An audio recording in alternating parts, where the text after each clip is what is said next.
英雄Jamaica, Trinidad and Tobago.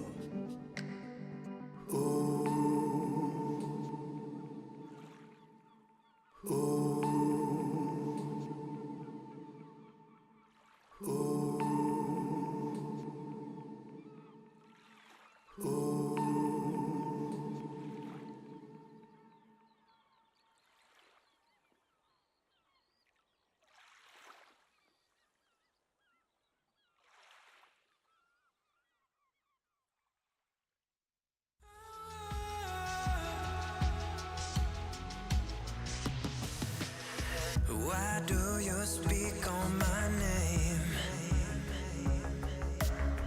Why do you treat me so bad? 'Cause I never made you feel like this.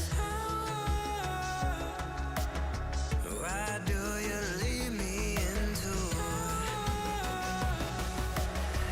Do you love, are you for real? Do you love, are you for real? No, no, no.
left these turn a gun, now lost the ferryman took his toll. It's gonna take me where the river don't flow.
Nobody told me what makes right from wrong.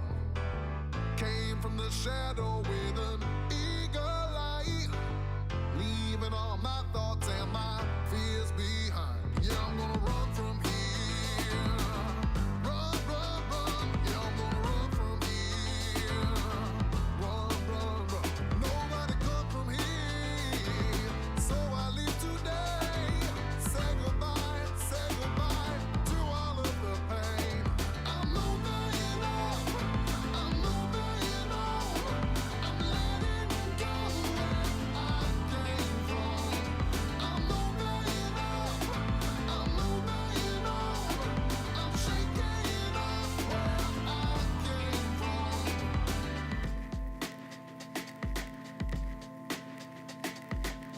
Riding with freedom and I found my way. Ain't nobody gonna lead my mind astray. I'm gonna move the ground beneath my feet. I'm gonna lose the feeling I defeat. Yeah, I'm gonna run from here. Run, run, run. Yeah, I'm gonna run from here. Run, run, run. Nobody come from here. So I leave today. Say goodbye to all of the pain. I'm moving on. I'm moving on. I'm letting go where I came from. I'm moving on. I'm moving on. I'm shaking off where I came from. I'm moving up. I'm moving on. Ah, yeah, yeah, yeah. I'm moving up. I'm moving on. Ah, yeah, yeah, yeah. I'm moving on. I'm moving on. I'm letting go where I came from. I'm moving on. I'm moving on. I'm shaking off where I came from. Yeah, I'm gonna run from here. Run, run, run. Yeah, I'm gonna run from here. Run, run, run.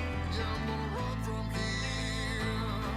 Run, run, run. Yeah, I'm gonna run from here. Run, run, run.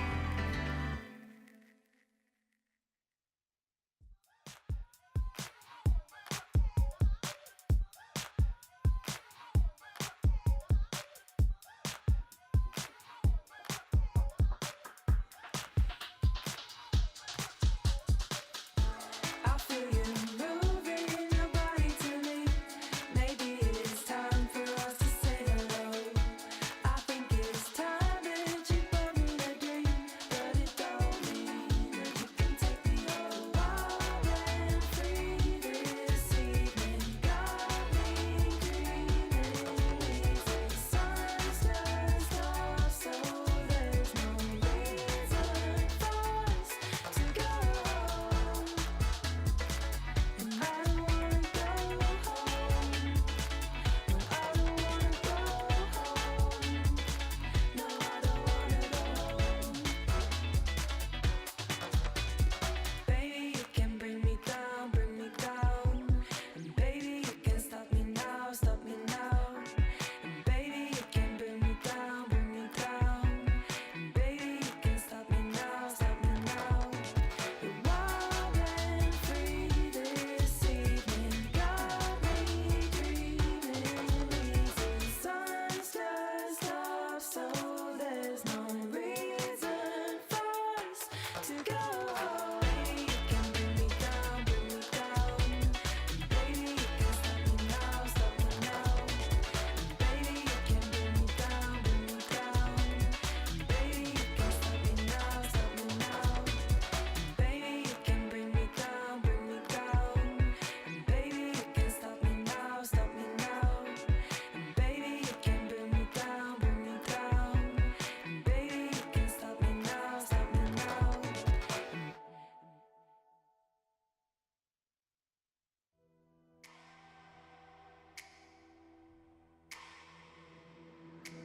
Guess who's back to blow your mind? But let me warn you one last time. Guess who's back to change your life? But it's not gonna be just fine. Whoa, I've got you under my spell tonight. Whoa, we're both heading to hell tonight. So don't ever listen to a word they say. It's time that you found out that I'm gonna get my way. Gonna light it up, then I'll burn it down. I'm gonna make you feel like you're invincible when no one's around. I'm gonna build you up, and then I'll strike you down. 'Cause you're about to know it's nothing personal. Sometimes good people do bad things.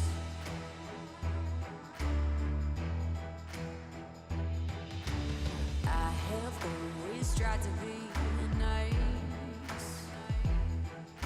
I've sat right back, I've tried to be quiet. But I can only take so much, and then I just explode. To feel it building inside, then I just need to let go. So don't ever listen to a word they say. It's time that you found out that I'm gonna get my way.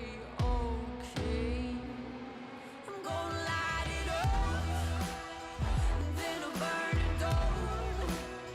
I'm gonna make you feel like you're invincible when no one's around. I'm gonna build you up, and then I'll strike you down. 'Cause you're about to know it's nothing personal. Sometimes good people do bad things. Oh, oh, oh. Sometimes good people do bad things. Oh, oh, oh. Sometimes good people do bad things.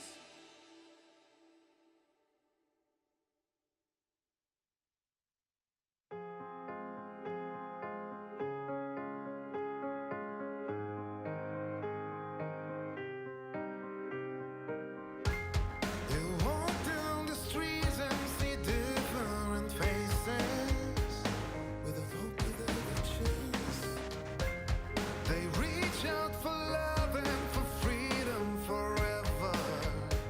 Do you remember how it feels? Let's walk for a while with a face full of smile until sadness disappears.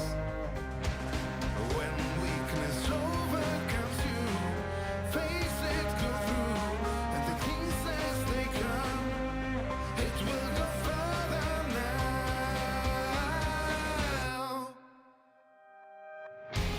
Spring arms wide apart in the middle of the storm. Whoa, you fulfill it right now. Set a goal for yourself. This is still not the end.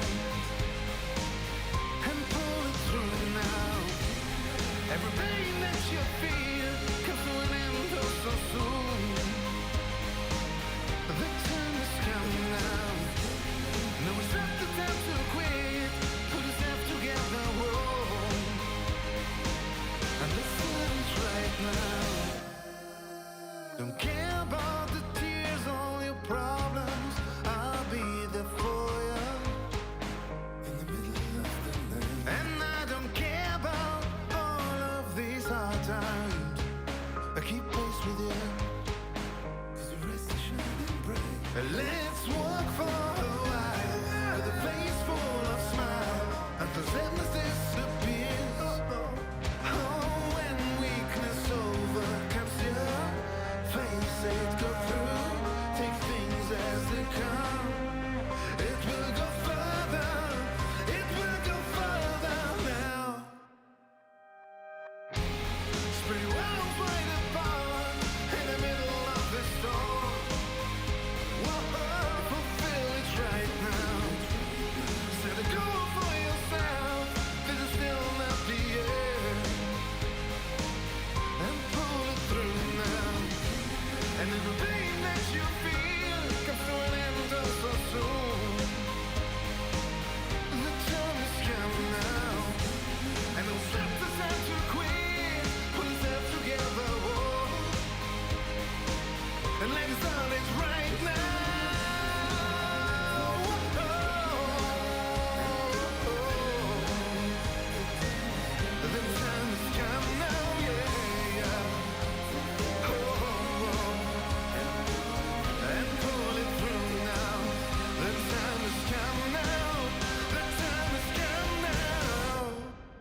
Staring out at an April snow and your taxi in the street. I imagine time has slowed. In sympathy, of packing up my heart to walk away. Still, it's all I want to say. 'Cause I learned to love for you. I don't want somebody new. Impossible for me to let it go, let it go. So if it's goodbye, if you're running free, you ought to know, ought to know. You're the reason I learned to love.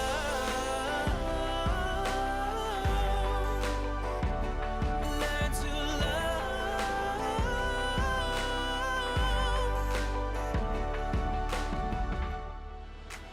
Holding on to a photograph from the day we made our vows, and I bet we would have laughed to see us now. You're packing up my heart to walk away. Still, it's all I want to say. 'Cause I learned to love for you, for you. I don't want somebody new. Impossible for me to let it go, let it go. So if it's goodbye, if you're running free, you ought to know, ought to know. You're the reason I learned to love.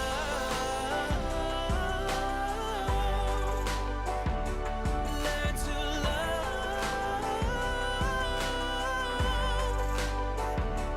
'Cause I learned to love for you.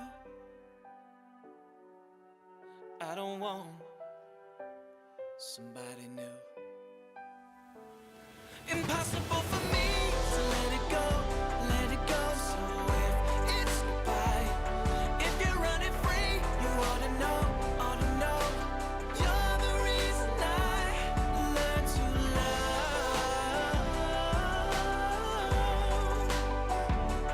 Learn to love.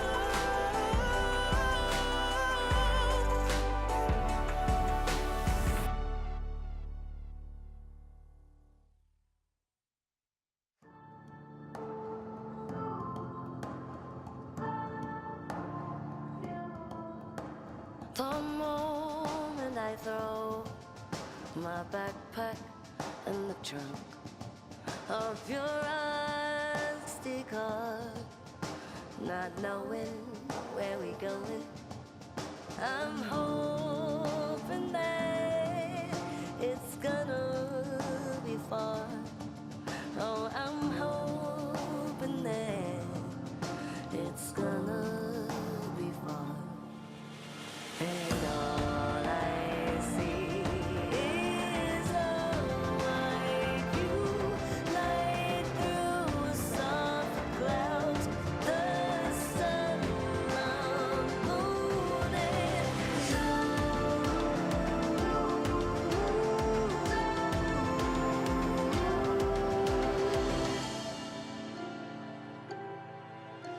we follow our hearts. We see in the signs, led by the stars, not knowing where we're going. Yeah, I'm hoping that it's gonna be far, it's gonna be far. And all I see is a white view light through soft clouds, the sun, the moon, and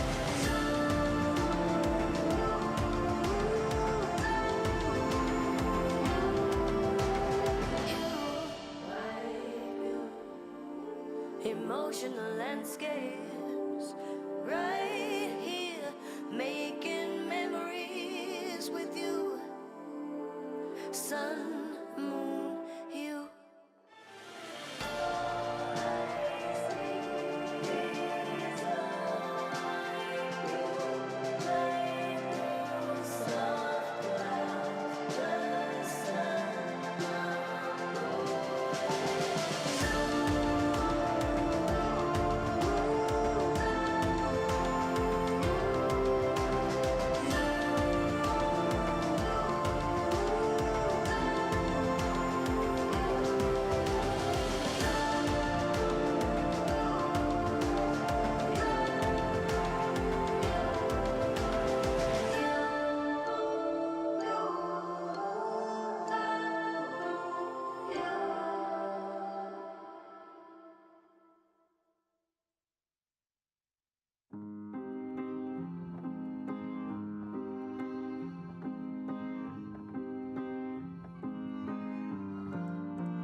I saw you tonight, your beauty from inside, the glowing light is shine. I am with you. Oh, close my eyes, sense your vibe, being alive just feels so right. We are flying out of space and time. Sparks spraying between us, colorful clouds of dust. Coincidence might be divine. Wanna sing your melody, sounds like poetry to me. Let your key resonate all through my body. I saw you tonight, your beauty from inside, the glowing light is shine. I am with you. Oh, you saw me tonight, the soul of a child, the chaos of my mind. I am with you.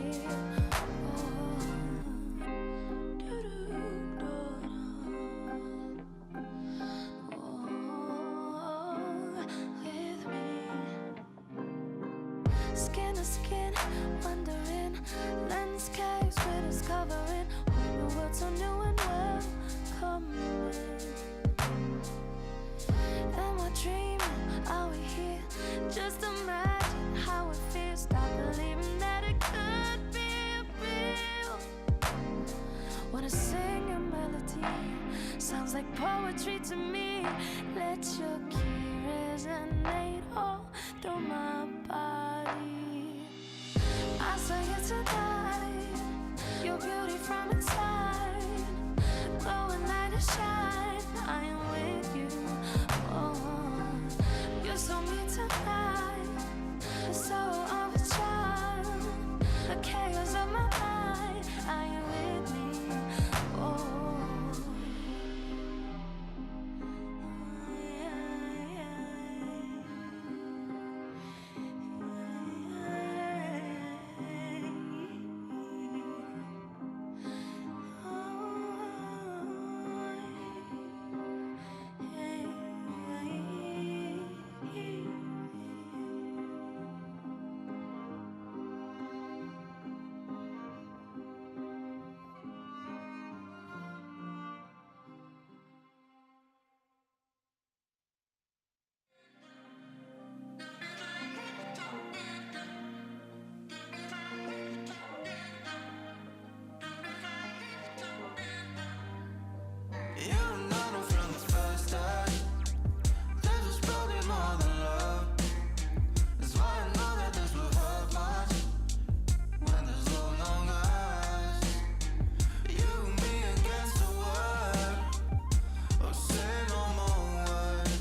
There's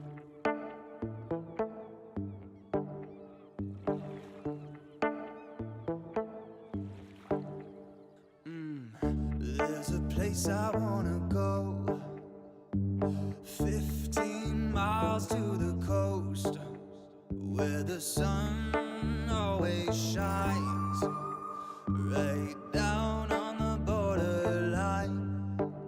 Here in Barbados, Santo Domingo, Kingston, Jamaica, Trinidad and Tobago.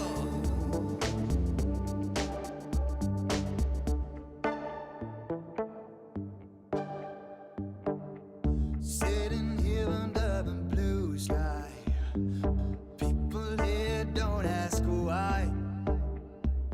The sun comes down every evening, oh, the sun comes up, we're believing. Here in Barbados, Santo Domingo,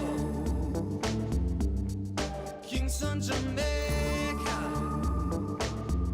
Trinidad and Tobago.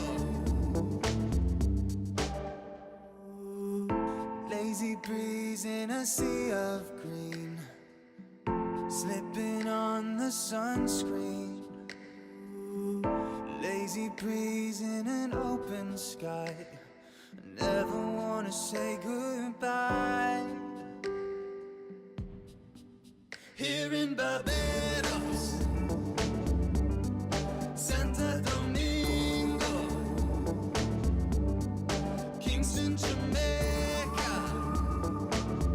Trinidad and Tobago.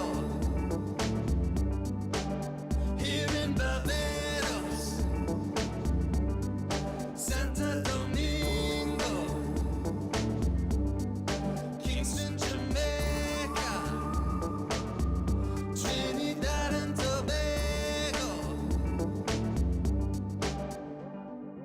Oh, here in Barbados, oh, Santo Domingo, oh, Kingston, Jamaica, Trinidad and Tobago. Oh, oh, oh, oh.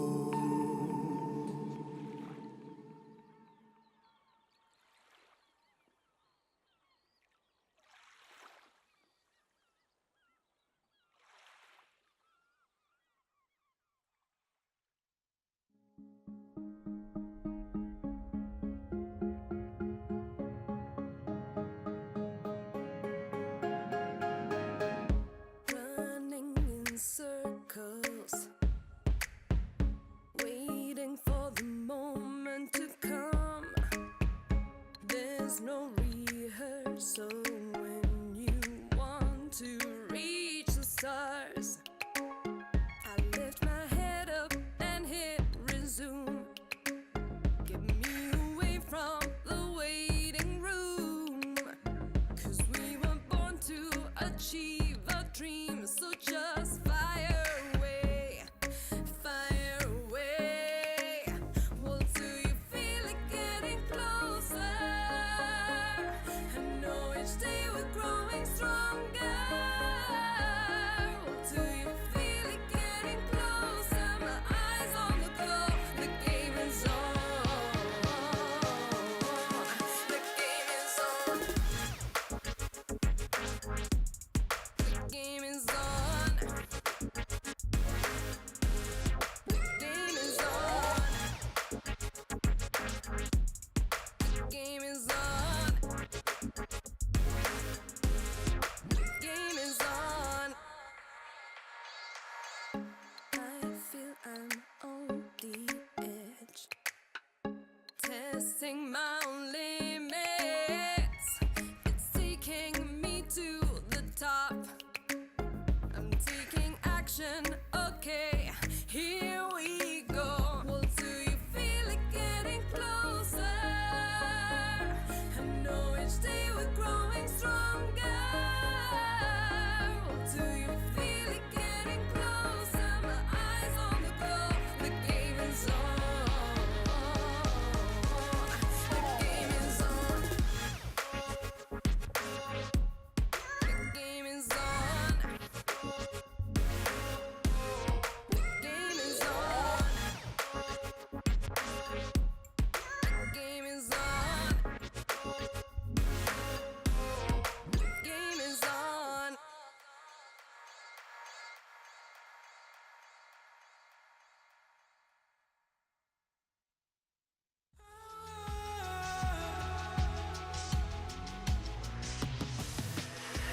Why do you speak on my name?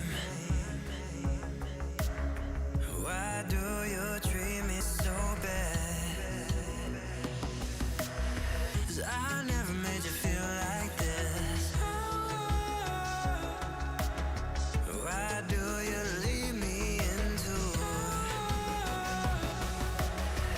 Do you love you for real? Do you love you for real? No, no, no, no, no, don't give me that, don't give me that. No, no, no, no, no, don't give me that, don't give me that. No, no, no, no, no, don't give me that, don't give me that. No, no, no, no, no, don't give me that, don't give me that.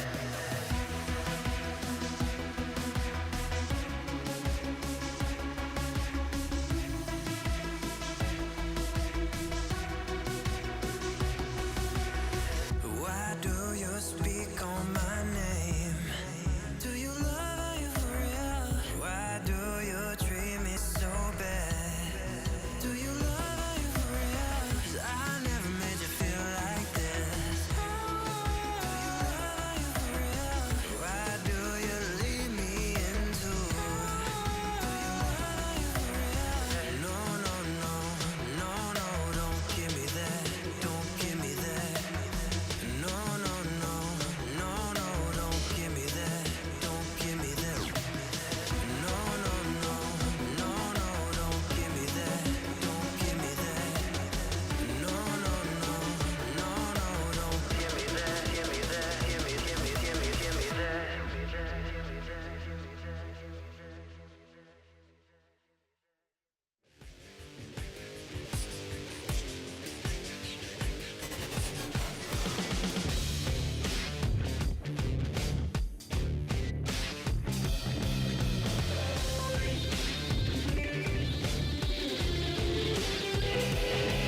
Like a siren without a warning. You never know what hits you if you wake up in the morning like a temptress in a red dress. Seduction is destruction, so you better get a move. Danger, danger, look where you're going. The heart is open, your blood is overflowing, baby. Danger, danger, look where you're headed. Got your pedal to the metal, and life is not ready, baby. Yeah. I'm gonna use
人生最大的烦恼就是记性太好。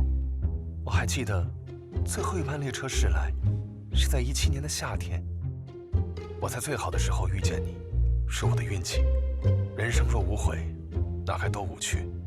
喂，如果你多一张季后赛门票，会不会带我一起走？这是可以说的吗？如果你需要的话。但听好了 ，WE， 我们这月末会举办一个超棒的派对，所有风云队伍都会出席。但你猜谁收不到邀请？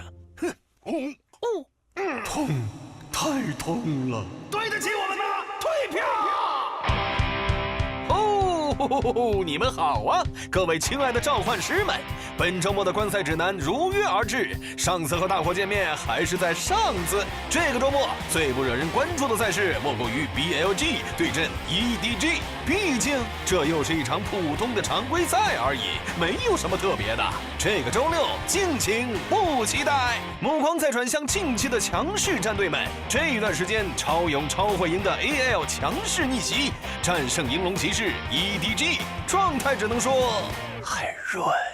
而赛季初期不被众人看好的 V5， 如今气势如虹，连战连捷。所以说嘛，赶紧把球传给乔丹。最后再来关注一下被寄予厚望的滔博。等等，我有错，我甚至不愿喊他一声滔博哥。您可别说，滔博哥这人行，能处。6胜归来，街亭未吃。Mark 超杯酒赢兵权，诸葛文波奇谋定天下。WBG 面对此战，程路将军可否识得此阵？他们在上周被 RNG 2-0之后，队伍的士气稍显挫败。但做人嘛，要潇洒一点，哪儿有那么多东西放不下？加油啊，一路向北的大哥哥们！总之，更多激烈精彩的赛事尽在本周末。英雄联盟很好的工作，凉快的男孩子和女孩子们，爱来自观赛指南。Ladies and gentlemen, my name is Hysterics, and I have a League of Legends problem. It's big of me to admit it, and I think it's a really good start to the show that I get this off my chest. I'm still Silver 1, and I'm struggling to get up in the ranks. We'll pass it around the circle. This is Lyric. Lyric, if you'd like to go next. I am level 2 on my current account, and I feel great about it because it is my TFT account. But you know, Hysterics, I have no idea what you're talking about. No one who's watching has any idea what you're talking about. You didn't tell me how you were going to start this off. And you know what? You told me before this you were going to throw it to yesterday's games, but I am going to throw to yesterday's games. So you know what? Yesterday, we had some games. I was part of those games, specifically those first set of games, LNG versus LGD. It was a close one. LGD completely stomped LNG in that game one. Iwanti debuted, and Iwanti ultimately was enough to lead the rest of the LNG squad to a win. Light as well popping off. And then BLG, they had Uzi, Jake, but they still weren't able to win. No, it didn't matter. Uzi for 3 games. Viper came back into the series. I was rewatching that one because, of course, wasn't able to see it last night. And a real big feat from EDG to come back and lock themselves into playoffs. And as we start going into something a bit more meaningful, something that does make sense, the world champions finally lock in their playoff spot, and we are getting towards the last week. This is the very last day of week 8. Then week 9, which is the next week coming up, will be the final week of the LPL before, we get to OMG match makeup games as well. Remember, that's there as well, folks, as well as one of V5's. But I think the important thing we can take away from this, Lyric, is that we have 7 out of our 10 teams now locked in. It's a shame we're not going to be finding out who else gets locked in today, but we do have IG versus Top Esports, which will decide if IG are worthy to get even close to playoffs, because they'll get eliminated if they lose. Yeah, and IG, going back to something familiar, bringing Uakai back onto the roster for that series. Minu, of course, starting off with Weibo and RA. Yep. And then RNG going to play up against WE. Now actually ahead of Weibo in the standings, can just try and solidify themselves for that top 1 or 2 seed. Now, let's go into the first series itself, because we've got a 3-series day for you to end off week number 8, as we always have and always will for the rest of the split. With Weibo Gaming versus RA, one of these teams already locked into playoffs, the other striving to get there, no pun intended. Rare Atom right now, the top-ranking team that's in the top 10 that is not locked in. And Lyric, as we look at their remaining schedule, I think it's important to note that it seems doable for both these teams to kind of propel themselves forward with the schedule they've got remaining. Like, RA have some challenging matches, but I somehow think it's doable. I mean, RA have looked good in recent weeks, right? Sure, they did lose their previous years before they just beat Ultra Prime. They lost to OMG, but before that, they were on a complete tear. Yep. They beat RNG, so definitely doable for them to take down JDG, who do have a lot of momentum, and EDG, I mean, they won yesterday, but they have been struggling. For Weibo, I mean, they're coming off of a loss, a pretty devastating loss as well, but still just the amount of talent that this team does have, I still think Weibo are a strong favorite to make that run, to be able to lock in top 2. It feels like V5 kind of being that front runner, RNG and Weibo being the ones contending for that second place seed. And you and I did the math as well, looking at 12 victories here in the LPL. That'll lock you in top 4 at the time being. Weibo, Top Esports, RNG, V5, the ones that look like they might be able to do it with the games they have left. But for Weibo, you're right. For that schedule, still makes them a strong team. JDG, the hardest opponent left. But we have to see how RA treat them today, because for RA, they have been on the up and up. Lyric, do you remember you and I were talking at the start of the split? I thought this team was a bit of a dumpster fire. I'm not going to lie. But 7-6, hitting a 6-win streak at one point. I'm really impressed with RA, and I want to start in the top lane because I'm all about Cube at the moment, man. I'm in for this top laner who has improved so much in this opening split. Yeah, and I got to give you credit because you got me on a call, I think it was 2 weeks ago, and you're like, Lyric, am I wrong? Or is Cube one of the best performing top laners in the league? Yep. And I think you called it. We saw in their last series up against Ultra Prime that Cube was kind of the defining factor, popping off in a lot of these games, especially in those later team fights. Gets on the Jace, the accelerated shock blast to the skies. It was all there. Early on in the split, they weren't really giving Cube any resources, but as the split went on, it feels like Loyen has dedicated more time towards that top side, and Cube has shown what he can do with some resources. I mean, you don't leave the Gwen up and available for him. He pops off on that champion, to be fair. A lot of people do, but I think even further still, Cube has shown he's someone who can sit on an island and still be quite successful. Dives from teams like Ultra Prime on your screen have failed away. Cube has been really solid. Even the Scions come back out, one of his OPTP champions. And Cube is someone to watch here, especially going up against Weibo Gaming in this series now. On the other side, we're not going to talk about stability.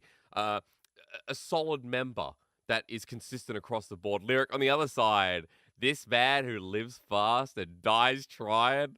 I tell you what, we just get the ceiling and then the ground with the Shy. Yeah, it's so tragic because the day of this series when we played against Top Esports, I was filming the last hit, and I got asked who I think the best top laner was this split, and I gave it to the Shy. I would have done the same. But then, up against Top Esports, he pretty much got absolutely handled by Wayward. Wayward solo killing him numerous times. We've got 3 clips here of Wayward solo killing the Shy. But, I mean, this is just kind of some of the dichotomies you get when you do have the Shy on your roster, right? This matchup specifically, the Jace versus Trinity can be quite rough, does open up the solo kills to come out. But I still do want to say, even though the Shy has moments like he did up against TES, I still think he's been one of the biggest factors for Weibo. Agreed. And why in that series they struggled so much. Because the Shy, what he's able to do in lane, and then, again, the impact he's had on the team, being willing to play more for SOFM, huge team fighter this split. It feels like if the Shy is shut down, Weibo just doesn't have as proactive of a force to start off a lot of the action like the Shy was doing earlier on in the split. He's changed a lot, hasn't he? The Shy, always about the laning phase, always about how he bridges the first 15, 20 minutes into his own lead, into his own, I guess, battle against the enemy team, as he did on IG.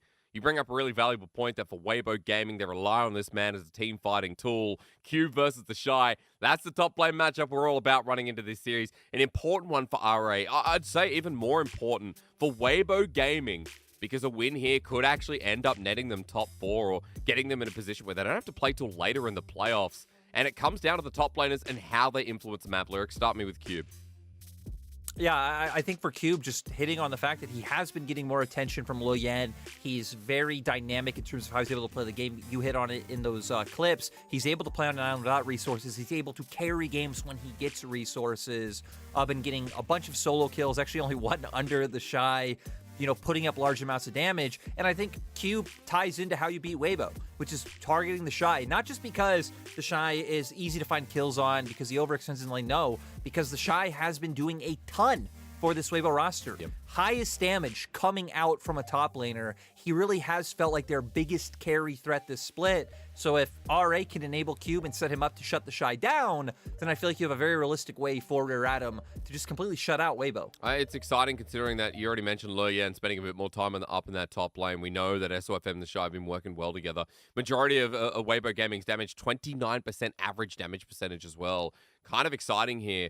Lyric, I just want to quickly remind everyone of their champion pools. We have 3, 6, 9, 10, 11. We have 11 unique champions for the Shy. And for Cube up in that top side, it might only be 8, but we still have a lot of similarities as we just saw on that big graphic.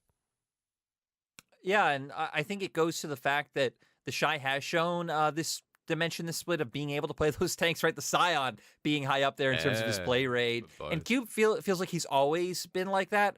I remember seeing Cube's like earlier performances coming in, to the likes of Vici in those Demacia Cup games. Things like the Mordekaiser were always champions he stood out on. Aatrox's, but has shown this split as well, being able to play the Jaxes and the Tryndamere. So gonna be a hype one is Weibo coming on stage. Yes, the previously known Suning roster. If you're tuning in for the first time, a reminder, Weibo Gaming have taken over the LPL in a big way. We're holding tight first with V5 about a week ago. Looking to get back up there here with a win against RA as the Shy, SOFM in jungle. Mid is all about that lovely Angel, Huanfeng, and it is on starting once again. We saw a little glimpse of Sword Art the other day, Lyric, but he's only played 3 games. They return to their starting support. And I feel like On has been better mechanically, and for the most part, I mean, On really has been On. I feel like it's really only been his Tom Kench games where On has looked a little bit suspect in terms of just constantly getting caught out, his engages being very strange with the follow-up not being there, but has performed massively the split. And now for RA, the roster we know, Cube, Luoyan, Strive, Aibo, and Yuyanja. So we didn't hit on is Luoyan. I actually think Luoyan has been one of the best junglers this split, if not the best jungler. Kind of sucks that Tarzan, I feel like, has fallen off because his team playing so bad, right? He, I think, was the obvious front runner, but with him falling off, 2 names that jump out to me are Kanavi and the other one being Luoyan.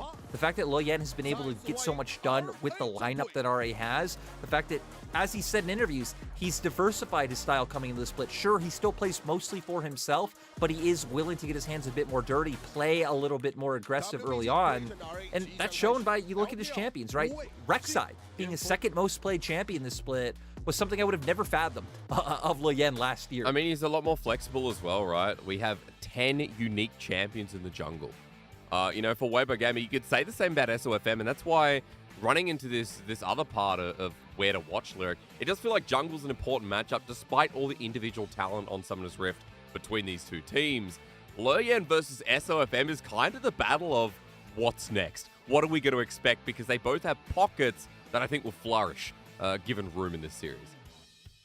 Yeah, SOFM kind of being the OG, pick literally everything and anything he can in the jungle role. And Luoyan, with Warmogs, everything needs the Warmogs. Yeah, and Luoyan kind of bringing that out a little bit this split. But even just holistically, right, it feels like this match is going to come a lot down to top side. When you look at the bottom lanes, like both Aiboy and Huanfeng having the ability to pop off, but I feel like Yuyanja On, though, can make the big plays. It's not necessarily about making those big plays in that 2v2 laning phase, where we know we've been hitting on putting resources in the top lane, both junglers playing more for themselves in their own individual leads, and then both teams have mid laners that like to enable their junglers. Sure. So I think it's going to be all about top side in this matchup. I like that you bring that up. Strive and Angel, yeah, they do kind of fit into the storyline that we're creating here between RA and Weibo Gaming. Like, enabling junglers here when you have such high-skilled top laners makes so much sense. When you have junglers that are really on a league of their own, like SOFM, Lyric, I didn't get your opinion and 2 cents on how you feel about this jungler, but I definitely feel like SOFM has been performing well and has been kind of a linchpin in some of these more important games that Weibo Gaming have shown up to. Yeah, I think SOFM has been benefiting massively with Angel, I think, being in such good form, and then just the amount of pressure that the Shy is able to unload in top lane.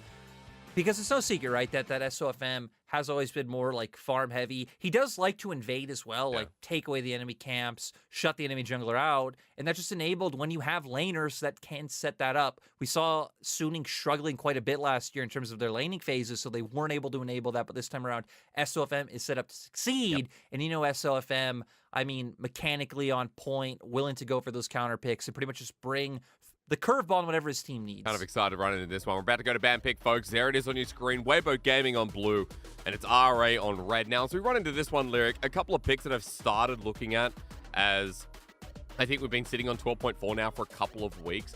The Zeri we know has become much more pick or ban. We know the Jinx is a counterplay. Anything else that I'm kind of missing here? The Gwen, actually, okay, going to be banned by RA as we open things up. So Jinx being the standout, the other big one to me would be the Rise. I feel like we've just seen such a massive amount of Rise on this patch. I think before it was like 88% presence. When we got to 12.4, it moved all the way up to like 98%. We're pretty much seeing it every game. Strive has played it quite a bit. Is only 3-3 on the champion right now, but I think it is the strongest pick left open. Also still have things like the Hecarim with the Lee Sin down, Xin Zhao being on the table as well. So Rise, and then maybe a high priority jungler coming out. You can also take the Aphelios here if you're afraid of Weibo 2-3 picking their bot lane, and then you don't want to get banned out in one of those roles.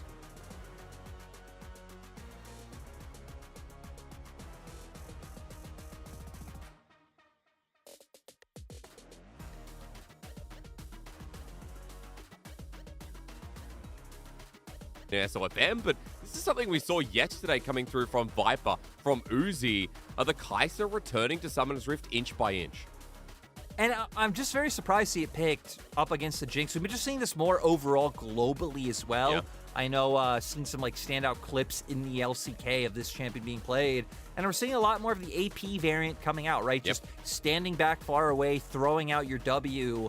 Once the Evolve comes out off the top of my head, I believe it's a 77% refund to the cooldown, so you can pretty much just spam those non-stop. And then when you're going up a champion with the long range like Jinx, it really feels like that's the direction you kind of need to go. But Weibo locking in the Hecarim and the Rakan, one of On's go-to picks, so you have the Engage there set up for the side of Weibo. To our RA, they're going towards a bunch of early pressure with the Rise, with the Volibear, even Kai'Sa spiking decently early on. We've seen a bit of a partnership out of mid, out of jungle with Volibear Rise, haven't we? Get that level 6 mark, move to the sides. Lyric, I'm going to ask you more about the comps as we go through, because I see a lot of dive potential already built from RA. What do you look for on red side for as Zillion gets banned? Yeah, I just got to say, I love that ban coming out. Angel's just been playing that one. It's been such an annoyance to play against, especially when you have a hyper carry, you have a champion like Hecarim that would benefit from the speed up. But now I think we're definitely going to be looking at support coming out next for the side of RA, typically wanting to be either the Nautilus or the Leona to set up for the passive coming out from Kai'Sa with those plasma stacks. So wouldn't be too surprised if they do just default to something like the Leona here. And then for Weibo, having to blind pick your top laner, Jace is down, Gwen is down. When you're looking at the Shy in his champion pool, he has still gone a lot towards the Graves, so that is still open, and especially the Gnar, right? Ever since the Gnar has been meta, the Shy has always just loved going towards the Gnar, even when it wasn't a meta pick last year. One of his most played as well, so worth noting there, not outside the pocket as Rel gets picked up as well. You were talking about the Leona, but this is a very different direction. Yeah, and I'm actually kind of surprised to see it brought in. You do have two champions that are going to be running into you. I like Rel a lot more against low range or melee compositions because it sets up a lot easier for you to hit a 4 or 5 man ultimate. You also don't have like the greatest way of actually getting onto the enemy team without your flash. But Weibo, I mean, they're going to make him think about it. They're going to be running into them, committing with the Galio, also bringing out that Graves in top lane that we talked about. So a lot of good side lane options for the side of Weibo, but also having the all-in to get on top of the very low-range composition of Rear Adam. That's an adult jumping castle if I've ever seen one. I was talking about it with my partner today. Apparently, you can hire them out for weddings, which is kind of pog. And look, I'm seeing already the first side of life here today. We've got a Jax to finish it off here for Cube. Lyric, when everything dives and likes to jump in, can you please make it easier on me understanding what I'm looking for? So for Weibo, I think it's going to be straightforward. I actually think they're going to be the ones opting into just the full 5v5s, the team fights. They don't necessarily need to be playing off things like range advantage, even though they do have it with the Jinx, because they have the setup from SOFM on to bring Angel into the backline, the Shy coming in off of flanks, and Huan Fong hitting safely from the back. Rare Adam, I think, are the more interesting one, because they have very strong mid-game tools once they spike at that level 6 mark with the Realm Warp, the side lane plays that you talked about. But then it looks like they want to be transitioning into side lanes, having Jax plus Ryze wanting to stay away from the global of the Galio and just the all-in coming out from their side. I think it's pretty interesting when you have a Kai'Sa Rel as your bottom lane, because, right, those want to be looking for the all-ins themselves. Typically, you don't want to spread those thin as, like, your wave clear duty in mid lane while you have 2 side laners playing inside. So we're going to see how RA execute with this little bit of a kind of thrown together draft. Well, you did tell me that for RA, you know, Strive pairs up with Luyan. We know Angel as well helps facilitate. These mid laners get involved, and a lot of the time we've been talking about how it influences top lane. Exciting when we see Galio rise. We see Volibear versus Hecarim. Jungle mid influencing the top side or even towards bottom. There's options here for both the drafts, and I love to see what that 6 brings here as we enter Summoner's Rift. RA versus Weibo Gaming. It's RA that are still not safe. 7-6. A win here against Weibo would not only be massive for the standings, but help them get closer towards securing playoffs in a split where their roster lost Fofo. They lost Hung, who's an absolute Chad, but they've still been able to keep it competitive and put themselves in a great position. For Weibo Gaming, they're already secured, but they're in the top 3. They want to be in the top 2. When we told you earlier that 12 wins is securing top 4, Weibo Gaming cannot afford to lose a single series. Welcome back to the Rift, and welcome to a series that I think is going to be pretty competitive, Lyric. It does feel like, you know, both these teams are in playoff form, or at least fast approaching, and I think this series is going to give away a lot to who's going to be securing a top 4 spot. Yeah, I think the excitement for Weibo's been there all split. I think RA is the more surprising one, because even looking at some of the teams over RA, the LNGs, the EDGs, I think I have a bit more faith in RA's current form than I do those teams. So going to be pretty cool to see how RA pull off this one. And just to once again hit on those win cons that we hit on, right? I think a very easy way to put it is, I think for Weibo, it's kind of making the map small. Again, looking for that strength and having your team grouped together, playing as a 5-man unit. For RA, I think it's making the map big. Early game, you're playing for picks. Late game, you're playing for sides. So different styles coming out. Angel will be able to have a lot of access to, you know, either setting his team up or even shutting RA down with not only his Predator, but his ultimate once he does hit that level 6 mark. Glad you mentioned the Predator there for Angel. Seems like a very important point to keep track of here with the first boots back by. That was hard to say in one sentence. Strive pulling him out in the meantime. Just getting lane priority. And moving eyes away from mid, if we're talking about the level 6 mark, it is important to track Luyan and SOFM, who are pathing towards that top lane we talked about opening up this series, Lyric, and how important it's going to be for Cube versus Shy. And this is a matchup we've seen quite a bit. Remember, it started coming into flavor at Worlds. At Worlds, it wasn't working out too nicely for the Jax, but I feel like a lot of people didn't really know the limits of the matchup at the time. You do get bullied in early on, but you do win the all-ins, right? Jumping in with your counter-strike, making sure Graves can't get that damage off, you land the stun, and then you set up much better for jungle as a Jax, so it becomes a lot easier in those early 2v2s. Bit of a CS lead to show that point in case as well. Cube against the turret stretches himself out and should just be farming up a storm. On the top side, Luyan, as he paths up, just note that the ward was in front of the red buff. Didn't actually spot out the clear, and for now, Weibo Gaming, not too much vision to talk about, so they're not going to know where Luyan is, but at least have a general idea. Back up towards his top side as the wave continues pushing out. I'm wondering how the Shy takes this. We're going to see. I mean, has Flash available? He's No take mana, it personally, I guess Lyric was the right answer. Yeah, no mana, but he's got... No, he's not. No, he's not. I would take it personally. There's a jungle in your face. You know, he's taking it as business. He's like, you know what? I know you're doing what you have to do, Luyan. We have to remember the Shy and Luyan played together, so look at this. Definitely not on personal. On with the roam. SOFM with the Ghost as well. Flash over the wall from Strive. Onto the roam there, Lyric. A bit earlier than we expected. Yeah, and it looks like Weibo's bot lane just forcing the wave in, as of course you can do with Jinx, just switching over the fish bones. Got the early reset to pick up the call for the Jinx, and it opened up a window on the map for On to make a play. But Luyan, I guess Luyan does want to make this personal, Asterix. You were right. I don't know, I just sensed it with what we talked about top laners for this series coming up. It makes so much sense. Loyan's still going to back away, though, and the Shy spidey senses were tingling, especially after Strive had to flash over that red side wall. So still for Weibo, adding the early pressure in. And I like that now, Strive without his flash available, we can see if SOFM and Angel can start abusing the fact. Yeah, SOFM and Angel still got a little bit more time. Angel will be able to hit 6 soon. Is going to get the reset off now. As I'm actually surprised he canceled it. I was thinking, look for the early base for your boots so that you can start making those more proactive moves onto the map. I still think both teams going to be looking up towards their top sides, right? Even their camp's going to come back up in that sequence towards top. I think you have some potential to look bot for the side of Weibo, just, bringing on in. You're able to follow up with both Angel and SOFM, and then the Shy shouldn't be in too much trouble in that top side unless Strive looks to make a move himself as well, and, you bring a 3v1 dive. Waiting for that level 6 marker here for Strive, the Realm Warp, the Hero's Entrance on top of the Angel back that you wanted to see. The Shy's not having trouble off the top side. In fact, going so well here as Cube has to back himself. So we are just going through the laning phase here, folks, as we start the game off.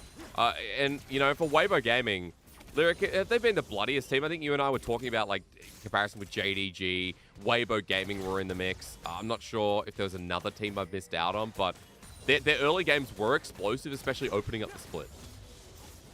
Yeah, Weibo were definitely up there earlier on. JDG was another one. V5, oh, yeah. I think the scrappiest team we have in the LPL, which I think Weibo was the most surprising one because Weibo, they weren't and have not been very scrappy as a team in the early phases. A lot of it comes down to those individual lanes. Like you'll see the Shy and SOFM fight, 1v1 or 2v2. You'll see the bot lane willing to take some action, Angel as well, but not too much linking up is... Okay. Now look at Angel, he's moving up. I mean, Loyan's not level 6, but the Shy is. He just runs into the bear, not caring about Cube, and practically faces off in a potential 1v2.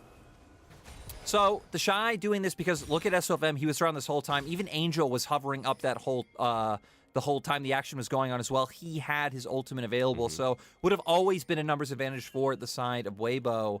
As it looks like for Weibo, this has been a theme for them throughout the split, right? It doesn't matter how much we've theorized of them being able to set up action on the bot side. They pretty much always keep their action around the top half of the map. Even if it isn't always ganks, a lot of invades, a lot of deep vision, playing for the first Rift Herald, and just snowballing the game through that. Huanfeng pretty much being the perennial weak side player for the side of Weibo. Yeah, it's amazing, right? Such a great player. People talk about the strength of this bottom lane.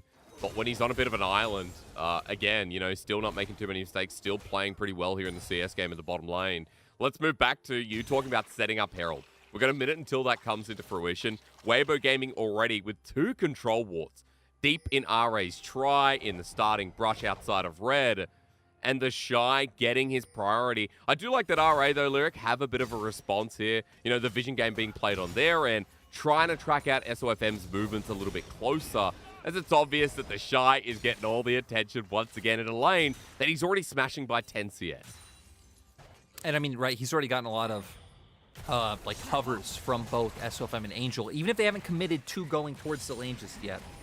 And with the Proud they have in top, and even at this point in mid, because we saw early on in the matchup, right, Rise will be able to just bully out and push in Angel until he gets some levels under his belt. Now Galio can just ignore the wave and pretty much automatically push. Should set up for Weibo to be the team that have prio for that Herald. Their bot lane has push as well, so they are able to move first. And now it's going to be up to RA. Are we going to see RA maybe try and find a sneaky pick around top as Lian gets spotted out by a ward? Or do you cross-map? Your wave not really in a place to cross-map and, maybe get a significant amount of plates on iBoy, but it looks like you just don't really have the way of walking into topside because Weibo have done such a fantastic job of warding around this objective. I hope there was a third option, Lyric. You're going to tell me that RA are going to play the mosh pit here in front of the Herald, but as it already starts out, even on a ward, Angel moves up first. You can see Huanfeng and On fully committing. And iBoy and Yu Yan Jia are going to be trying to get some turret plating here. Again, for the Herald, 2 plates makes it kind of worth, but Weibo Gaming already have this in their back pocket, and Weibo Gaming aren't going to lose that much for committing to it as well. No, even Weibo, I think the reason they didn't send Huanfeng and On back down to the bottom lane was because the Shy reset at the same time. Had the Shy not reset, I think you can instantly pivot Huanfeng back down to the lane. You can even have On kind of hovering close by, but not able to do that because of the Shy's reset. But Weibo will looks like they will be able to deny this dragon. They're trying, but no, they're just going to back off in the end. Yeah, giving iBoy a bit of turret plating as they outro, though, as well. So kind of important to note that iBoy, with 2 pieces of turret plating here on the Kai'Sa lyric, makes me feel like it, worth mentioning that he should have a bit of an item advantage here on the Kai'Sa that has been steadily farming away. Let's bring back to what we talked about, because you mentioned that for this RA comp, it will be a lot about the side lane, a strange core 3 here that we'll be looking at in the draft, but nevertheless, a draft that can start diving and start building up the advantage with the early access to damage that we're talking about also in the pick ban from the Kai'Sa pick.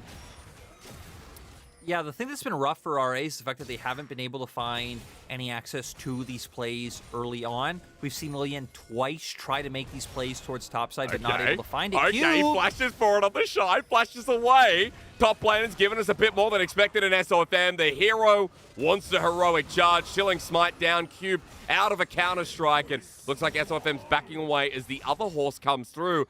They might be related, Lyric, I'm not sure, but at the very least, enemies for now. Weibo committing so much up towards his top side on over here. We even saw Angel starting to move up. Huanfeng, having the respect, has been, relegated to farming Krugs on the bottom side of the map. For RA, it feels like this is your big swing, your big boon is the fact that iBoy is getting so much prio in that bot side to collect plates, to, force Huanfeng away from tower as Super Mega Death Rocket, it sees where Lilian is. They know. Oh, they want to fight. They want to fight. Onslaught of Shadows. They want to fight. Horse versus horse, and the horse is about to die. First blood over to the horse, and Lyric, the horse died. Yeah, the horse did beat the horse in this one.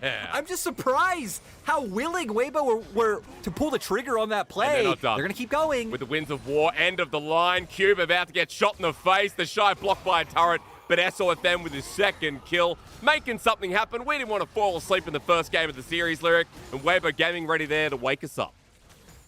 Yeah, Weibo making all these plays on top. But like I said, this is the consequence of what you're doing on top side. Huanfeng having to respect iBoy in this bottom lane, having a ton of all-in potential. Even Strive, right? Because Strive hasn't been hovering up towards the top side. Huanfeng has had to back off away from turret, just knowing that Strive can react and look for the cross map towards bot lane. Luckily, though, as you highlighted earlier, Huanfeng hasn't really fallen behind in terms of CS. The only real big boon that RA have gotten on their AD carry is the fact that iBoy's been able to pick up 3 plates for himself. Yeah, so, a little bit of additional gold, sitting up about 400 over Huanfeng. A bit less, as you can see on your screen, guys. Shout out to LPL Production, by the way. I think this is one of the nicest things in spectator mode at the moment that never really gets talked about on our broadcast. Seeing the individual gold value on the side, no space taken up, Lyric. It's worth mentioning, considering that every time for the first 15 minutes of the game, I use this constantly. Yeah, and right, we can see where the leads are for Weibo. It's in top jungle and support for the side of RA. It is mid and AD carry. Weibo gonna try and, say thank you, Huanfeng, for dealing with us playing all around the Shy for the first 12 minutes. Have some gold in the bottom lane. Yu Yanja was kind of angling for it, but with SOFM still around, he won't be able to find it. And this might be RA's window to punish the Shy. Well, we're back again. Again, pathing top. Yeah, will he get there in time? Because it's going to be a slow path. End of the line once again. Cube getting shot in the face. The Shy having a much better time in the matchup. Realm Warp. And the Realm Warp you mentioned. Lyric, Lilian, and Strive on the way. This will be 3 versus 1 very quickly. Collateral damage is there, but no flash. He's walking into the turret. He wants to escape, but no one to help him from Weibo Gaming. The bear and the magical blue man run at him, and all he can do is chase it off. iBoy dies in the meantime, though, at the bottom of our screen, and the Shy is just still running. Yeah, the Shy. I mean, he's actually going to get away. He's going to run into Yanja, but Angel's here. SOFM's here as well. Yeah, Tractor Repel, the Magnet Storm used to crash down the Shy, though. Buying time, Ignite down, and he's tickled by a bear. As Loyan looks for the rest of the chase, Weibo Gaming can't save their top laner, but they still traded a hell of a lot for his wasted time. I love how you've turned this broadcast into an Animal Planet show. Bears, horses, all the action coming through on both sides. It's a bit of a zoo. That's a very negative connotation in League of Legends, but it is a zoo. It is. Even in life, it's like a positive and or negative connotation, depending on how you view zoos. We are the apes. Oh God, I'm not going to touch that one. As we're going to see what happens here in the bottom lane. I mean, I guess there isn't really too much to see, right? RA, they commit to the top side. iBoy, I mean, he wasn't sitting too close. Like, I feel like he backed away at a reasonable time, but still, just with the amount of movement speed coming out from SOFM on this Hecarim, it set up for the dive to still be successful. I mean, a kill over to Huanfeng, who got the turret gold as well. Matching iBoy, who got his own earlier plating you were mentioning. And for Weibo Gaming, they're only up about 1,500 gold. So for RA, this won't be too much of a deficit. If I could speak properly, I'd tell you that iBoy's doing a lot of damage, but Loyan can't get the steal now. Stormbringer out of there. It was On who started the engage. The Everfrost used, but a little bit shallow. While a Dragon apiece goes over, Weibo Gaming matching up here, spawning the Hextech Dragon and positioning to blow mid down. Yeah, and Weibo just going to keep putting the pressure on RA in their own jungle, trying to use the advantage that they have. And I want to highlight iBoy going straight towards the Kraken Slayer. Yeah. Not, not the typical, like, buy serrated Dirk and then start making your way towards some of your other items for those early upgrades. Paying a lot of respect to the fact that SOFM right now is already massive. And, Weibo's composition in general, having some pretty beefy members, just being Jinx surrounded by a bunch of bruisers, but does kind of lose out on some of that mid-game power you could have by just building other items. Cube. Yeah, again, we do this Looks little like he's trying to dance set up. again. Hull breakers there, though. Collateral damage. Bit of a response down. Yuyan Jar going to be over a ward here. They know Loyan's there as well. The Shy going very aggressive. His Cube burns his ulti, but he's got backup. SOFM and Honor moving up. They want that Jax, but he's got another horse beside him. So for Weibo, again, positioning to their favorite neutral here, Lyric. They return to Herald number 2, and they have control. And for RA, we've just kind of seen they've really been choked out of answers, considering that they were the team that wanted to play around their soul lanes, and that they weren't able to find any options from the fact of On playing so heavily around his top side first. I mean, I think it was level 3. It was level 2. When we first, level 2 when we first started seeing him around this top side. So really preventing RA from playing to their win condition. And this goes to an growth that we've seen from On from last year of how much more heavily he's playing the map. That was really the one strength that felt like Sword Art just had over him in spades when the swap first originated, with On getting more time, getting more experience, working with these members of Weibo. Heck, even having Sword Art behind him now to even potentially help him out, it really feels like this player has just grown so much. Oh, when we saw On come in, again, a lot of the time it was him either getting caught out, being on the wrong page. People kind of forget that Sword Art was the shot caller on the team. He was the strongest voice. Lyric, I remember, it was one of the events we did, one of the finals, one of the playoffs. I think it was towards Worlds, where Sword Art, as I pause here, On actually going to have to dance away. Yuyan Jar can't follow that up, nor can Loyan. That Sword Art was shouting at the top of his lungs as we watched Suning make the World Championship through the qualifiers. So, he had big shoes to fill, and we're kind of at this point where you're right. The communication field On getting a lot better individually as a player, and Weibo Gaming piecing so well with their new top laner too. So as Herald gets placed towards mid, we are talking up this team on the blue side simply because of the lead and the tempo that they're pushing in this first game. They're going to open up mid, Lyric, and they've got access to the map with a comp that you said wants to start 5v5ing and pulling off some of the pivots in the chokes mentioned.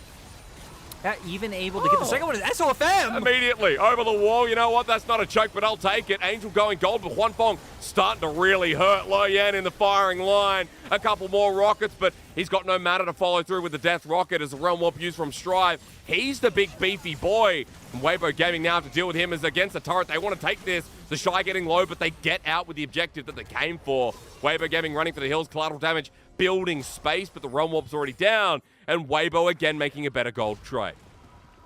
I mean, still, it's a 1-for-1 in the end, and actually, it looks like maybe the gold lead's grown by a few hundred, but still only sitting about a 2K lead. I'm surprised Weibo were so bold to look for that play. Keep your vision control up. iBoy! The turret flashes away. SOFM, though, is just going to run it down. I still love it. Strive on the wing, but he's too late. I don't know, Lyric, do you want to give him props? I do. I mean, at this point in time, right, he's known that he was the one getting a lot of gold down in that bottom side. He's down by like 30 CS at this point, but still got all those plates early on, and he's showing like, hey, I want to be the one to step up to be the big carry. He does it, picks up his Phantom Dancer now, so again, going towards a bit of a build on Kai'Sa that we haven't really seen in quite a while. Gonna have a lot more, DPS coming out from your auto attacks, means you are going to have to be able to put yourself in harm's way. Not going to be as bursty as, you know, some of the other builds, the AP or the lethality coming out as we are in the replay. I mean, the dive came out of nowhere. They're doing it because they have numbers advantage. Jax is showing top. Yep. But Angel, you know, committing not being able to get out like SOFM did with that amount of mobility and the movement speed pretty much means he was able to end up going down as iBoy ults in, gets the Q, instantly flashes out. SOFM waiting in the wings. He goes down, but iBoy gets style points in my book. Yeah, he does, but it does give another kill over to the horse. It's already 4-0. 5 out of 5 kill participation for SOFM after that one as well. As here's the Galio. Bit of an entrance, a bit of a boom, and a boomer going down. You see iBoy once again dropping 1-3-1 here. Getting some death under his wing, and Lyric, you know, once again, Weibo Gaming trying to build up this game's pace. And Weibo, you know, despite the fact that we're only at 9 kills, I feel like this game has had a lot more action than what is told, right? Because we've seen both teams leaning and trying to make plays. A lot of the time, it's been Weibo's vision shutting RA down from anything able to happen. As, you know, we're going to get to see in the right-hand corner here how this went down. Ooh, Everfrost lands. Everything just kind of collides perfectly. Nice rocket by Huanfeng, coordinated with Angel to be able to find that pick.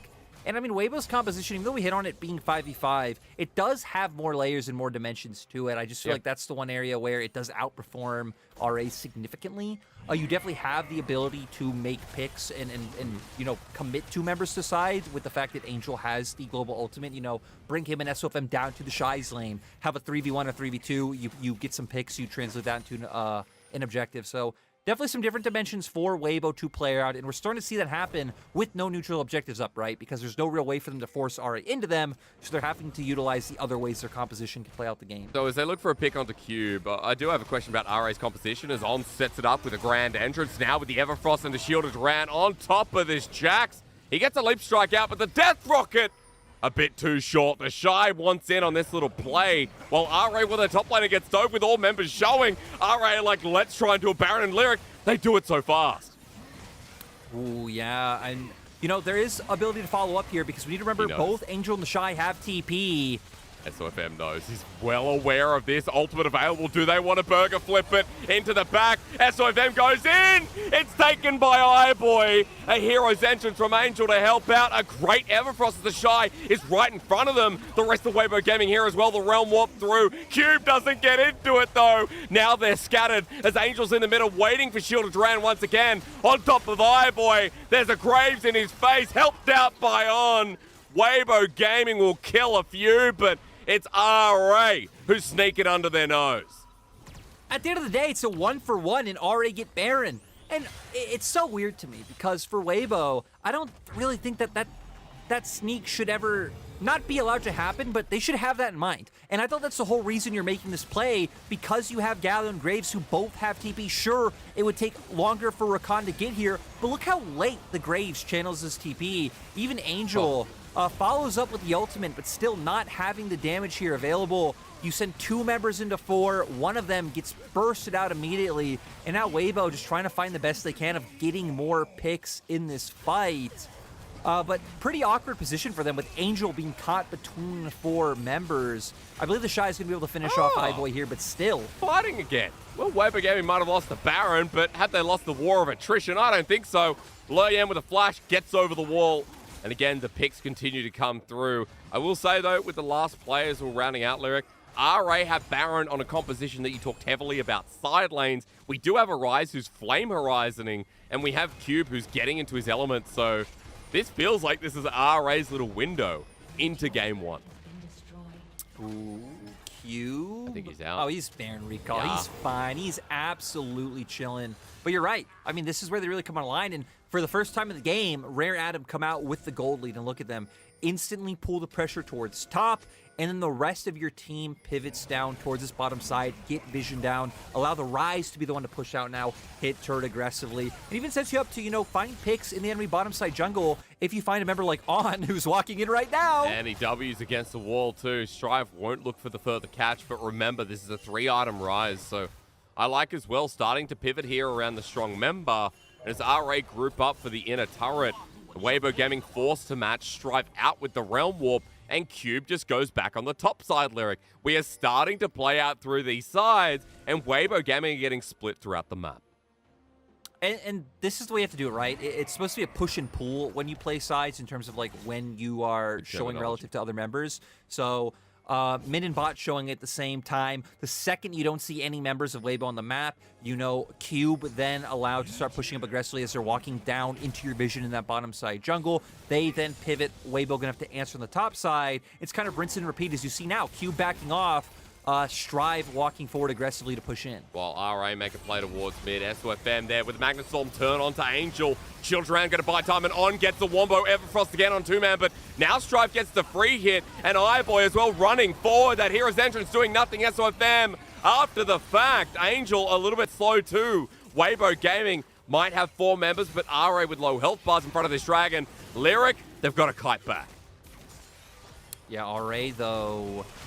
We do still have Cube's ultimate up. Iboy as well as his ultimate. No ultimates for the side of Weibo. And the Shy just takes it. The Shy just took Dragon, walked in and said, "What's up?" Even SOFM, who has Smite, not able to guarantee that one. But the Shy, clutch as hell as always to be able to make this happen. Still, I feel like for RA, they're feeling it. They're in a relatively good spot in this game. They forced that fight that I thought would be hugely beneficial for the side of Weibo. But Huanfeng not able to find his way to get any damage done. RA come out with the pick. You lose Dragon, so Weibo are on soul point. That is their biggest benefit now, right? Because any mess up coming out from RA pretty much leads to Weibo getting that objective and just will lead to a team fight victory. But we have to go straight into the replay here. RA being the ones to aggress here. You see SOFM and Huanfeng falling up, but look at the side. Huanfeng insists to back off because Cube is waiting in the wings, zones them out. The rest of RA members able to go in on, as you said, the heroic entrance coming in a little bit late. Then let's see how the Shy was able to guarantee this. Lilian's Smite did come out just a little bit too soon. And, you know, beautiful timing coming out from the Shy. Mix of a Q and an auto. And the Shy just walks up and takes it. And Weibo Gaming now on soul point. There might be about 1,500 gold behind, and it looks like RA are just slowly taking over this game. But we talked a lot about what Weibo can do in chokes, Lyric, in 5v5s. I know you talked about the other elements of the comp that can come through with the flexibility, but maybe it's not important because the Shy about to get solo killed. Cube does it with ease. We are in late game. Jack's baby, and Cube is all about it. And it's just so rough to see the Shy solo killed once again. We highlighted 3 solo kills in the last series for Wayward against the Shy. Now another solo kill going against the Shy in this series. And for the side of Weibo, I mean, even hitting on how they want a teamfight, right? I feel like a big problem was where that teamfight took place because it allowed for the Jinx to be zoned out so easily. If they can have teamfights happen just straight out in the open, they have their vision behind them. No one can zone Huanfeng out, hitting front to back. That's where Weibo really benefit, but they haven't been able to find that. RA have kept up this pressure just in the bottom side jungle, and they're going to keep it going as well. Wave pushed in, other members hovering around. You have the Realm Warp on Strive just in cases. Actually, no, Strive doesn't want to hover around bot side. It's like, screw this, I'm going top to push in this wave as well. Nice. And they go back to the push and pull. So we continue back to the game plan here that RA have really just put into power. This has been a beautiful mid to late game as we're kind of descending into that RA have put on for us. But Lyric, we know in 2 minutes 30 that RA is going to change. Even in front of the Baron here, Weibo Gaming getting pulled in and RA spread quite thin. So nothing being done under the nose a second time. And I just want to highlight again the fact that for Weibo, since they are on soul point, I mean, there's one thing going wrong. One thing that leads the Shy to walking up, autoing, throwing out a Q, and getting him Dragon, then going to give Weibo so much firepower in those fights. So they're still not down and out, even though they are a few K gold behind, and even borrowing the gold, right? I feel like gold has been very misleading this game because early game, Weibo were only up 2K, but it felt like they were in complete control of the game, and it feels like the reverse for RA ever since we've gotten into this mid-game is we get a replay here. Counter-Strike comes out instantly into the jump with the flash, so that's able to stack up. Conquer stacked up first for Cube. His ult was up. And I mean, right, that's the dynamic of the matchup. If Cube can find the all-in, he will be able to win, especially now that he has the Blade of the Rune King, also picking up the Randuins as well. The Shy just not really having the same amount of damage to be able to take him down in this one. A lot of gold coming through. Caulfield's Warhammer on top of that, ready for the 4th. So as we look across the items and look towards this next fight as Baron starts again. I was saying that Weibo Gaming, RA wouldn't do this under your nose, but his teleport comes through at 4K. SOFM needs a steal this time, needs to get the smite on top, and he does.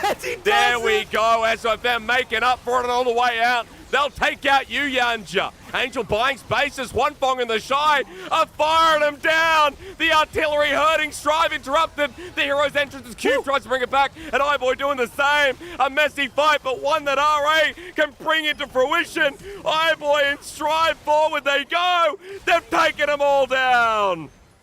And Cube pretty much completely set that up, jumping and counter-striking in, which allowed iBoy to follow up with his ultimate. If not, that was Weibo's fight. They were getting the front-to-back that they've wanted. But with iBoy finding access, now they can push in, get more damage down on enemy turrets. Only SOFM is up right now. Look at Bond in the mid lane, dude. How obvious is Strive right now? 0-0 and 7, and so big when he gives a bit of extra room to iBoy as well. This tank rise, this Kaiser in the bottom lane, now working out as RA deliver a fight that did not look good from the start.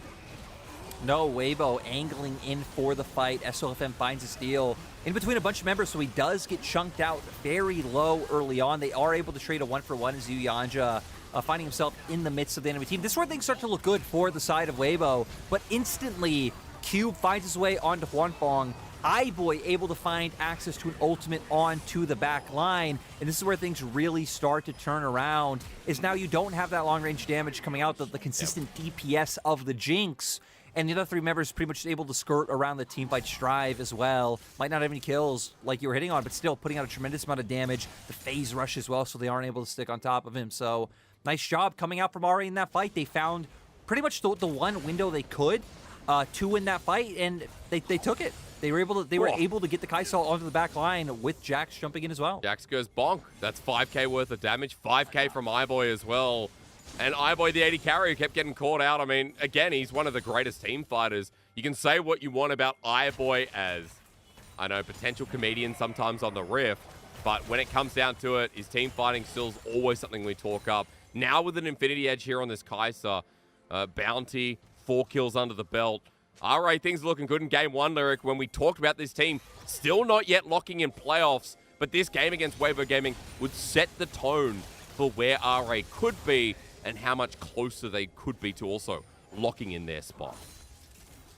Yeah, RA, I mean, again, just consistently impressive. Weibo, though, still having the Baron on SOFM, are just going to go for the push, forcing the TP back from Strive. They can't get the turret in time. Look at the TP flank as Yuyanja goes in with the Magnet Storm. SOFM's deep on as well. Has to get back. Yuyanja forcing out the damage, but SOFM getting low. Angel tanking up. Huanfeng there as well. iBoy's tagged from the backline. Ulti's in. The shield of Duran, though. Great time, but Cube carrying it back as the triple kill goes over to Huanfeng. They've abandoned the 80 carry. They want SOFM out of there. On wants out as well, and Strive with the final little piece. It's the horse running laps around for now, as RA just relying on Jax to go bonk.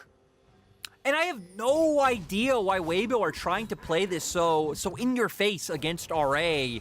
One of the big advantages you have over RA is just that range coming in from the Jinx, getting so close to melee range, allowing for Yuyanja to get on top of numerous members. Cube TPs it from the side, gets on top of Huanfeng on the back line. You abandon your 80 carry, and he is your consistent source of DPS that allows you to try to outlast some of the members of RA. If not, we're seeing how much Cube and Strive are able to do. I mean, especially since iBoy didn't go the more AP-oriented route. You don't have to even worry about him throwing out those Ws that chunk you out. You just straight up have the range advantage with your 80 carry. Sorry I'm so long-winded, Asterix. Yeah, you're right into the replay. Again, they get so close to trying to bring this turret down with their Baron, but they open up for the engage to come out from RA. Yuyanja hitting multiple members with his ultimate. Cube straight onto the back line. And the other members of Weibo kind of pivoting off to the side to take down iBoy just allows for Huanfeng to be jumped on by Cube. And at this point in time, if Huanfeng goes down and then either Strive or Cube still live, it feels like RA will just be able to take the fight consistently. I mean, each and every time they've been given time in these fights, RA able to clean it up. A 5k gold lead, and you are right saying that this game has not come down to gold. This game has not really been indicative by the gold lead itself, but this time around, you know, RA continuously winning fights. The gold lead meaning that they're on towards their 5th item is in a lot of these carries, does mean something to me here, Lyric. But on the other side, I think it's worth mentioning that stopwatch for iBoy means GA here for Juan Fong. Also for the Shy, you know, is it worth mentioning he's almost towards his 4th item, where Cube has his 4th item complete. I mean, we've already seen it, right? When we were at 2 items, the Shy wasn't able to go toe-to-toe with Cube in that side lane, so definitely not able to do it here anymore. Strive has Flash, so I think he should be fine. He's a brick wall. He's literally the sure bridge. He is full tank. Like, he's not any like the pseudo tank Rise. He is every item tank, and a Frozen Heart coming out, Gargoyle Stone Plate as well. And now RA looks like they're going to try and bring Cube in on a flank. And he has a GA available now as well. 45 seconds until the Dragon. That would make Soul for Weibo and give them an edge somewhat back into this game. Lyric, they're still running into them 5v5, and I'm going to be scared of people like Yu Yanja, people like Cube with the Counter-Strike, even Lo Yen here. One member caught out for Weibo Gaming, and we've seen how these fights are going to go. I think we just need to see Weibo investing more resources into just playing around Juan Fong. Not necessarily you being the aggressors like we've seen, right? A lot of their fights have been SOFM charging in and on, following up. Angel with the ulti as well. I think you kind of stick around Juan Fong, allow him to get these autos off like this, and then put the pressure on RA to run into you. Use the quickness to lock people down in front of Jinx. Get Juan Fong to reposition. Same thing with Angel and his taunt. I saw this earlier with Golden Guardians and 100 Thieves as Cube starts spiraling up again. There was some Donkey Kong music played behind it. Shout out to Shakarez, who obviously made a banger tweet. But as Weibo Gaming sit towards me, that Realm Warp. Oh my god, that Realm Warp! The hero's entrance, so wait for Weibo Gaming to have the Wombo. Everybody's in, Angel with the taunt as well. One Fong, nice and healthy. Cube jumps on in. He's about to go to GA though. It's turned around, it's gotten messy, but never mind. RA have won it. That Realm Warp was so 5-head. That was so big brain coming out from RA, singling out one member from the side of Weibo. They don't exactly have the wave, but I think Death Timers might be long enough. They might have enough tanky members just push through it in this game. Oh my god, it ends like that. An explosion from RA in front of the Dragon. Bait it in, lure it out. Weibo Gaming are meant to be a top team. RA with a change of roster as they dance in front of the Nexus turrets, but this team continues to surprise us. They continue to step beyond their means, and I'm loving every single second of it. Game number 1 evolves to a 30-kill game and an RA victory. They'll be remembered for the next couple of weeks. Man, that was seriously awesome coming out from RA. There was a lot of great things to how they played that game. Like, not only that ending fight, not only that high IQ Realm Warp coming through, the way they were managing their side lanes. Again, the push and pull, pretty much just pulling Weibo across the map, allowing for their soul lane advantages to be supplemented. We saw how much Cube was able to get done. Then, even in regards to the team fighting, pretty much in the way their comp plays, they have to find like certain angles for a team fight for them to be able to work against Weibo's composition. And they were always able to do it. Cube always found the flank, get off on the side, layer the CC, open up room for the ultimate to come out from iBoy, who then gets in and does massive damage. And it was just so great to see. For Weibo, again, I didn't like how we saw some of these fights start to happen in mid-game. It felt like in that last fight is when they finally got it through their head. Then it was just unfortunate that RA kind of just outsmarted them. But their early game, very solid. I think Weibo have had some of the best early game warding we've seen all split. Sure. And that's why RA weren't able to find any of those openings until like 20 minutes into the game. And then we come back, and for RA, like, solo laners were a very big deal in that game. Strive, I'm not sure if he actually got a kill towards the end, but that rise. He had 2. I believe it was like 2-0 and 12. Well, the assists speak for itself, don't they? Strive had a big part in that game, and we talked about the early game and what RA could achieve and what they kind of needed to get set up. They didn't get it set up, Lyric, but the mid-game onwards, things started piecing together. Strive's individual lead in CS made a big difference, and then we got to see what iBoy picked the Kai'Sa for. Yeah, I know, and again, going with just a straight-up 80 carry build on this Kai'Sa, Kraken Slayer, IE, Phantom Dancer. Yeah. Lord Dominic's, I believe, was picked up in there as well. So, had a ton of damage for that front line. Also, still bursty enough to just be able to get in the back line with how fast he got accelerated in that mid-game. And again, it was just a fun one. I feel like we saw a lot of cool, like, intelligent plays come out from the side of RA. I feel like we saw the strengths of Weibo, also the weaknesses of Weibo.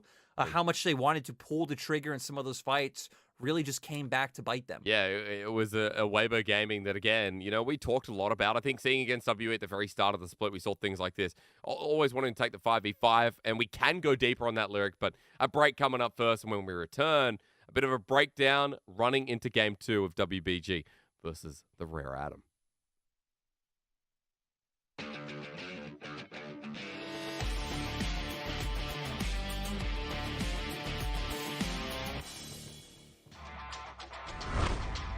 I don't know, they've got their ultis available, and Herald's not going that fast. As Mark gets the dredge line in, Ignite down, and with 10 kills, I'm ready for some more. Making up for game number 1 as Weiwei started off on the end. Crescent Guard with a 2-level lead in the jungle. Weiwei having a great time as everyone's forward. Look in the back line. Knight with a Shadow Surge. He's got to reset. He's got to reset. We want to see him go in. He lands on top of Fofo. Will he take it? The eye of the Herald popped. It needs to go down. He's taking yet another kill. Shadow Surge was not taken and completed as he picks up his double. And when you think top esports are out, just remember that Knight exists.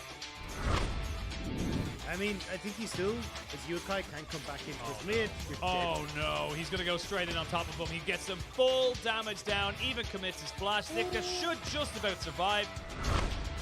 But the Ignite does give you vision, so if you're in the Shroud and you're ignited, it will still be able to kind of point you out. As you can see a flash forward as they go in. They're going to try to get him underneath the tower, but a knock-up. Cheated is dead. LNG's bot lane not to be caught out. They get a perfect combination. They stop that gank dead in its tracks. They want this tier 1 tower real bad, and LGD knows it. Shadow behind enemy lines. This is an opportunity as Mako goes into the tower. TP being channeled, but Shadow's too late to the play. His teammates are already falling. Gets an ulti on in, but it just doesn't matter as the Gnar comes through. Shadow late to the play that he was setting up.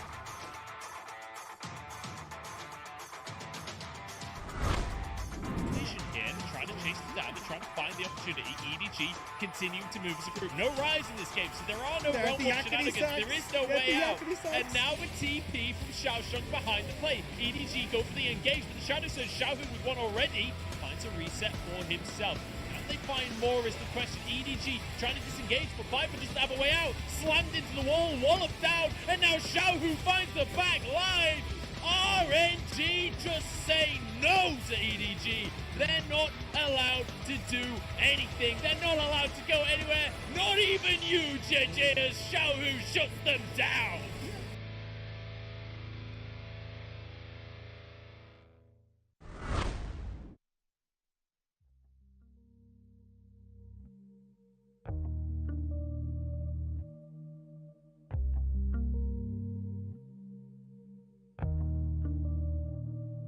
I just wanna love somebody, someone who gon' love my body the way that I want my body to be loved. Give me love, love, love when I need it. I'll be right here to receive it. Only kind of love is the one you give it, I mean it. Need it, need the kind of love you give, I mean it. Need it, I just really wanna know if you want.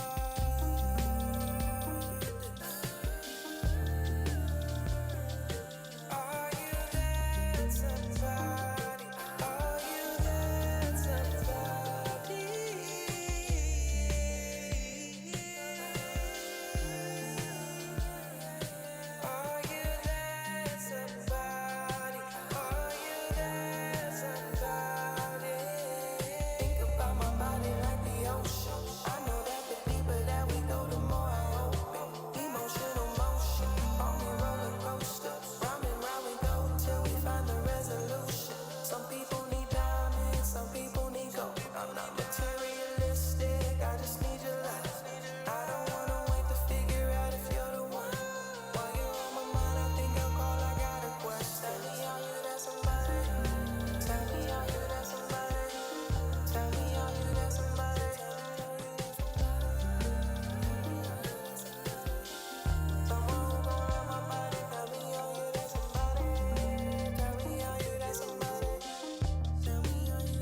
Guess who's back to blow your mind?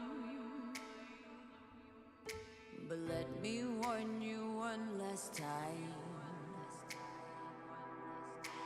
Guess who's back to change your life?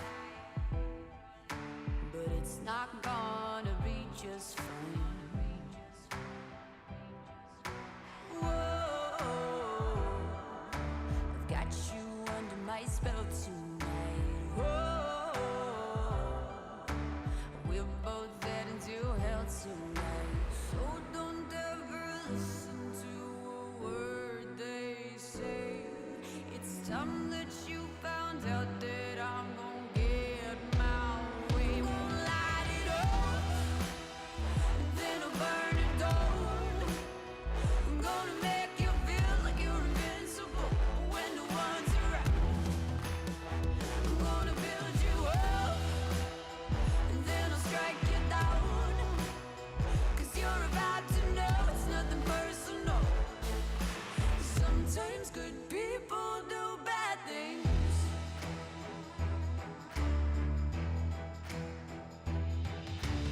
I have always tried to be nice. I've sat right back, I've tried to be quiet. But I can only take so much, and then I just explode. To feel it building inside, then I just need to let it go. So don't ever listen to a word they say. It's time that you found out that I'm gonna get my way. Okay, I'm gonna light it up, then I'll burn it down. I'm gonna make you feel like you're invincible when no one's around. I'm gonna build you up, and then I'll strike you down. 'Cause you're about to know it's nothing personal. Sometimes good people do bad things. Oh, oh, oh,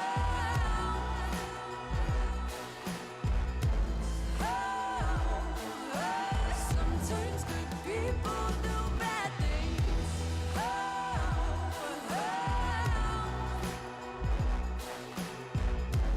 oh. Sometimes good people do bad things.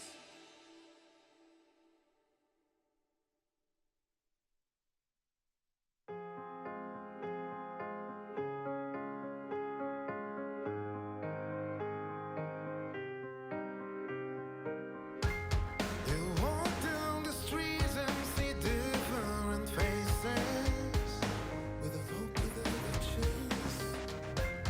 They reach out for love and for freedom forever. Do you remember how it feels? 12点是算一个战狼的对战士来说的一个版本吧，就是感觉上打野就是装备就是战斗力可以更强一点。乐爷就打野就是打法几年还没变嘛，就是他挺喜欢这种刷完的一些做事吧，然后我应该这种打法我应该很好教他具体的大概在哪里吧。 I wish I knew what Loyan did after cleaning his jungle lyric, but I tell you what, that's a mystery to remain unsolved, or at least unless SOFM can show us something in the second game. As we welcome you back, Lyric Hysterics, you can find out which one is which, and you can find out who won game number 1 by this little graphic here, Lyric. Bring him up. Cube versus the Shy, game 1. Of course it went to Cube. And we've seen it again, right? This is now pretty much 3 games in a row where Cube stepped up and been the massive carry force he's shown he could be. Again, all this second half of the split, I feel like Cube has been doing so well. Found a solo kill onto the Shy, kept up the pressure in the side wave, never like overextending or getting caught out, like backing up when he saw no members showing on midway for Weibo, allowing his bot lane to push out. Just a lot of great things. The flanks he was able to find were so crucial in this game as well. Always punishing the overcommits coming out from the side of Weibo, like here, where Weibo really want this mid tower. Weibo in a position where they don't need to overforce these sorts of plays, but it allows for Cube to get onto the back line, and Cube was constantly in Huanfeng's face, where you look at Weibo's composition, he is their big damage dealer. They really don't have any AP, considering Angel really being that only member on his team in a losing lane matchup. You're solely relying on the Jinx. And Cube was pretty much the main man to shut him down. And I love this final play, right? You know, the game that was still going back and forth, but at one singular play, a great realm warp from Strive, and RA cleaning up the rest. When you walk into the Jax walks right back, and it was nice to see that RA kind of knew this composition to a T lyric. We had a lot of questions in draft. We had a lot of, what would you say, concerns in how it was going to operate with the flexibility that Weibo Gaming provided. But in game one, I mean, RA really played the side lanes well, I thought, from mid-game onwards, and had a lot of pressure from Strive's lead, from Cube's lead. Even just the coordination that it takes, right? Yeah. That's what's always a bit scary, like seeing these sorts of things in the LPL, but they had the coordination to a T. We're going to get straight in the draft, though. Let's go. Teams sticking to the same sides. Picks and bans, the exact same so far. Last game, Weibo did take away the Jace. I don't even really know what you pivot here. Maybe you can take away the Rise if you aren't going to be one to first pick that one yourselves, which I feel like you don't, because Jinx is just such a pivotal pick. And Weibo say, hey, the bans weren't a problem. We're going to stick to what we did in game one. Which is a grand final ban here from RA. So let's watch the Jinx get locked in, and then Lyric on the other side. Rinse and repeat, right, with nothing else changing. We will see. I feel like you have to, right? I feel like Jinx is just such a monstrously strong pick. There's no way you can't pick it. They lock it in. And now for RA, I mean, you go back towards the Rise. Now Weibo are going to be forced to maybe answer with some kind of different picks, whether it is something like champions like Syndra, which we've seen players like Knight be willing to bring out more, or if you want to just default back to the more scaling like Victor sort of option. Point is, there are things there for Weibo. They could even opt into like an earlier rotation of if they want to go towards something like the Zillion, which we have seen Angel pivot towards. But a bit of a difference with RA now going to be the ones to take away the Hecarim instead. I think it's a good choice, considering that, I mean, the fact that they were even willing to go for Kai'Sa in that first rotation last game really surprised me. It was interesting, right? And the Hecarim as well controlled the early game from SOFN.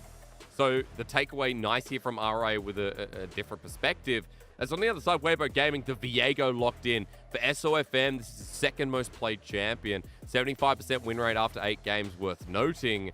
And while we do get the Rakan on the other side, we get the Kai'Sa again. This time with still the same access as Dive Lyric. And I feel like it's actually even more, considering that you have the Hecarim there to set up, E into the back line, going with his ultimate for the fear, just having another person who could definitely get to the back line. Where, like, sure, Volibear has his ultimate where he can be able to jump through, but I feel like it's not as guaranteed as a champion like Hecarim that has the Ghost, the E, takes Phase Rush as the ultimate. Yeah, just, bears are smaller than Ghost horse people.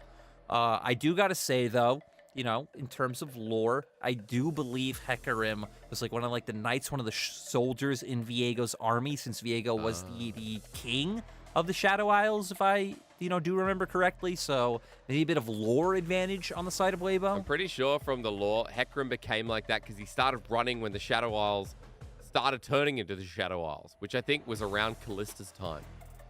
Was Hecarim Callista's horse? I don't know. I'm not going to go down there, actually, because I realize I don't. My lore knowledge is not good enough for that, so I apologize. I was going to say, fanatics. I don't think Hecarim was a horse. I think Hecarim was a knight, a guy on a horse. The Shadow Isles turned him into Hecarim. And, maybe we're going too far down this rabbit hole as Leona now locked in, and RA just continuing with the composition that wants to all in on the opposite side. Now, for Weibo, I'm curious to see where they go. Is the Orianna coming out? It is a strong matchup in terms of just isolated mid lane 1v1. You do have some setup, but I feel like nowhere near as much as you did last time around. Still a lot of range advantage to play off if they are able to do that this time around. Yeah, and then all in with a bit of the shy, right? So I'll talk about that engage shortly, because top lane is already looking a little bit different. Cube last game on the Jax control from a certain point onwards, and he's got such a wide champion pool as we flex through. A little note that it might only be 8, but again, Cube throughout seasons has showed the flexibility, and the Graves in this final game is going to add a little bit on top of that. Lyric, run me through this time, because for Weibo Gaming, those alt buttons are a pretty big deal. I kind of feel like it's all they have going for them is those big combos they can find in team fights. You know, hopefully the Shy finding massive Gnar ultimate on setting up for Angel to hit a shockwave onto numerous members. The problem is you have a decent amount of mobility on the side of RA. I mean, Kaisa, the Graves, Loyen, even Strive with the phase rush should be able to move quite fast and could be hard to hit those abilities. And the second thing is, I feel like for Weibo, they're committing more into the playstyle we hit on last time around, considering they have the Oriana instead of the Galio, so trying to play from a range, trying to get on objectives first, bring them into you. We saw them struggle with that last time, and this time, RA have even more and even better engage tools on their side with the Leona and with the Hecarim, so I feel like it will only be harder for the side of Weibo in this game. And I mean, in last game, we come back to what changed it all up from that mid-game onwards, which wasn't just individual play, it was Weibo Gaming not really understanding how they wanted to pick their fights with the comp they provided. In the second game, when you have a tool that's quite obvious, you're right, it's going to be interesting to see if they can actually lock onto RA or if that movement speed is going to bother the hell out of them. As we run into game number 2, RA blew up this series. From the get-go, Weibo Gaming should have been favored. I'm sure a lot of people in chat lost a lot of points because Weibo Gaming are 10-3. They're top 3 at the moment, and a win here in this series would propel them up towards V5 once again. But RA are the team that not even locked into playoffs. They're 7-6, and a series win here would not only be mind-boggling, it would be massive for their chances to lock in when teams like BLG, OMG, FPX are all fighting for a spot. And the LPL is approaching its final week. Welcome back to the Rift, where RA are a game up and right now are looking like the better team. I wonder if that's going to hold true, Lyric, into this second game. Yeah, and for, just looking at RA and the teams they've beaten top esports, they've beaten RNG. If they beat Weibo, that's another one of these top teams kind of added to their list. They did lose to V5. That series was close, though. Did go all the way to 3 games, and RA looked like they were almost able to pull it out. And then their other loss against the top team being BLG, who also aren't qualified yet. RA still have to play against JDG and EDG. That is their last 2 matches of the split. But, I mean, beating Weibo here would be a great start to, building the momentum to potentially leading us to believe that, those are 50-50 matchups and they aren't underdogs. Because, like you said, they should have been underdogs here. Beautiful game 1. I think even more opportunity with how the drafts have panned out this time around. So, RA, show us your stuff. So, remind me again, are we just going to be looking at Strive, Realm Warp, and how he links up with Loyen? Because you said in our opening segment that, mid laners are influential with their junglers and how they influence some of these side lanes. It feels like Strive in game number 1 was exactly that, just past the laning phase. Yeah, I feel like RA have a very similar, style coming out here. They're going to be playing around sides with the fact that they have Ryze and having Graves on the opposite side of the map as well. They showed they can do that quite nicely. They have even more all-in and even more engaged to set up the team fights this time around. I think they have a, much more potent 5v5. Yep. So for RA, similar things, the exact same things, honestly, to game 1. For Weibo, I think it's a bit different because your early game is nowhere near as strong. Hecarim, of course, having a lot easier access to getting into his lanes with his Ghost, with his E. Viego not able to influence anywhere as much. And then especially Angel being on the Oriana will have push and should be able to win the 1v1 as we see him doing already, but will be much harder for him to follow up on any plays and actions that happen in these side lanes as compared to last time around. So I feel like On really has to be that difference maker in the early game like he was in game 1, but you'll have nowhere the amount of follow-up that you did in game 1. Well, let's see if he starts moving out of lane. There's a massive wave pushing up here. Once again, Weibo Gaming hit level 2 first. Bit of a CS lead building up as you expect with so many minions at the base of the turret. Nightboy and Yuan Jia just going to have to collect them shortly. Junglers worth noting here on opposite sides of the map as it is Loyen who's top side and SOFM who's bot. So both lanes pushed out. Not much opportunity going to happen here for an early dive. And as the Shy receives the turret in, it's going to be a big question for me, seeing how he goes on this Gnar top, because we talked about the 1v1 up in the top lane. Game 1 was cube favored as we saw. But the Shy here on this Gnar, this is his favorite, and we're going to see if he apparently survives. There is a dive. A Ghost is coming. The Shy has to hop out of the way. He flashes over, hop there, but Cube takes him, and Lyric, don't ever listen to me again.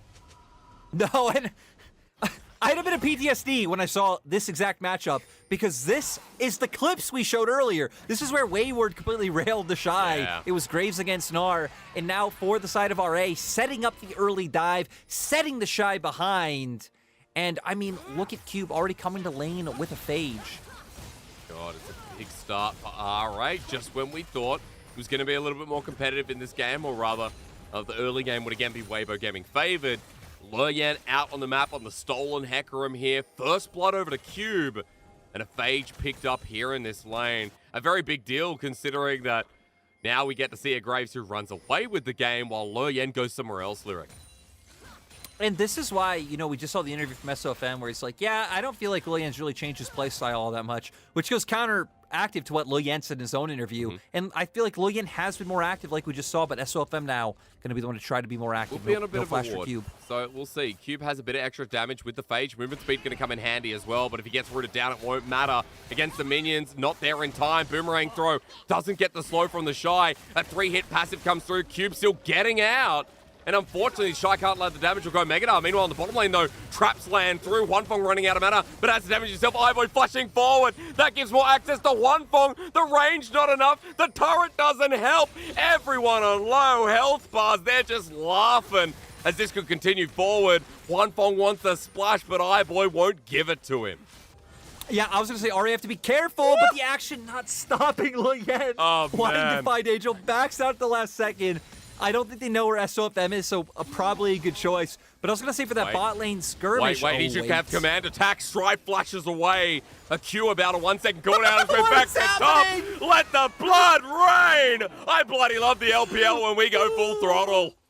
What is happening here? Just non-stop action in all 3 lanes. I am 100% sorry, observers. This one is a tough one to follow. But still, RA coming out on top. Cube picking up another kill. And again, it's just sad to see teams just knowing how to pivot into just abusing the Shy. And this time around, right, it's not the Shy struggling in a 1v1. It's not him getting solo killed. He's getting heavily targeted by the members of Weibo. And this goes back to even what we were hitting on in draft. In terms of this time, Luoyan having more access to ganks this time around, to where last game it was SOFM on the Hecarim. He had the ability to hover up towards his top side. And yeah, it's just sad to see that Weibo are being punished. The one saving grace right now is mid lane. Angel, of course, winning out in this matchup, able to get Stripe's flash. Even bot lane, though, I guess to be fair, Huanfeng didn't have to blow any summoners in the last play in bot. So it's actually going to have to be iBoy who's going to have to play respectful, forward the next 2 minutes in this lane. And Yuyanja's positioning, that's huge on the traps. It's a 2-man on helping out, but Yuyanja wants at least one piece from this puzzle. Zenith Blade, that was the silliest hitbox I've seen in a what? Wait, what? What was that? I'm with you. That completely missed in our eyes. Oh and, my God.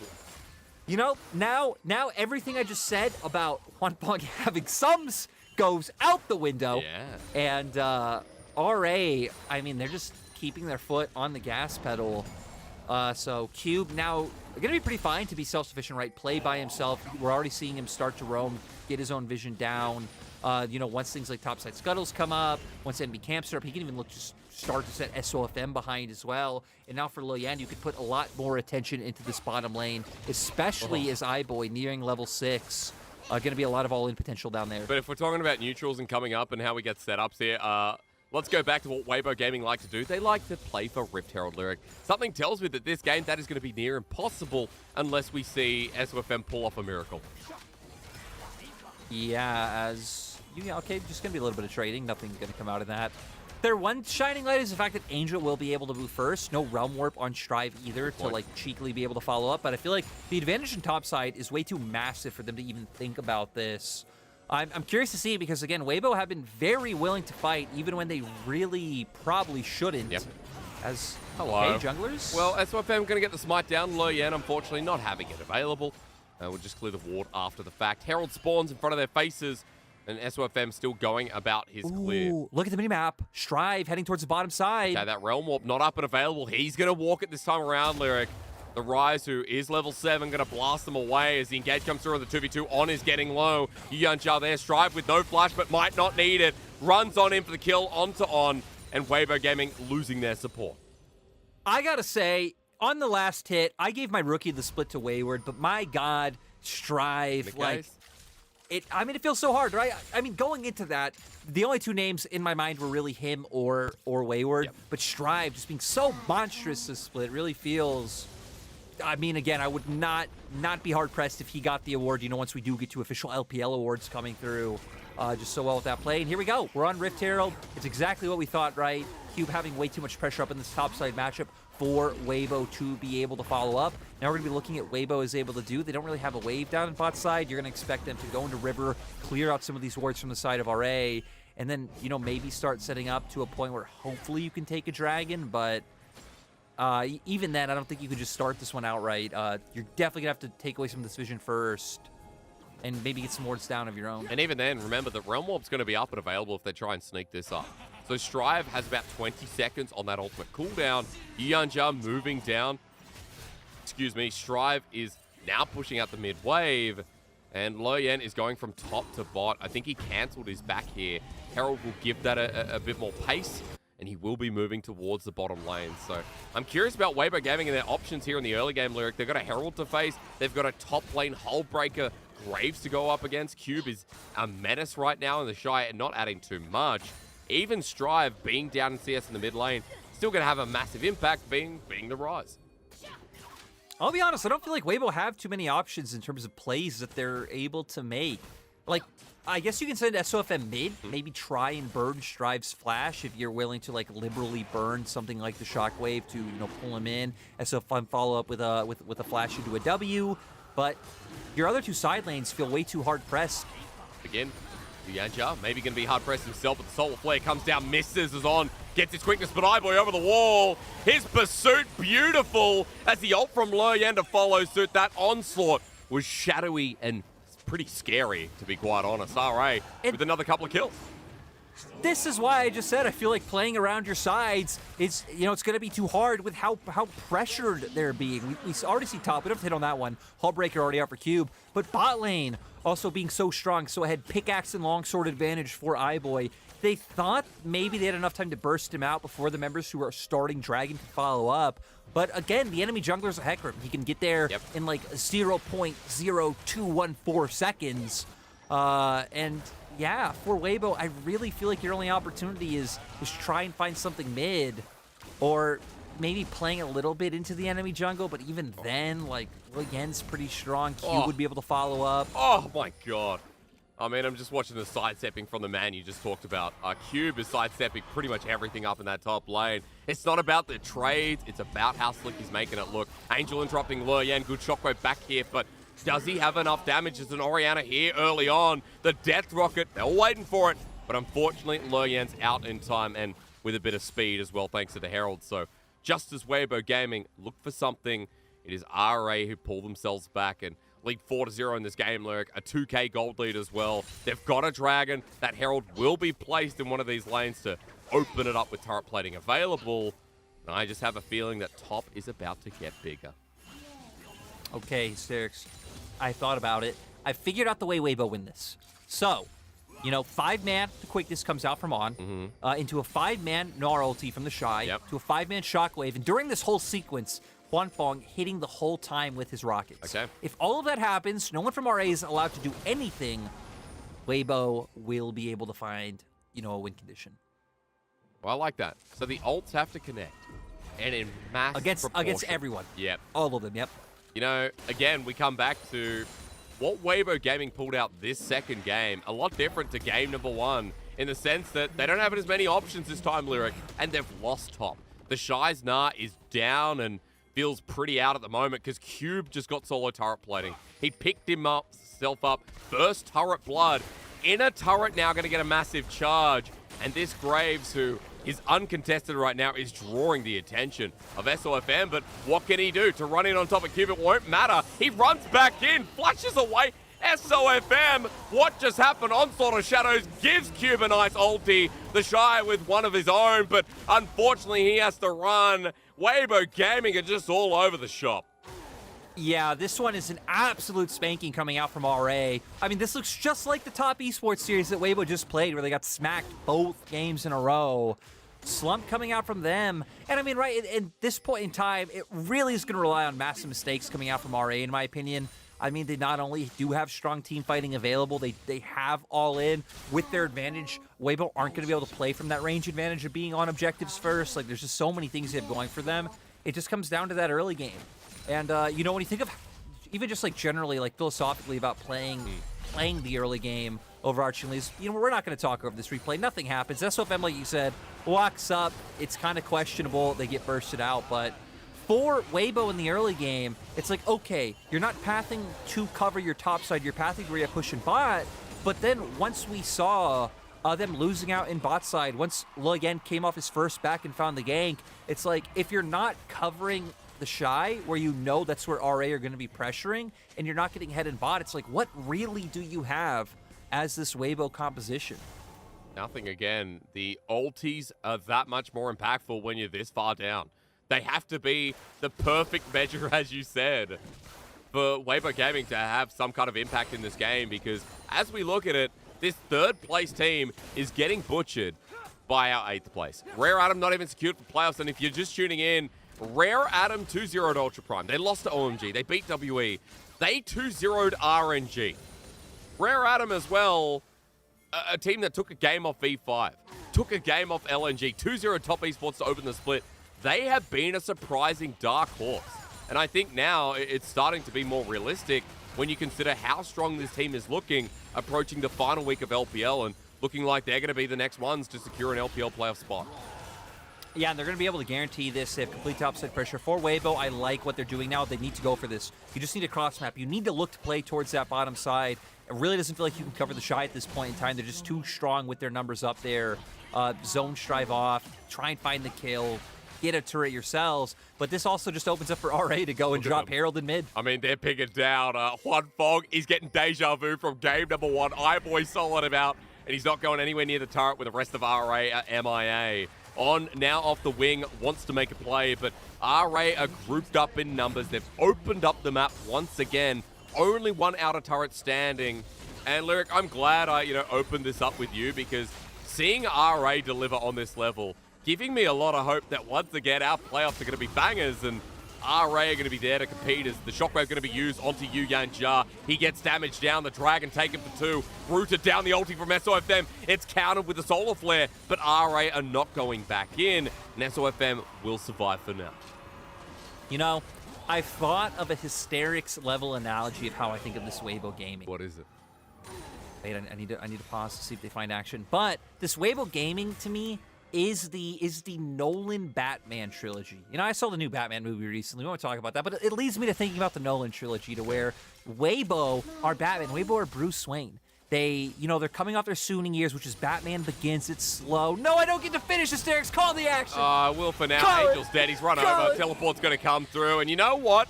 RA welcomed the Shy into the fold. He'll go Mega Dash shortly, but it matters not. RA have gotten their pick. They are deathless in this game number 2. They are spanking Weibo Gaming, because Weibo Gaming walked into their territory. This just happens to be the series. Look, I'll give you the spark notes. So V5 are Heath Ledger's Joker because they lost to Weibo. Okay. And RA are Bane in The Dark Knight Rises, in that scene where they break his back in the sewer. Tom Hardy. Because this is, Tom Hardy, genius actor, absolutely amazing. If you don't love Tom Hardy, I have no idea what you're doing. But that scene was brutal. And this game is very brutal. Point is, though, right, at the end, Batman still comes out on top. So, let's at go the end deeper. of the season, Let's go deeper, right? I think RA are becoming the Dark Knight. You just got to give it a title, Lyric. And I know, you're going deeper into individual characters. I think overall, RA are the Dark Knight of the split. And is it because I gave you the Dark Horse that you wanted to level it up? I feel like you just wanted to one-up it. Because I'm thinking about it, right? Because I actually said that Weibo's Batman. Weibo's the Dark Knight. But point is, right, at the end of The Dark Knight Rises, which I don't care about. If you haven't seen The Dark Knight Rises, it came out, whatever it was, 10 years ago. Yep. This isn't spoilers. Right, he fakes his own death at the end. So what's the equivalent of faking your own death in, LPL terms? I don't know. But you've already given me enough. I'm already off the planet with this one. I saw The Dark Knight. I saw The Dark Knight Rises. All I know is if you give me a Pringles can, I'll imitate this voice for you 100%. For now, Please do it. For now, you use a hint. And you're bored of the darkness. Oh my god.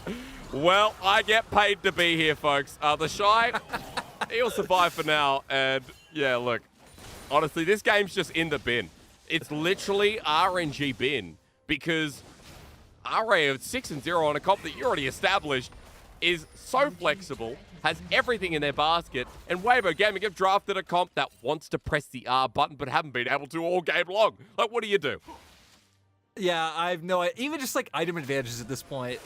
For RA, they're just so strong. Collector already being built for Eyeball. You're starting to get to a lot of those tank items for other members on RA. You see going towards the Dead Man's Plate for Le Yen, sitting on a Kindle Gem right now for Strive. Like, I don't know if you have the damage to be able to take down any of these members at this point in time, and you still see the side lane control coming out from RA. Again, just kind of balancing it out beautifully, getting the deep vision available. If any member of Weibo walks in their jungle, they're going to get picked off. And now for RA, you got the resets coming out, you get back on the map, and you just set up for Dragon coming out in a minute 30, play around sides and look for picks until then. And for Weibo, your only course of action is pretty much just pick up gold on the map. Hopefully clear your camps before RA is able to steal them away, keep catching waves, and just try and get more items under your belt until you have to fight, at Seoul. So for Weibo, you expect them to give up this Dragon. I think that'd probably be the most intelligent course of action. Don't fight unless RA force Baron or you're actively fighting for Seoul.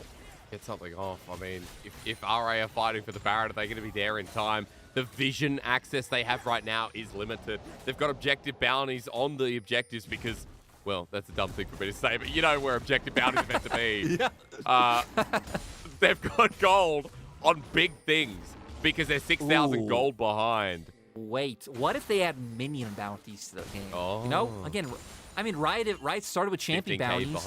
They went to objective bounties. What's that? I feel like that's the next logical progression, minion bounties. Well, they get an extra, 2 gold. I could see that. Yeah. And I'm not saying I want that. Wait, action? Weibo, okay, Shockwave. But Loyen's tanky. He does a lot of damage, and now the teleports arrive. Weibo Gaming, they use 4 ultimates to try and pull that off, and they didn't even get Loyen to half health. I at least like their thought process with it of look for the pick before Dragon, and then maybe that pivots you into taking the Dragon, instead of posturing to fight the Dragon 5v5 and then just getting wiped, which then leads RA to Baron and then closing out the game right now. To where if you're setting up for the pick, you're dedicating a lot. Sure, you're going to lose pressure off this, and RA are going to keep pushing in. They would have had that pressure anyway, and it could have just been potential profit is, Cube's massive. Cube is an item and a half up over Shy. Yeah, feels bad when Cube has been the better top laner this series. We talked a lot about the Shy versus Cube. This story was great because Cube came into the league in 2019. The Shy has been in the league since 2017 I believe, 2017 summer, when he joined IG. And Cube is like the little brother who's taken over. The Shy still being talked up this split as one of the best top laners, Lyric. You said on the last hit. I said on the last hit, which hasn't come out yet. So I'm gonna look like an absolute. I'm gonna look like an absolute fool in 3 days whenever it comes out, and people are like, "Why is Lyric saying this?" I recorded it. Last week, guys. Hey, to be fair, I've been saying in streams that the Shy is the best top laner this split. You were talking to me about Rich being up there. I think you and I had a discussion before show that Cube was top 5, top 6. He's in the upper echelon with the way he's been playing this split. I mean, the only 3 that jump out to me, looking at the split holistically, obviously the Shy has been playing bad the past 2 series, but the Shy, Rich, Bin coming into form. Yep. I think once you get past those names, with players like Breathe and Ala not finding form, I think Breathe definitely has been fine to good, Ala struggling.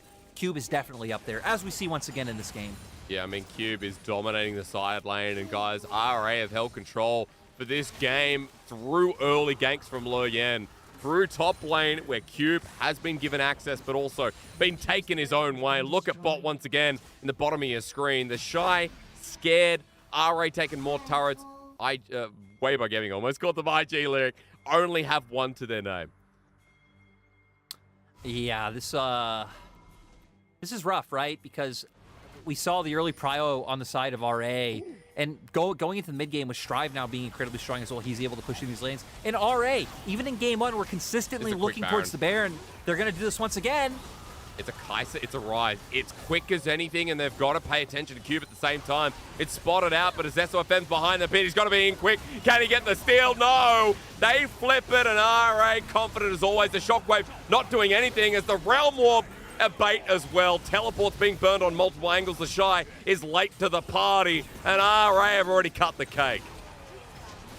On, still going to try and look for this, though. The Shy gets a one-man ulti, but it's a tank Rise. Excuse me, it's a tank Graves. Because he's so far ahead, he acts like one. RA lose nothing. SOFM dying. The Baron given over. Lyric, they still don't have a kill.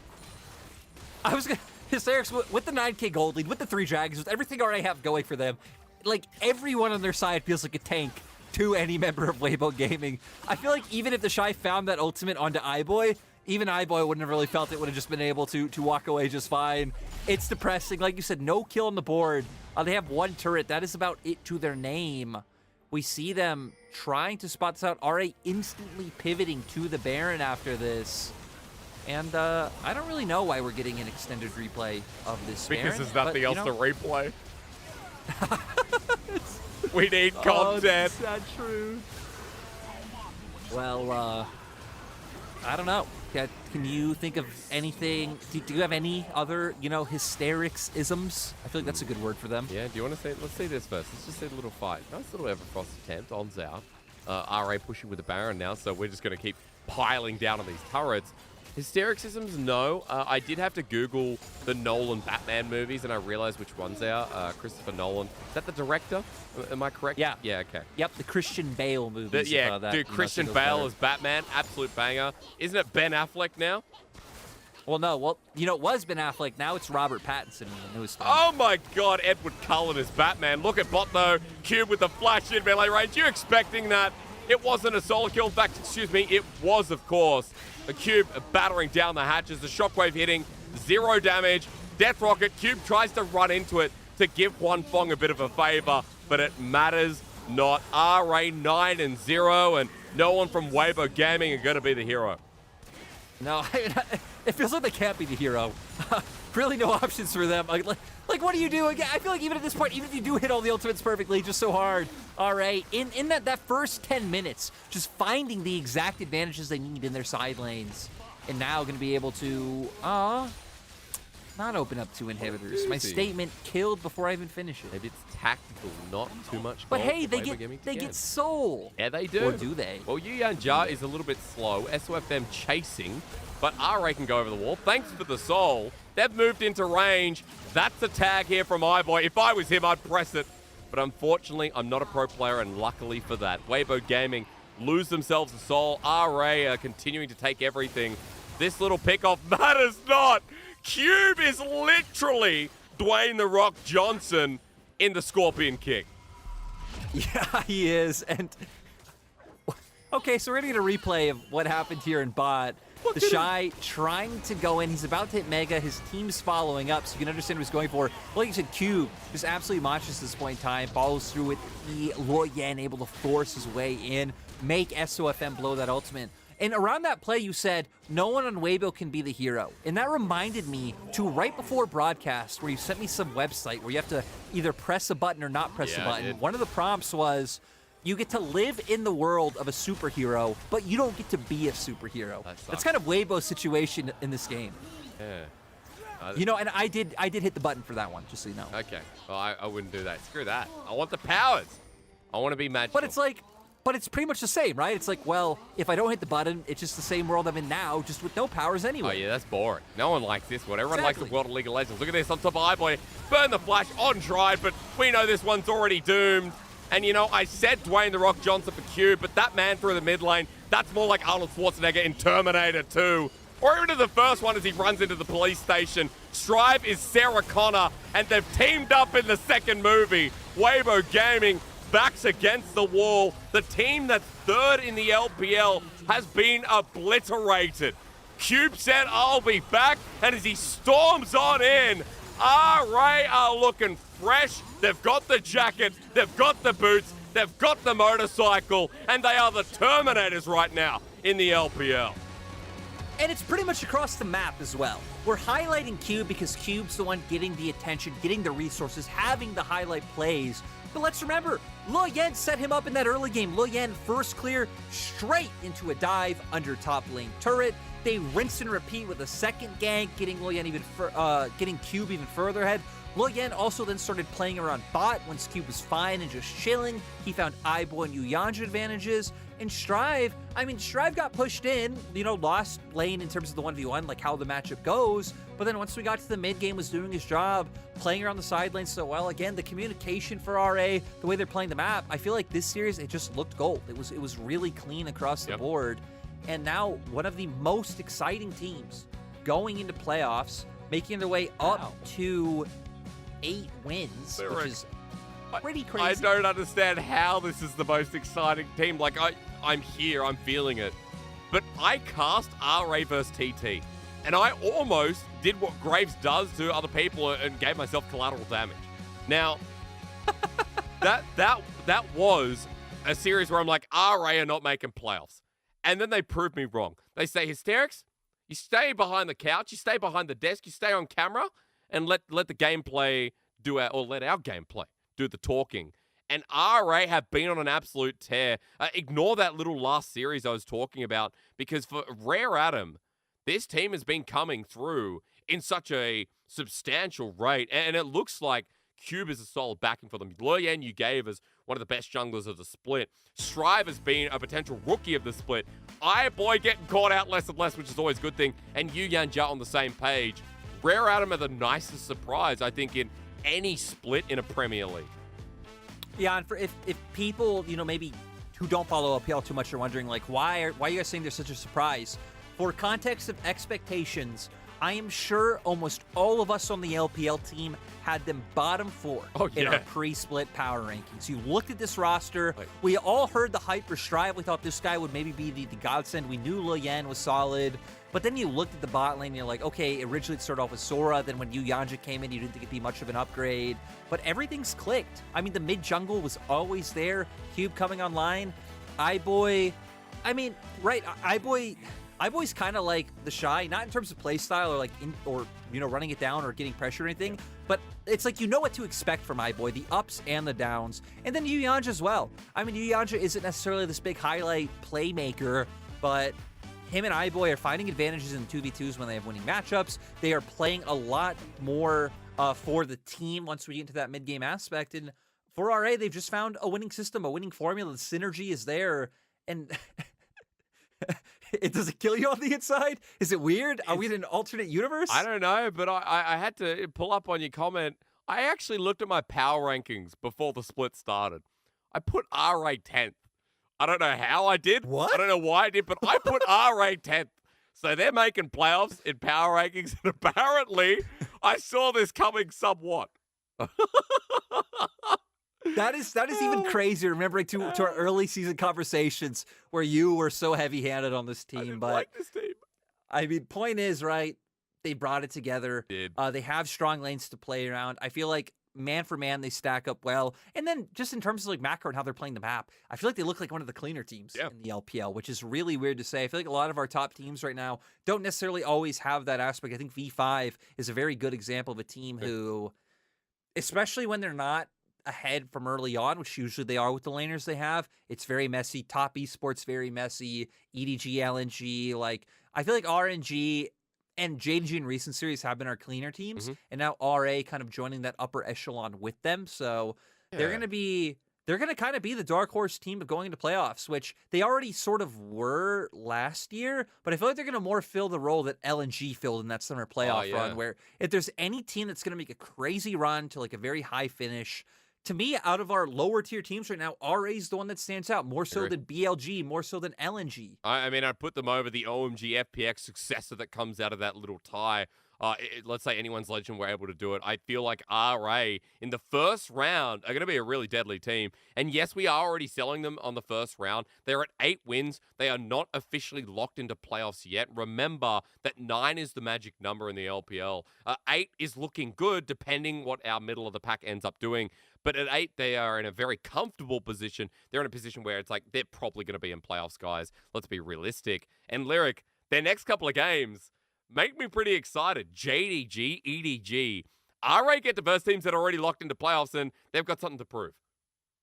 I mean, especially against EDG, I feel like when you look at how RA have been stacking up, that one is very winnable. Yeah. Flandre, I think, has struggled so heavily this split. JJ has not had the same performances either. Then you look at Cube and Loyen, very much doable. The J2G one to me is exciting because I said, to me, looking at two of the best junglers, kind of excluding Tarzan from that list with LNG's form, has been Loyen and Kanavi. Then Cube versus 369, man, it'll be awesome. Oh, it really will. And speaking of that top laner, Cube, standing by with Wendy for an interview. I think one of my most favorite players here on the roster, but in the LPL becoming. We'll throw it over to the interview and be right back. Hello everyone, welcome to the interview, and I'm standing by with Cube, the MVP of today's best of 3. So congratulations on today's win. And my very first question is, facing this opponent, WBG, definitely they are a very strong team. So what's your focus from the whole team into today's best of 3? 那首先恭喜你们，恭喜 Cube 今天非常非常漂亮，2-0也是拿下比赛的胜利。第一个问题也是要问到的是，其实面对 WBG 也是一个很强劲的对手，之前也有过很漂亮的发挥，所以说可能进入到今天的这个 BO3，你们的一些关注的重点或者说比赛当中的重点会是什么呢？就我们的比赛关注的重点都是上野碰撞吧，我觉得我们上野打谁都能赢。I think for today's game, I think our focus is definitely the top and the jungle. But I think for the top laner and also the jungle, we are the strongest. Facing any other teams, we can easily get the win. Yeah, and you guys really shown us super gorgeous performance. And I want to talk a bit more about Game 1. In Game 1, the opponent's team, they have stolen that Baron, and they would like to use the Baron buff to just push the main lane. And after that, you were able to use the teleport to flank to the battlefield in the main lane, and you were able to get the triple kill. So tell us more about that scene. 那其实说到第一局，其实对面是有偷掉了，有抢到一条大龙 buff 以后，然后他们想利用大龙 buff 在中路进行推进，但是当时你是直接 TP 落地，然后侧面切入战场，帮助队伍也是打赢了那波团，你也拿到了3杀在手。所以说想问一下，当时那波你的贾克斯是什么样的一个情况呢？就当时他们觉得边线打不过嘛，然后就去打团嘛，但是我觉得我们打团也能赢，所以就踢过去打架了。Around there, maybe the opponent's team, they feels like they cannot win through the silent push, so they would like to seek the opportunity for us to have some team fights. But I feels like even for the team fights, we can still get the win. So I just use the teleport to flank to the battlefield to get the kills. And let's talk a bit more about Game 2. In Game 2, you were able to have a very smooth game from the very early game. You have so many tower dives and skirmishes to open the whole situation, to snowboard to the end. So tell us more about the early game strategies from you guys in Game 2. 那其实说到第二局，对你们来讲好像是比较一边倒的一个局势。从前期开始，你们就产生了很多波的越塔呀、小规模的碰撞，也让你有个比较不错的一个发育，然后一路就滚雪球滚到了最后。所以说，你们前期的一些节奏或者思路是怎么样的呢？就上野吧，我们上野配合就打野帮我能 C 吧。I think for Game 2, the focus is just the top laner and also the jungler. If our jungler just help me a bit in the early game, I can just carry the game. And definitely, you are just the carry of today's best of 3. And for the next best of 3, you are going to face against JDG. They are on a winning streak as well. So, what's your expectation to the next game? 那下一场比赛你们要面对京东嘛？那他们其实现在也是处于一个连胜当中，所以说对下一场比赛有什么样的一些期待或者看法吗？就369最近状态也挺好的吧，挺期待跟他们上野碰撞的。So because the 369 is also on a very high note recently, I'm really looking forward to have the game to have some skirmishes for the top laner and also the jungler. Yeah, we are always looking forward to that, and best of luck for the next games as well. 再次恭喜你们，接下来比赛要加油，加油 C! And back to you guys. Bye bye. Thank you to Wendy. Thank you to Cube. Lyric, very obvious to see that RA know their strength is around skirmishes up on the top side. Good to see Loyen and Cube actually connecting quite well, considering that this strength has become one of the biggest in the league, and no doubt that Cube got MVP because of how they exploited it. My God, I just need to look at how many he's at now, because for RA, it was Loyen kind of sitting up there, but Cube actually now sitting with the most. Yeah, gonna be making his way up. I know was sitting at 7. I'm assuming, right, this would, yep, the 8th coming in, so being tied with Rookie, being tied with Betty, only under Xiaohu and Scout. True. And well-deserved for the kind of I don't want to say resurgence, because it's not like he was playing bad early in the split by any means. It was just, it felt like it took some time for this RA roster to be able to figure this sort of play style out in terms of putting those resources up into the top side and, you know, knowing that this is the strength to double down on. So they have a winning formula. No matter whenever we see conversations come out about, like, you know, you don't want teams to be one-dimensional or two-dimensional, you know, like not have too many options to play with. I've always said this, I feel like in the LPL, it's always worked to just be really strong at one thing, so strong you can just power through all the enemies. RNG showed that last year, once again, in Spring Split with their style. FPX? IG? FPX, IG. I feel like EDG and Summer kind of break that mold because I feel like they kind of were more of a kind of generalist in terms of how they were able to play the game. But RA, looking solid. They are, and it's really good to see. Note with your MVP standings as well, Cube is now the best top laner to MVP standings. So he's up there, tied 3rd again. Well-deserved to Cube here as RA20 Weibo Gaming now move to 8 wins. Keep Weibo from progressing further. A nice way to start the night. So we are going to send Lyric to the chairs for now. I don't know what you do after chairs. this. You're going to go and, go to the chairs, son. I'm going to bring in an Irish man who's got nothing to lose for IG Top Esports WE versus RNG. And we're going to finish off your night in style here in week 8 of the LPL. Go somewhere, but then come back. They say don't go anywhere. I want you to come back. I want you to come back. To go somewhere, then come back. And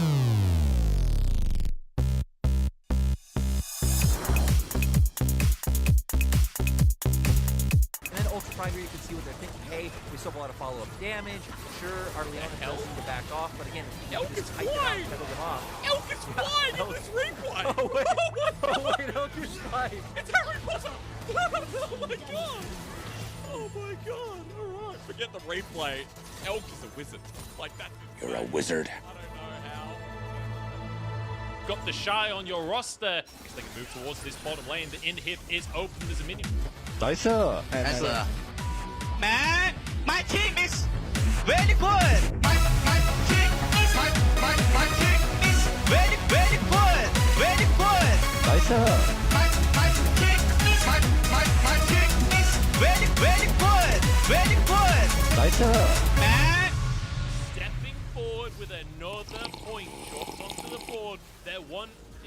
And now they can just look to take that wave in mid. The TP's already coming through the Shy. The masked man standing. Can he get Doggo?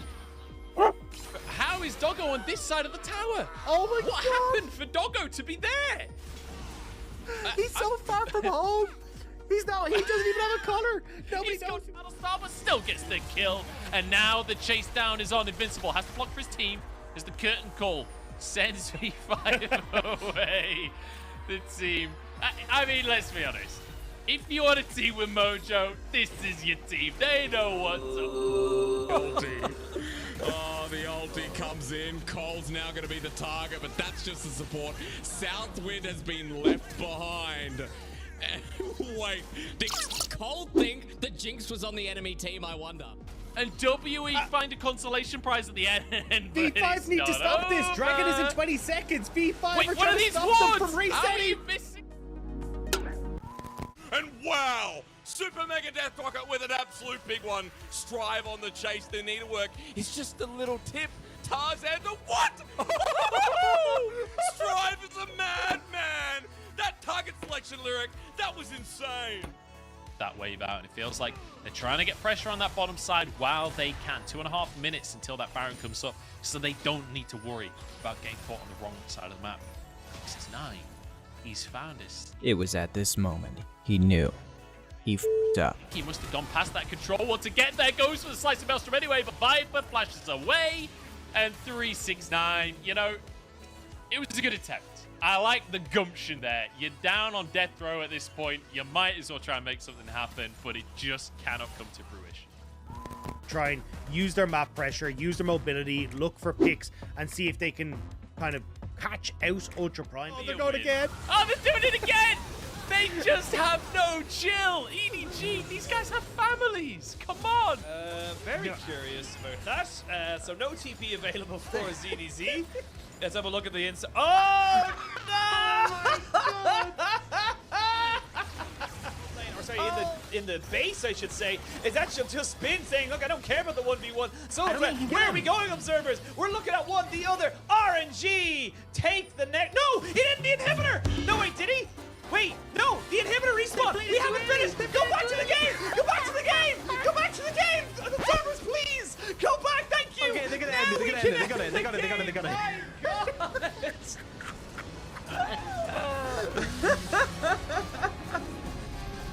Oh my God. Oh my God. All right. I have one word. Fiesta. that was some. Hey, RNG do close it out. They do manage to. They manage to. I mean, the rest of the team would join them.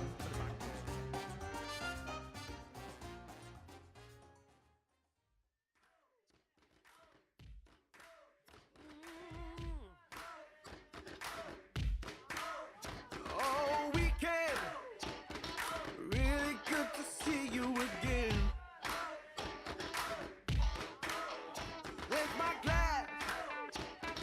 I can't wait to hold you again. Come on, give me my glass. Mama, shake your ow. Shake me. Hypnotize me. The way you shake your it's tantalizing. Get loose. Shake a little bit too long. I wanna move my body till I sweat. I wanna groove and party till the lights come on. I wanna move my body till I sweat. I wanna groove and party till the lights come on. I can see you over there, looking over here at me, giving me those coming eyes. What you got over there for me? Well, I've got something for you if you really, really wanna see. Let me get another round and give us some company. Hold on, I'm coming. Hold on, I'm coming. Don't go, I'm running. I wanna move my body till I sweat. I wanna groove and party till the lights come on. I wanna move my body till I sweat. I wanna groove and party till the lights come on. All right now, Mr. Paul, we all sing along. Y'all ready? Here we go. Party till the lights come on. I need y'all to say that with me. Party till the lights come on. Sing it for me one time. Party till the lights come on. All the fellas, all the ladies, let me hear you. Party till the lights come on. Ooh, it sounds so good now. Party till the lights come on. Party till the lights come on. Party till the lights come on. Ooh,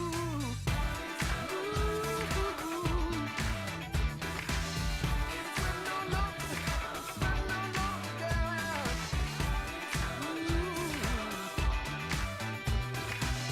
Don't tell me lights on yet. I ain't ready to go home now, no.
觉得小东北这名选手是一名实力非常强的选手吧，就他在 LPL 也打了很多年吧，就和他交手过很多次，就感觉他个人实力非常强。就这次和他交手，他就很久没有打比赛了吧，可能需要适应一下，我可能就打好自己的就行。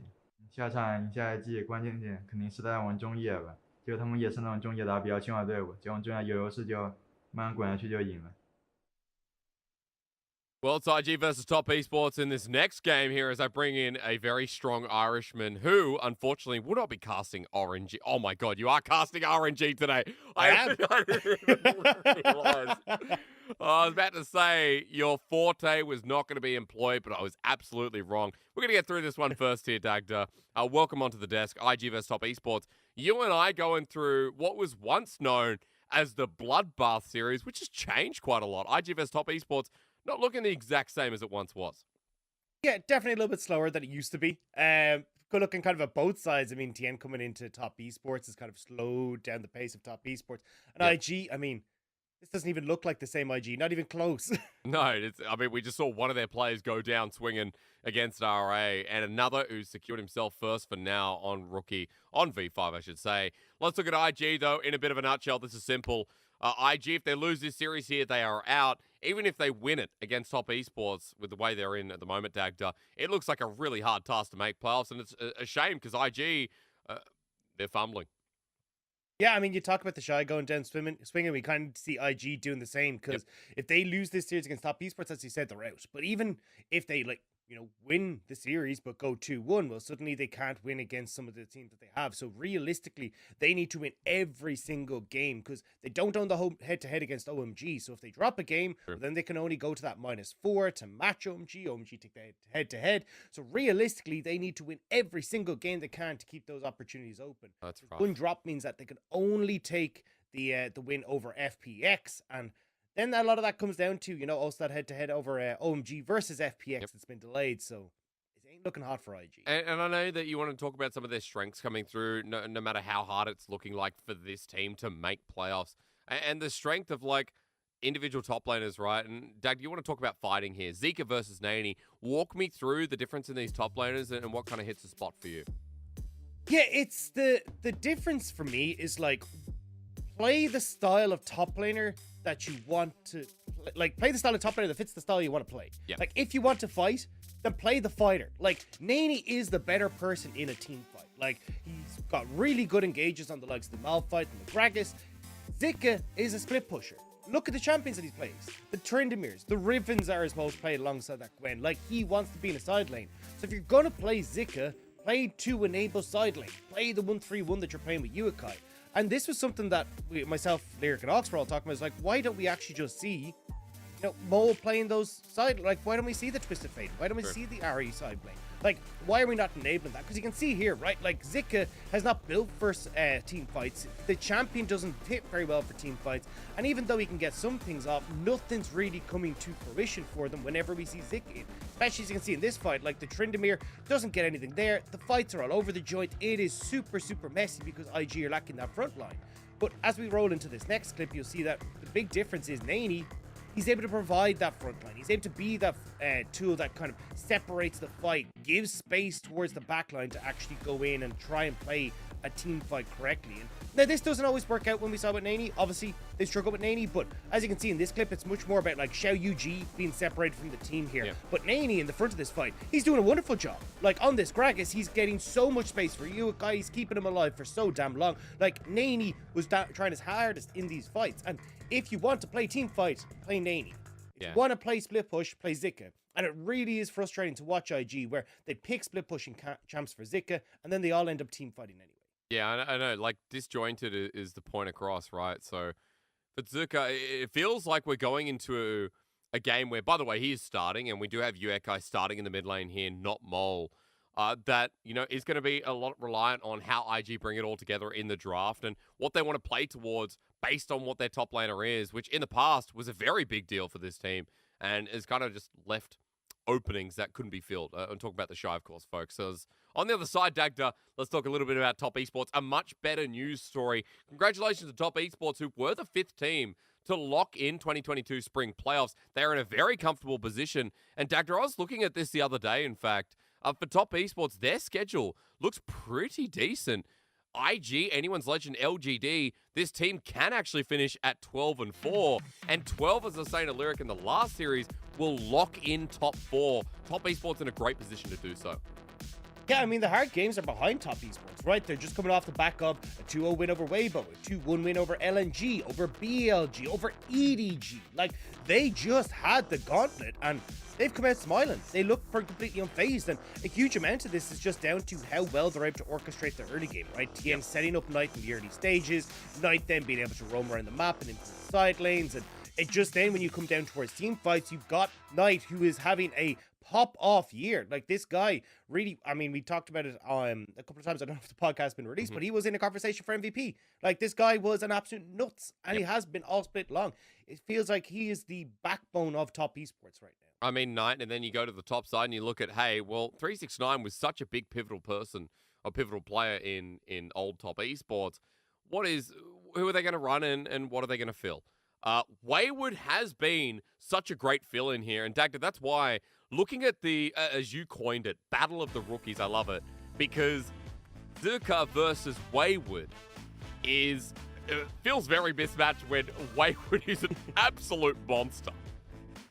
Yeah, I mean, both these guys have been monsters at different periods of times, right? True. It's just that Wayward has managed to keep that one rolling. And I think for Wayward, funnily enough, is bringing to the team what I thought Zoom was going to be able to. Like, be that steady top laner, give him a counter pick, he's going to be able to take over the matchup and, like, just kind of absorb a lot of that pressure. And that was what I expected from Zoom. But with Zoom not able to bring that, Wayward has really stepped up to be that killer in the top lane. Yep. We saw him absolutely demolishing the Shy the other day. Like, this guy, if you give him the counter pick, he will pop off. Whereas when we look at Zuka, it's more about, hey, look, are we going to be able to get this split push? Can we give this guy a ton of resources and get him rolling? And if that's the case and you can play 1-3-1, it looks great. But as we already kind of pointed out, I mean, Zuka's stats are starting to roll down the split as we start to see them looking more for team fights in IG. And it just isn't looking as good. And coming back to Wayward quickly, note that he has the lowest jungle proximity, 19th in the league, Dagda. Yeah.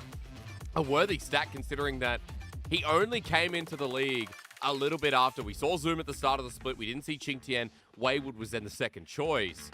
And he hasn't been playing all split longer. So the fact that his solo kills are now 8th, I believe. We also have jungle proximity not even being there. It's just showing that how quick this guy's elevating in. And I will say, please, just a little bit of that it's, I really wish we had a stat that was mid proximity, because every single game just seems to like roam up there. Also it's like, true. cool, thanks we appreciate your hard work, Wayward. I'm just here to take a kill and I'm going to go back to the mid lane. I really appreciate it. That's true, dude. I mean, again, you said Knight was the lifeblood of this team and has been the consistent element. I tend to agree with you in many different splits. In fact, Knight has been the lifeblood of top esports, whether it's a jungle iteration of Casa versus a jungle iteration of TN. So coming into today, Dagda, it's going to be interesting to see how, once again, Knight tends to carry the team, because it's TN once again. We got Wayward. We will see rosters quite shortly. And it feels like top esports, now that they've locked in playoffs and that they can reach top 4, I think top esports in a comfortable position, considering the schedule looks so easy for a team that is blasting their way through now on a 7-win streak. I mean, they just look incredible. The fact that they've gone up against some of the top teams in the LPL and come out pretty much unscathed is really impressive. And again, I think a lot of this is, you know, the way that they're able to handle the early stages. I think TN has done a really good job of coming in and kind of putting the reins on a really aggressive team, especially when you look at the two carries in Knight and Jackie Love, and being able to kind of slow down the pace of the early stages, get them to a point where he's able to give them the resources they need, either with Knight kind of being able to set up to have those ganks, to be able to have a bit of a better laning pace and carry through that strong lane mechanics that he has. But also, like, when you look towards the ability to just kind of get into the enemy side of the jungle, get that deep vision, it gives so much control to these laners to try and operate in the manner that they want. And again, today, IG are going to be able to watch out, really, for top esports and how they control the early game. Zika in the top side. Dagger, I think I might just say Zika. I'm struggling a little bit here. Shun in the jungle, Yuekai mid, Wink, and Lucas. The reason is because ZI, if people don't know, in Mandarin is normally just Z. But if you Zika, it's very hard to say in quick succession when casting. So Dagda, don't worry, I'll bring us back. Wayward on the other side, Tien in jungle, Knight through mid. It's Jackie Love and Mark who have quickly become a strong duo on top esports as well. Yeah, I think Mark as well coming in is kind of given again. It's just a bit. Honestly, this entire split for me has just been about stability for top esports. It's trying to like still hold on to that bit of chaos that we see from Knight and Jackie Love, but at least putting a bit of a container on it so it has a direction and a focus to work around. I think really Tien has done a good job of that. I think Mark as well being able to kind of move around the map and get access to the mid lane is also helping. When they get these early leads, they are so good at playing through them. Even if like I thought they would have needed Knight on like picks like the Victor, the Siluses, these kind of things where he can have like a ton of opportunity to carry in team fights, Oriana. But even when he's on things like the Veigar, I still see this guy popping off. Like it's been kind of insane. So look, I really think this is a split and a half for Knight, and realistically, when we come into these fights, that's the man I'm going to be keeping my eyes on, because when you need someone to step up and carry these fights, it feels like Knight is just smiling and giggling his way through as he moves. The feeling on stage from top esports is gorgeous. Like the jovial nature of this team, and you can see that the win streak has not only helped them, but it's like that nature has helped them get onto the win streak. So it is like a catch-22, where top esports a 7-win streak. This team started that beating TT, beating JDG, then FPX, then EDG, then BLG, then LNG, and then 2-0ing Weibo Gaming earlier this week. Dagda, this team, again, has such an easy schedule relative to the behemoths they've just run through, and it's exciting to watch them. And I want to come back to your Knight point, the blood of this team once again, who has 30% of his team's damage on average. He has played 12 unique champions this split, which is just a huge feat when we're not even towards the last week yet. I mean, he's been incredible. There is no doubt that. So a lot of the conversations that we have about teams, especially when you're looking at like MVP players, if you were to remove this person, how big of an impact would it have? And it really does feel like it's no longer top esports if you don't have Knight. Like the guy is so important, and not even just from like orchestrating kind of a lot of how they want to play the early game for top esports. Like the way you see Tien play is, hey, look, I'm going to give a bit of leeway to Knight. I'll put a gank in, make sure that he's able to crash a wave, and then I'll start playing off Knight's lane to look for fades, look to put pressure into the enemy jungle. And from that, then it becomes a lot easier for Wayward on the top side. It becomes a lot easier for us to kind of orchestrate ourselves into this mid game, especially if we can get some quick kills for Knight, maybe pick off someone in the enemy jungle. Now we've got a kill advantage going to things like Rift Herald. Like, it's a very smooth game plan. And then when you get towards fights, like, hey, let's just have Jackie Love and Knight outplay you, because these guys are just some of the best in their respective roles. So that's kind of like it does feel though that like it all starts with Knight. It all starts with Tien linking up with Knight. It all starts with moving off of Knight's pressure in the mid lane. And then we get to fights. Look, Jackie Love, as we said, has been doing a damn good job, but when you want consistency, when you want someone who's going to be able to carry you, it is Knight that we're always. And it's a good point that you mentioned Jackie Love. I was going to say that, like, one of the best team fighting 80 carries. I feel like, iBoy's been renowned for it for a while. I wouldn't call him, the best. People like Jackie Love in high form, even though he can flip it on a whim, as we've seen in recent games, Jackie Love is still Jackie Love, which for a lot of fans makes people happy. And on the other side, like, we still have a lot of development coming through here. Wink is someone who has been in the league before. Remember, sitting behind people like Uzi. Wink's got a bit of history, but is definitely not in that same kind of form that, we talk about for the bottom laner of top esports. And Dagda, as we're about to go into the pick ban, we know when the camera comes back to us, we go, boom. You're going to have 3 seconds of casters and then go straight into game number 1. I want to bring it back to what you said. The top lane matchup's important here. Wayward's been smashing it out. And Zika, we want to see if they commit to sidelaning or they commit to fighting. IG need to come together here. This is their elimination series as we kick it off. And Dagda already, IG paying respect to their old 80 carry from their organization. It ain't a Draven game 1. It definitely isn't. And I mean, especially for Wink as well, like, he's trained under Jackie Love. He knows exactly what this man is capable of. So I'm excited to see how this is all going to work out. But as we start to roll into it, you're seeing respect on the opposite side. Shun getting his Nidalee ban away, the rise as well for Uikai. We'll probably see a Twisted Fate ban for Uikai as well. Like, with Uikai coming in, that's been the big difference maker, is that he tends to play more of these like split push side lane oriented champions. As I look through this pick ban, as Gwen gets banned, Zeri's open, Dagda. And I wonder if IG are going to try and take this away, get it from Jaculov, who has been favoring it recently. Oh, I mean, it's actually going to be the Zeri kind of taken open. Like, I think Jaculov has been a bit unfortunate with the way that the meta's gone. Like, Jinx, not exactly a champion that you can kind of like pop off. Well, you can't pop off, but it's very kind of linear gameplay.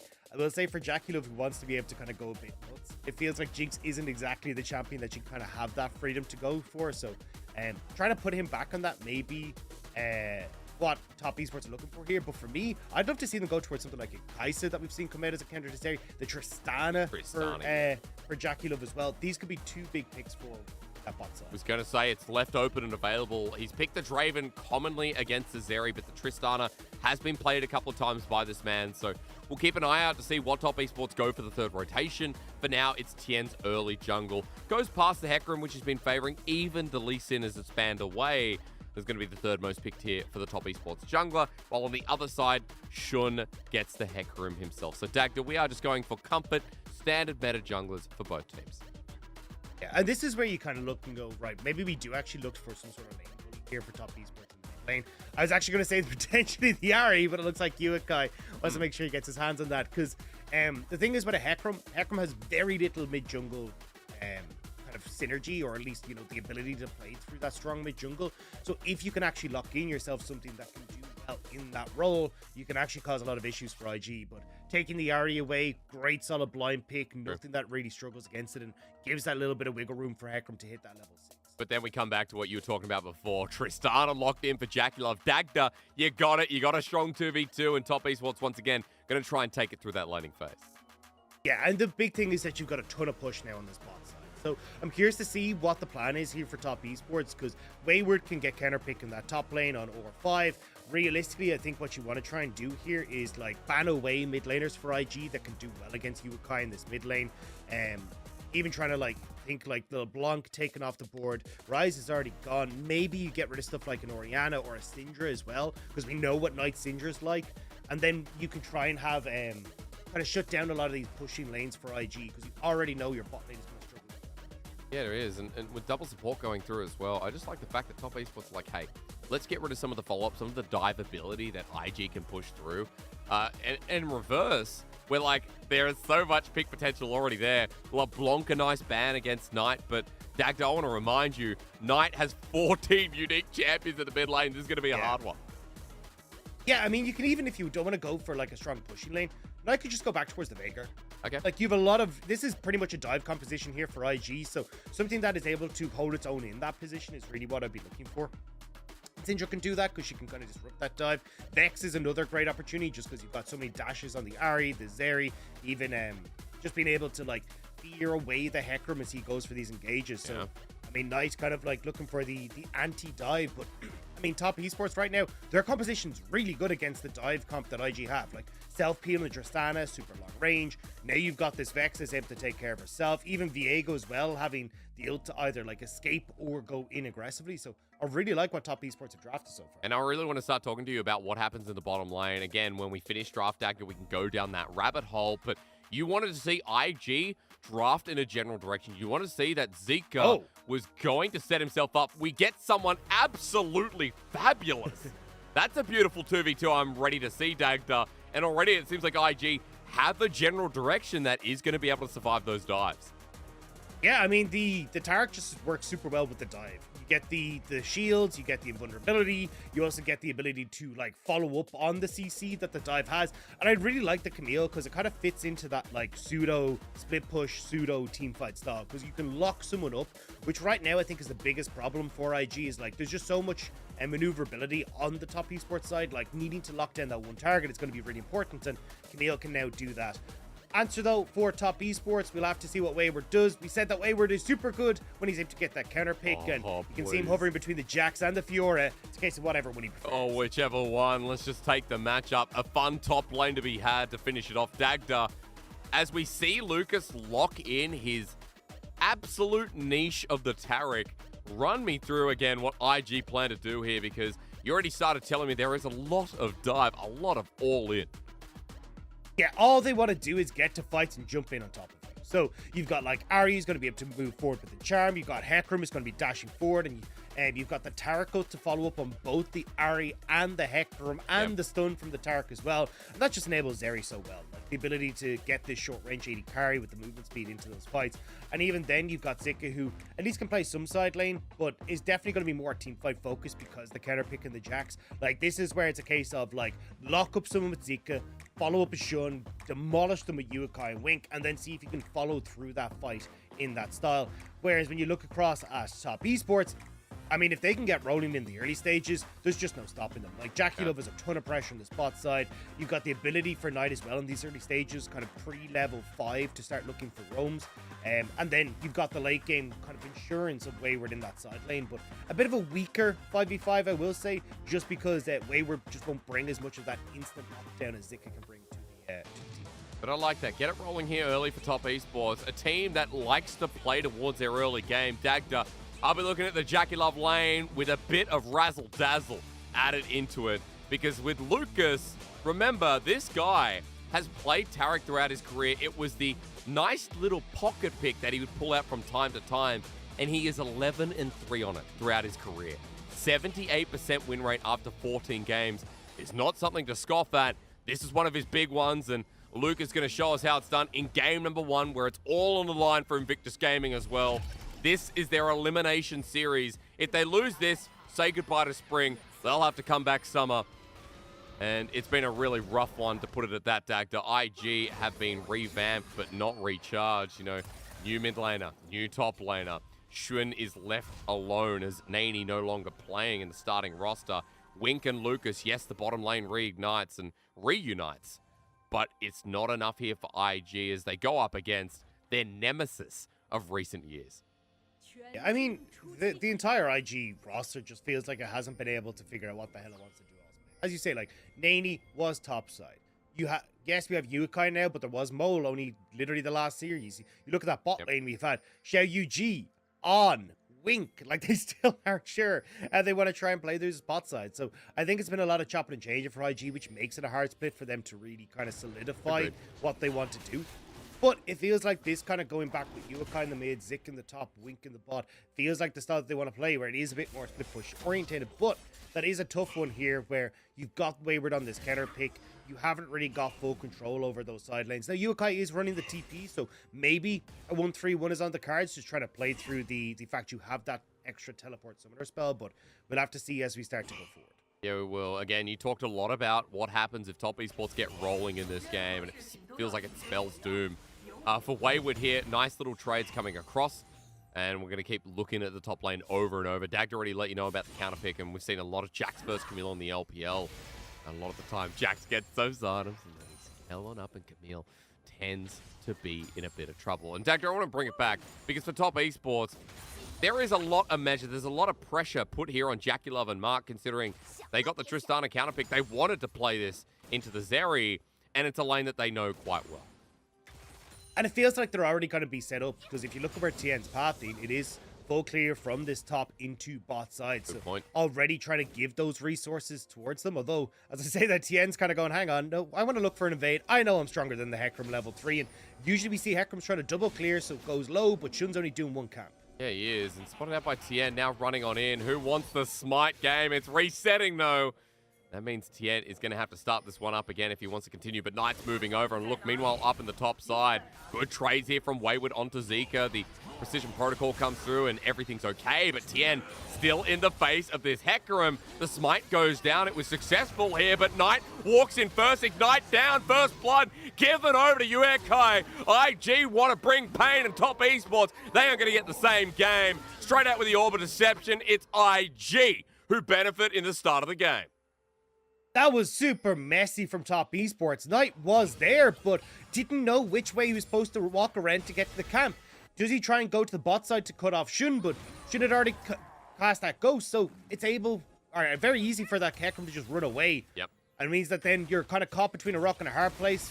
Knight stuck around for too long. Uekai comes across, and now that mid lane matchup, 2 kills for the Ari. It's an absolute disaster. You see it here. Like, Shun had popped the ghost, so for Knight, he didn't know which way he was supposed to go. He doesn't know if he's supposed to be trying to cut off the escape path on the top side, or if he's trying to set it off on the bot side. And it means that there's just so much time here for Yukai to come across. And unfortunately, with Shun not going down quick enough, you don't get the reset for Tien. It means the Yukai double kill now. Level 4 versus level 3, but it is level 4 now, just hit for Knight. But that big old gold lead is going to make this mid lane matchup a living hell for Knight. I mean, he has a lost chapter. It's a lost chapter at 4 minutes in the game. Absolutely absurd when Knight has to go through that laning phase. Tien spotting out the ward and trying to path around it for now. Wants the little pick onto Shun and double down on this play, Dagda. I mean, I could see this happening, and I could see that Shun is now going to get caught out. Ghost was used before. Tien with his flash available, but he manages to escape. But Tien should have a bit of jungle priority after the fact.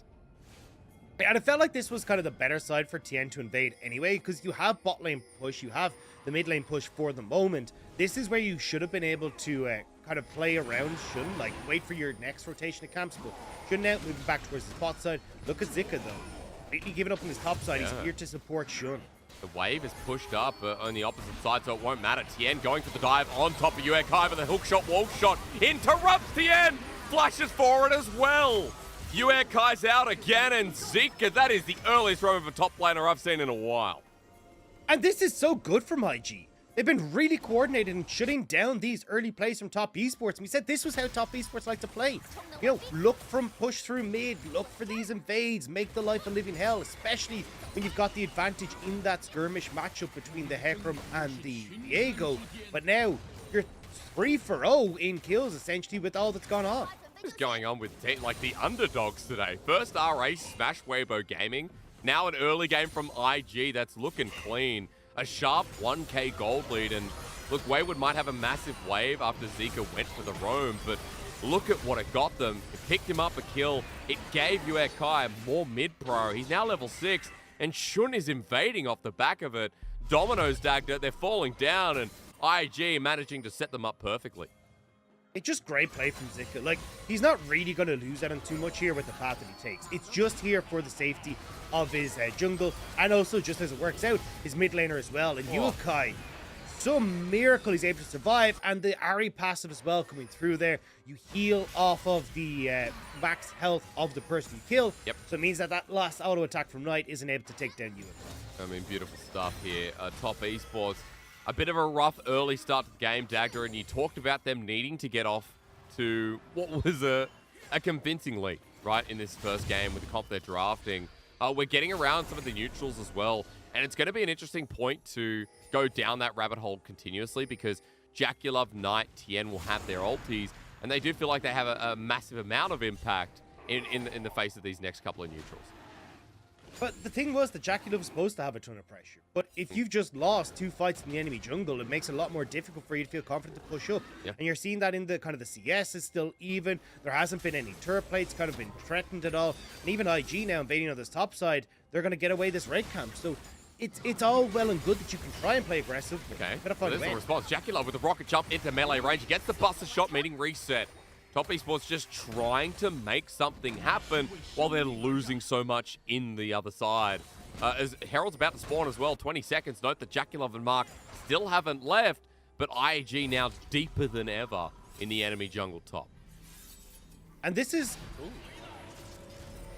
Kind of back it up, but this is one of the things that I find kind of curious about top esports. Like, you have kind of winning top, winning bot. It doesn't feel like you need to make these invades sometimes. Yep.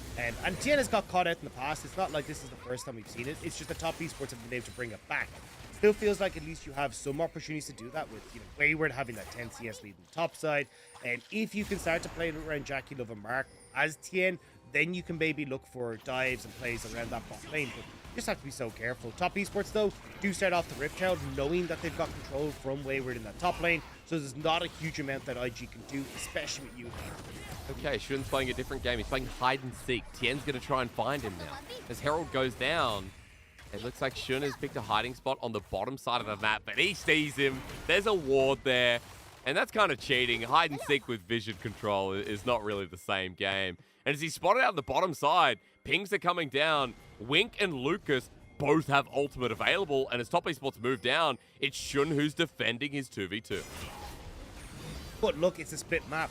Knight is trying to draw that attention down to the bot side. but all right. Tien's top. A 1v1, he flashes, he interrupts. Zika in trouble, leap strike, and there's another blow. Wayward getting close, but there was no second counter-strike available. Zika out with all his sums while IG trade the bottom side, at least a close affair. Oh, so close for Wayward. It actually looked like he might have been able to get it, but now IG, knowing that there's 2 members top, are going to be able to steal away more of Tien's jungle on the spot side. And slowly but surely, Shun is starting to get this lead in the jungle just from the CS and just from the fact that he has that pressure from his lanes. But Zika... Round 2, Dagda, let's go. Counter-strike comes through, and Tien now has the Heartbreaker available. Zika, it's all about the hook shot, walk shot to get out of this. The root down, locks onto Wayward, 2-man, Hextech ultimatum, doesn't need the turret for now. Oh, no. Tien running away, the burn takes him down, but Zika acting like the better top laner in this game. And it ain't done, Asterix. Uekai is here. Spirit rushes forward. forward. Charm doesn't even have vision, just knows he's going to be there. Tien cancels the back, and now for Uekai, the Spirit Rush needs to come through the Orb of Deception. Invictus Gaming are as bold as ever. They have consistently shut down every play that Top Esports has tried to make. You just have the outplay from Zik in the top side. Uekai's there on cleanup duty. Again, it's these plays that Top Esports are trying to make that IG are shutting away. And don't forget, like, this isn't just this top lane play. Like, on the minimap, they are clearing out that bot lane of top, or that bot jungle of Top Esports as well. But Zika, this was so well played. Like, getting the knockback on the Hextech ultimatum forces Tien out of the picture, and just very messy. Tien not able to connect with the Maw to begin with to get that stun, but Uekai's here as well to help finish him off. You don't get that quick reset with the Rift Herald. No, you don't. A nice kill for Uekai, making number 3 here. And the early game continues to propel. 1k gold lead here for IG, but look at the solo laners, Dagda. Look how far ahead they are.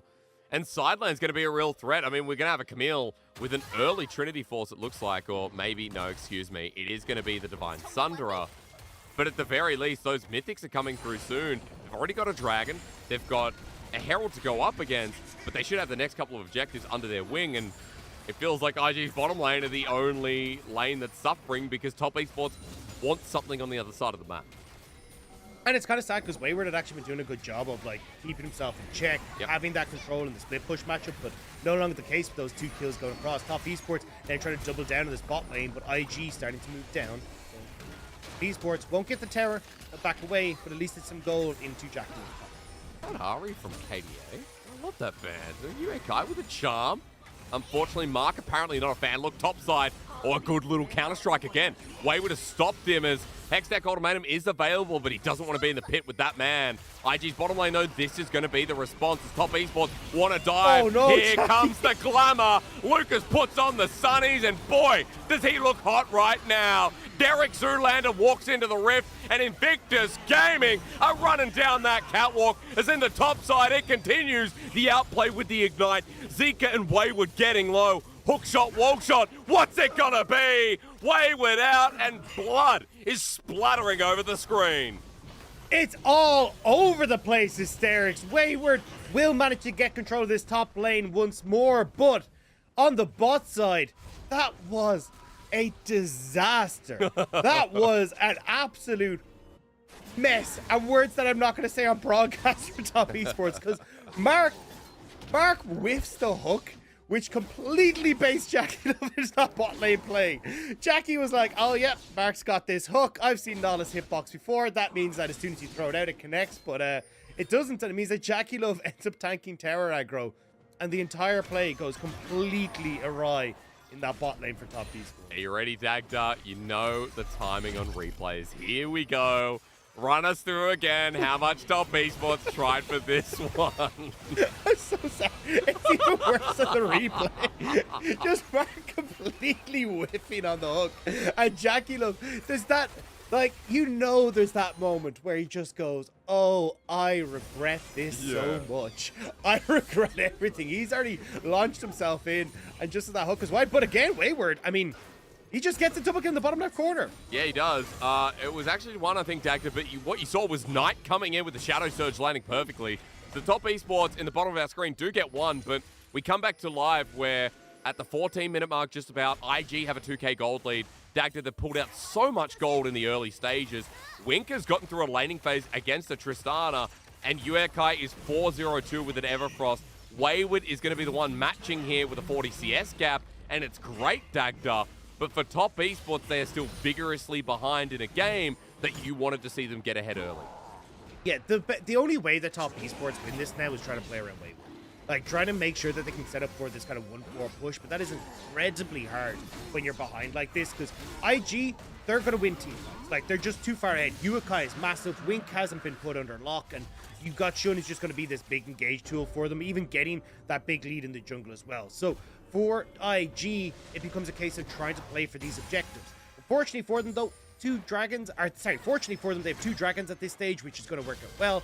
They've also got the opportunity now to run up towards Rift Herald, which is going to make it a little bit easier for them to start to get these towers. Like, impose restrictions on top esports. Like, deny them vision control in that river. Deny them access to most of the map. And then you can try and play your style. But top esports trying to see if they can steal away that Rift Herald before IG can get there. And looks like with the resets, it should be it. It's sneaky, right? Because there's less mythics on the side of top esports.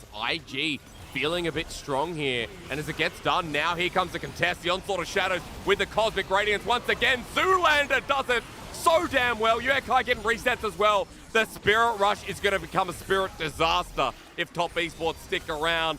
Thanks for the herald, says Shun, and once again IG are laughing. Yeah, Tien now 1-5, and not going so hot for him in this jungle, and you just get to plunk it down straight away in mid if you want, but honestly, I think you hold on to this. Like, you don't need the Rift Herald right now to take this mid lane turret, so you can hold on to that, keep some pressure elsewhere, could have drawn members of top esports around the map, and play Puppet Master with where you want to get that priority. This is IG doing so damn well. Like, not only is it them kind of making proactive plays, but everything the top esports are trying to do, IG is just shutting down. When they're on the wall. This is a team that will get eliminated if they lose to top esports today. They need every single game, and IG playing like this, and Dagda, the Lucas Tarek is having so much value this game. Yeah, I mean, this is where, once you get ahead with this combo, it's so difficult to do.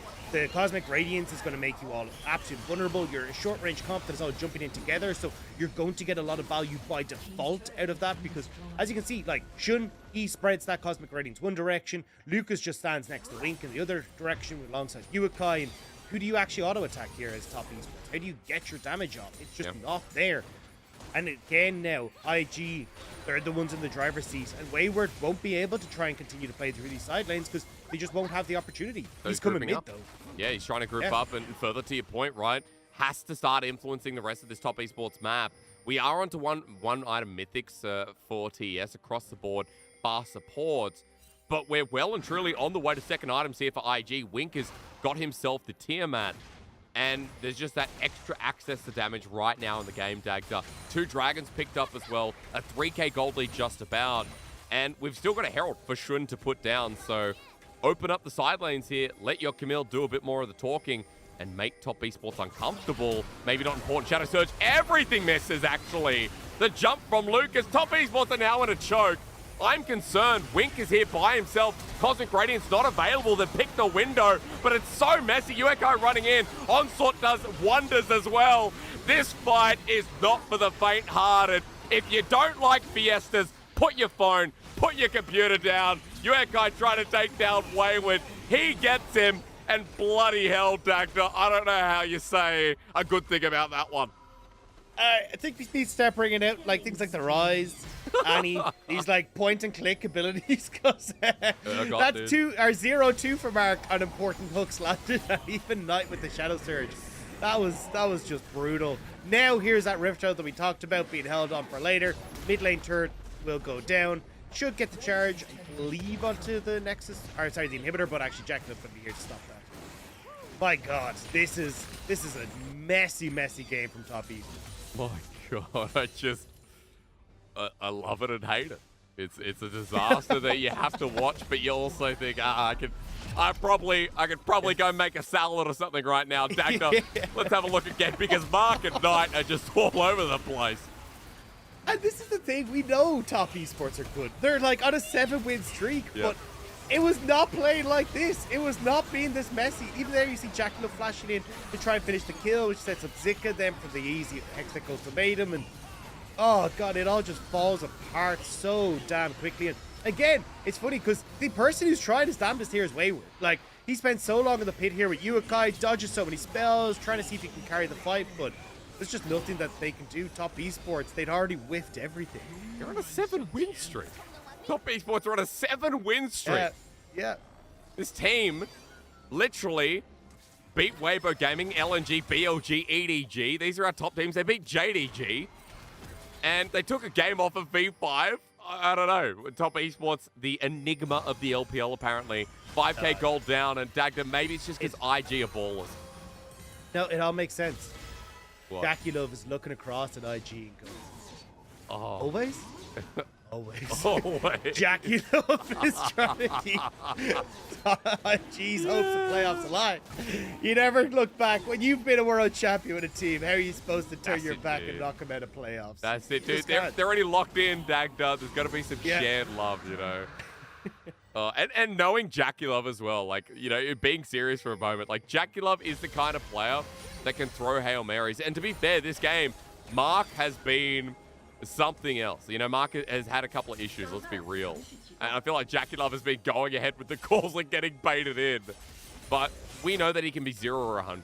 And this game, unfortunately, feels like he's being dragged alongside 0 because Top Esports, with such a gold discrepancy, Dagda, we're going to have to wait a while before some of those conditions you talked about are even relevant. But will the game still be going? So the funny thing about Mark is, I actually used to have it in my notes that Mark would be the big engage tool for BLG, but sometimes he would just completely, well, like a majority of the time, even on like things like Leon and that, his engages are pretty terrible, and that's why they like really struggle to get the ball down. I just deleted that from my notes the other day because, like, no, Mark is actually doing a really good job. Oh, no. I may have to slap that back in. It's Top Esports now and mounting onto Baron. I mean, if they flip, this is a way for Top Esports to get back in. Spirit Rush used, and Tien's dead. Cosmic Radiance again. IG, I thought, nah, you're going to burger flip, but dude, they're having no fast food today. The IG are well aware of how far ahead they are. They can so easily turn with the tools that they have. And a 20-minute Baron is nothing to them. Uekai even looking for Wayward here in this top side. And he's doing so much damage. Charm after the fact. Wayward's head's in his hands. Of course it is. The only real member of this game of Top Esports is Mr. Wayward up in the top lane. And it's hard to see what they can do, Dagda, because IG now have Baron. They've got 7,000 gold. Replay again, because this turn was absolutely slick. Yeah, I mean, there's so many different ways to turn here as IG. Uekai there, he's got the charm. You got Zika, who can just go in with that big onslaught of shadows. Like, even if Lucas wanted to, he can try and, like, flash engage as well. Like, there's so many different. Now, Uekai against Wayward. He's trying, but Uekai's doing so much damage. He has a Cosmic Drive and a needlessly large rod, which is still a very funny name for an item. Wayward's going to get burnt down here. 7th kill, 7th assist. Uekai, it's all about him this game on the Ari that he decided to blind up into night. Yeah, I mean, this has just been non-stop for the IG side. Like, they turn around that early play from Tien. He tries to do it again. They turn around. And this was just that slow, steady decline into, well, the hole that Top Esports have dug for themselves here. I really don't know why they kind of saw this, though, because, like, even when we were talking about in the early stages, like, Tien, just play on bot side. Get the tools to Jaculov to start to, like, play through this good matchup for himself. We already saw Wayward is an absolute beast when he gets this counter matchup, like, bodying Zika for a lot of this early stages. But now, because of the mistakes coming through from Tien, a little bit from Knight as well, this whole game has got to completely out of control for... You just can't do anything, Dagda. And, you know, even Wayward, like, right now, looking so hard for him to find a successful lane to start pushing Uekai's over the wall. Oh, hi, Mark. He's going to go golden, Dagda, but I feel like it's time for him to die. He's over, he's safe. The Shadow Surge, the turnaround. A good multi-man fear, but do they have enough damage? Tien with a quick reset, but Zika once again joins in. Top Esports defended. Somehow they didn't die against this Baron. The Shadow Surge again. Something tells me it won't be followed. But nice job for Top Esports at least. IG took a fight in a really wonky spot for them where they weren't actually able to progress onto the back line correctly. You could see that, like, Shun, even with the onslaught of shadows, had to stay on his own side of the wall. So for Knight, for Jaculov, they were kind of just free hitting over the wall without really worrying about IG's front line hitting them back. So at least there, Top Esports get one. Yeah. Baron will go out after this last wave, so we won't see much Baron. And they get to hold on to a lot of their key structures in their base, even if the tier 2s have gone down. But I mean, a minute now until this next dragon. Look at the items that have been picked up by IG. Oh, You compare that to what's across the top esports side, like, you just don't have enough power to fight back here. Zeke is just showing that on our screen, right? You've got a Dragon Soul in 40 seconds. Wayward joins in mid, top. I mean, pick a wave right now here for UAK, who teleported in after the fact. IG are walking in enemy territory. Shun doesn't care, but Top Esports are waiting. Might come down to Mark, but he's already out of the play as they pick one. And there again is a Cosmic Radiance. Lucas is smurfing on this pick as the Everfrost slow down this Jax. IG on the chase. They want blood. They want this game to end. And Zika wants revenge for the laning phase. Another kill goes down as Jakilov's still free hitting, but does he do enough damage? Of course he doesn't. Winks as Zeri, gap closing in his nature. Jakulov flies with a rocket jump before Shun can catch him. 4 members dead, Dagda. I think we packed this one up. I mean, this was long packed a while ago. IG, they're already at the picnic with their packed lunch. They're taking down this tower. You've got Shun who's about to finish off the Ocean Soul. You got Wave in mid that Jakulov's trying to deal with. And Wink feeling like maybe he doesn't want to try and aggress on towards the inhibitor turrets just yet. They're going to, savor a nice LD in the sunshine. Okay, Jakulov versus Wink. Are you guys going to question who wins it out? I think Jakulov knew the answer. 2 items versus 2 and a bit. A big difference here is Ocean Soul's given over. And Dagda, speaking of this one being a packed lunch, I had duck salami the other day. Didn't know it existed, but it was absolutely sick. That does sound... Wait, sick isn't good? No, good sick. Like fully sick. Fully sick. Yeah. I mean, that actually sounds really tasty. It was nice. It was tender. Yeah. I remember I only got introduced when we were over in Shanghai to the, when you get the duck skin and then you dip it in the sugar. I never knew that was a thing until we were in... you brought us that. Well, hang on. You're not talking about duck blood, are you? A lot of our Western viewers are going to be a little bit stranged out by this. But see, I don't know if the UK and Irish will... Because we already eat black pudding, which is... so it's kind of just like another step up. Yeah, duck blood for hot pot was absolutely fantastic. I mean, that people get freaked out at that, but it's pig's blood or duck blood, which, if there's any vegetarians, vegans in the chat, I do apologize. However, it was tasty. For all the vampires, I could feel myself leveling up. It's like in League of Legends when you get your mythic. That's what happens when you eat a lot of duck blood. You just get more in your system. Yeah, I mean, look, we've been eating, black pudding, which is basically pork or beef. That's right. For years. It's super, super tasty. But, yeah, no, the fat from the duck dipped in that sugar. Yeah, I introduced it to my family back home. I was like, this is actually incredible. It's so tasty. It's dangerous. There's a lot of stuff in hot pot or anything like...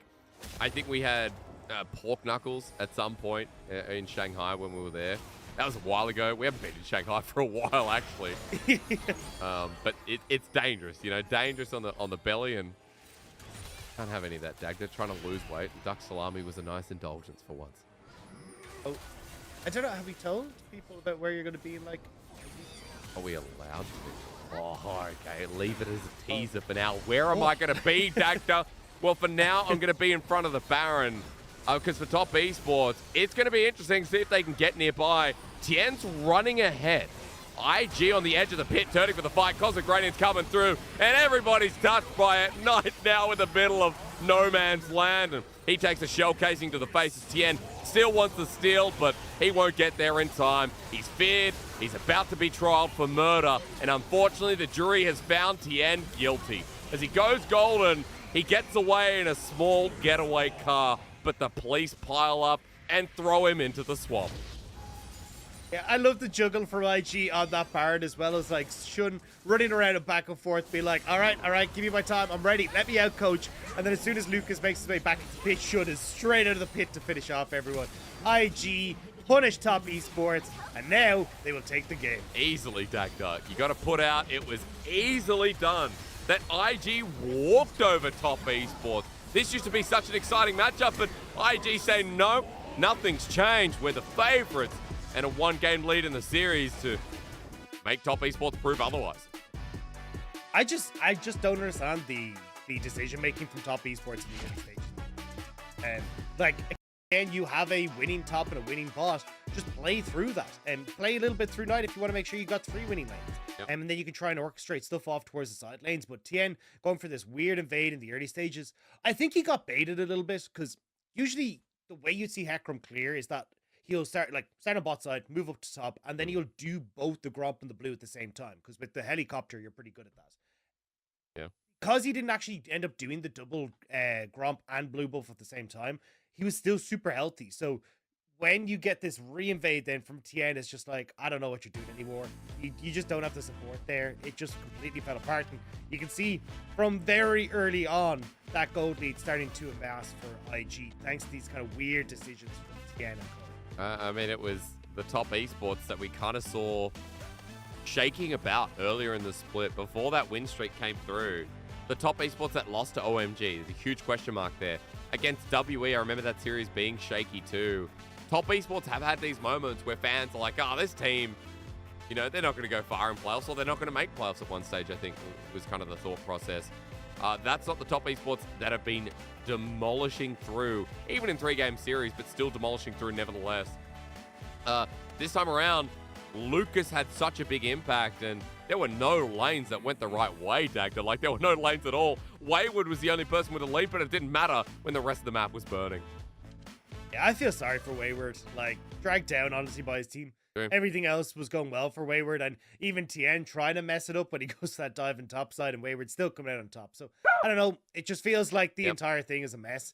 For top esports, just reset. Just play a simpler game. Like, no need to complicate things with trying to invade. Like, when you've got counter pick bot and counter pick top, and actually you got counter pick in the mid as well. Like, you got the Vex. You can do pretty well with the Vex into that matchup. Just, like, play it simple. You'll be able to play towards dragons, play towards easy win conditions with, push on sides. So, I don't know why you're trying to make this more difficult than it has to be. Yeah, I don't know. I don't know, Dagda.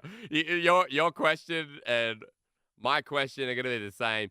What the hell happened in Game 1 Top Esports, and why are you making it so difficult? We'll go to a break, see if we can find an answer, see if Top Esports bring us something in game number 2.2015年跟 WBG 打季后赛，就最后一把好像，然后玩个压缩就把我认为那个时候好像没人在比赛上打出过 EQ 3仙这个脸哨，然后我用了这个脸罩把我们队友就是从劣势到优势，然后就导致我们赢下了那个比赛，然后我们拿到就是选拔赛的名额，就那个操作比较难忘。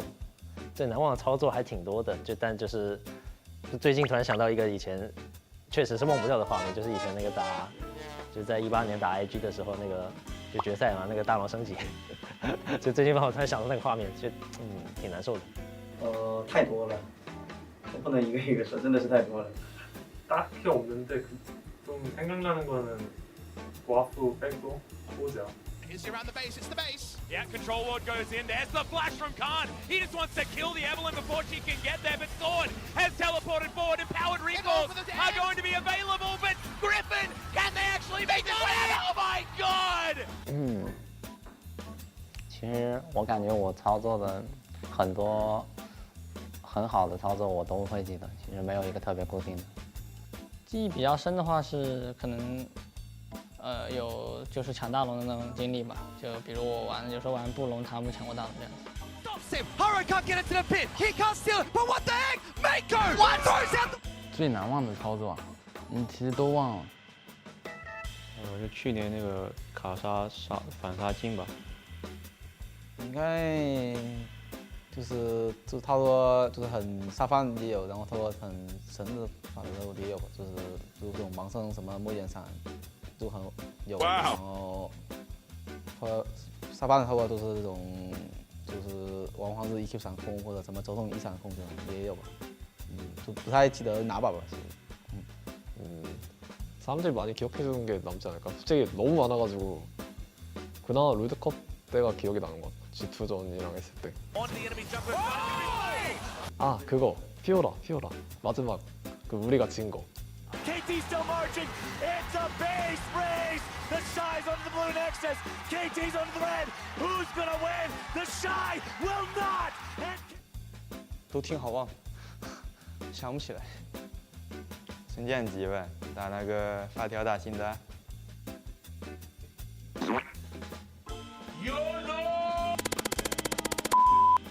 还是偷家吧，因为我给他们当眼了。那可能就是去年偷拆主堡的那一场，对，打到苏宁吗？有点忘了，就是玩金克斯拆主堡那场，对。没有吧？感觉每一波操作都挺正常，就没有什么令人难忘的。就那个 TP。The TP's already coming through the Shy. The masked man standing. Can he get Doggo? Oh no! How is Doggo on this side of the tower? 很恶心。S 几来着 ？S10决赛晋级5杀吧。 The Quadra looking for it. Bin will pick it up. Get the pentakill for Bin and Suning Gaming. 其实这个问题之前采访过我也说了，就是可能是2018年夏季赛闪现秒那个泥王的岩雀嘛。但其实去年一整年对我来说也是我打了1年上单嘛，对我来说也是一段非常那个丰富的职业生涯吧。然后特别是奈尔这个英雄，我感觉还是对有很多局拍的挺爽的，对。就是可能红 buff 拍了1DG 4个人那一波，就感觉蛮帅的。And now we're back. We're doing this again. It's Shower. Oh my god! 打 L 调的时候吧，就是有一次侵略强龙吧。暂时还没有最难忘的操作。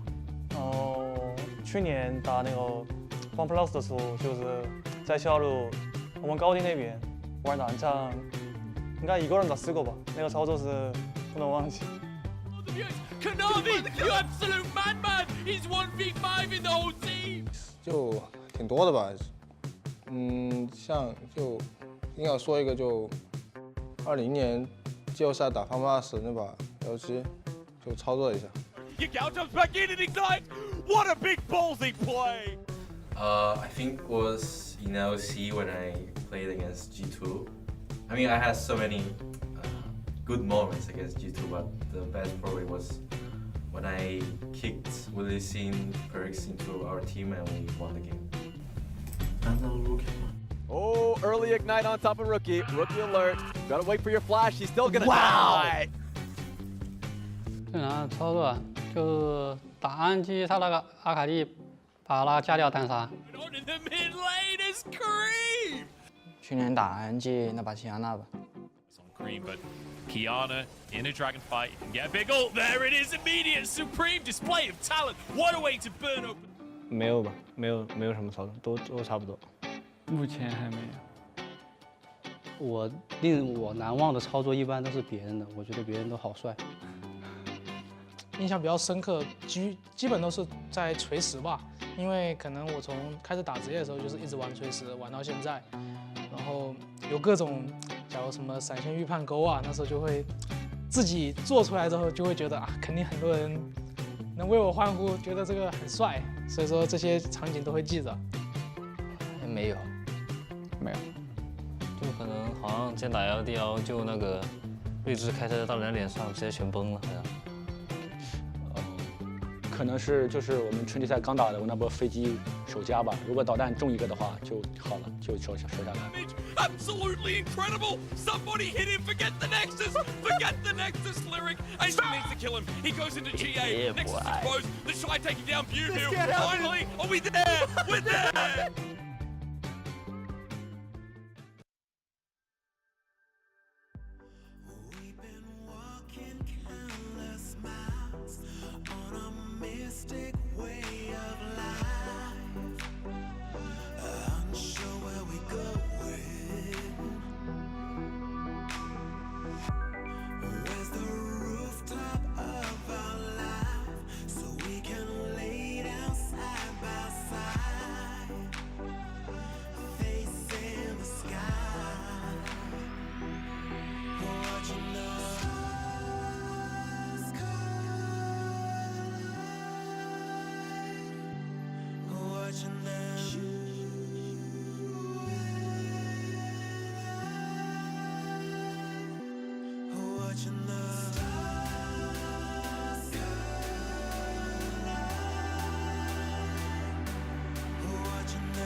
就是下一场打 IG 下路的选手的话，我们会注意他们的对象吧，然后他们对象好像打得比较激进，然后团战上处理的话也是比较细节。我觉得我和杰克纳姆下路的话，就跟他们打的话都注意一下对象就行了。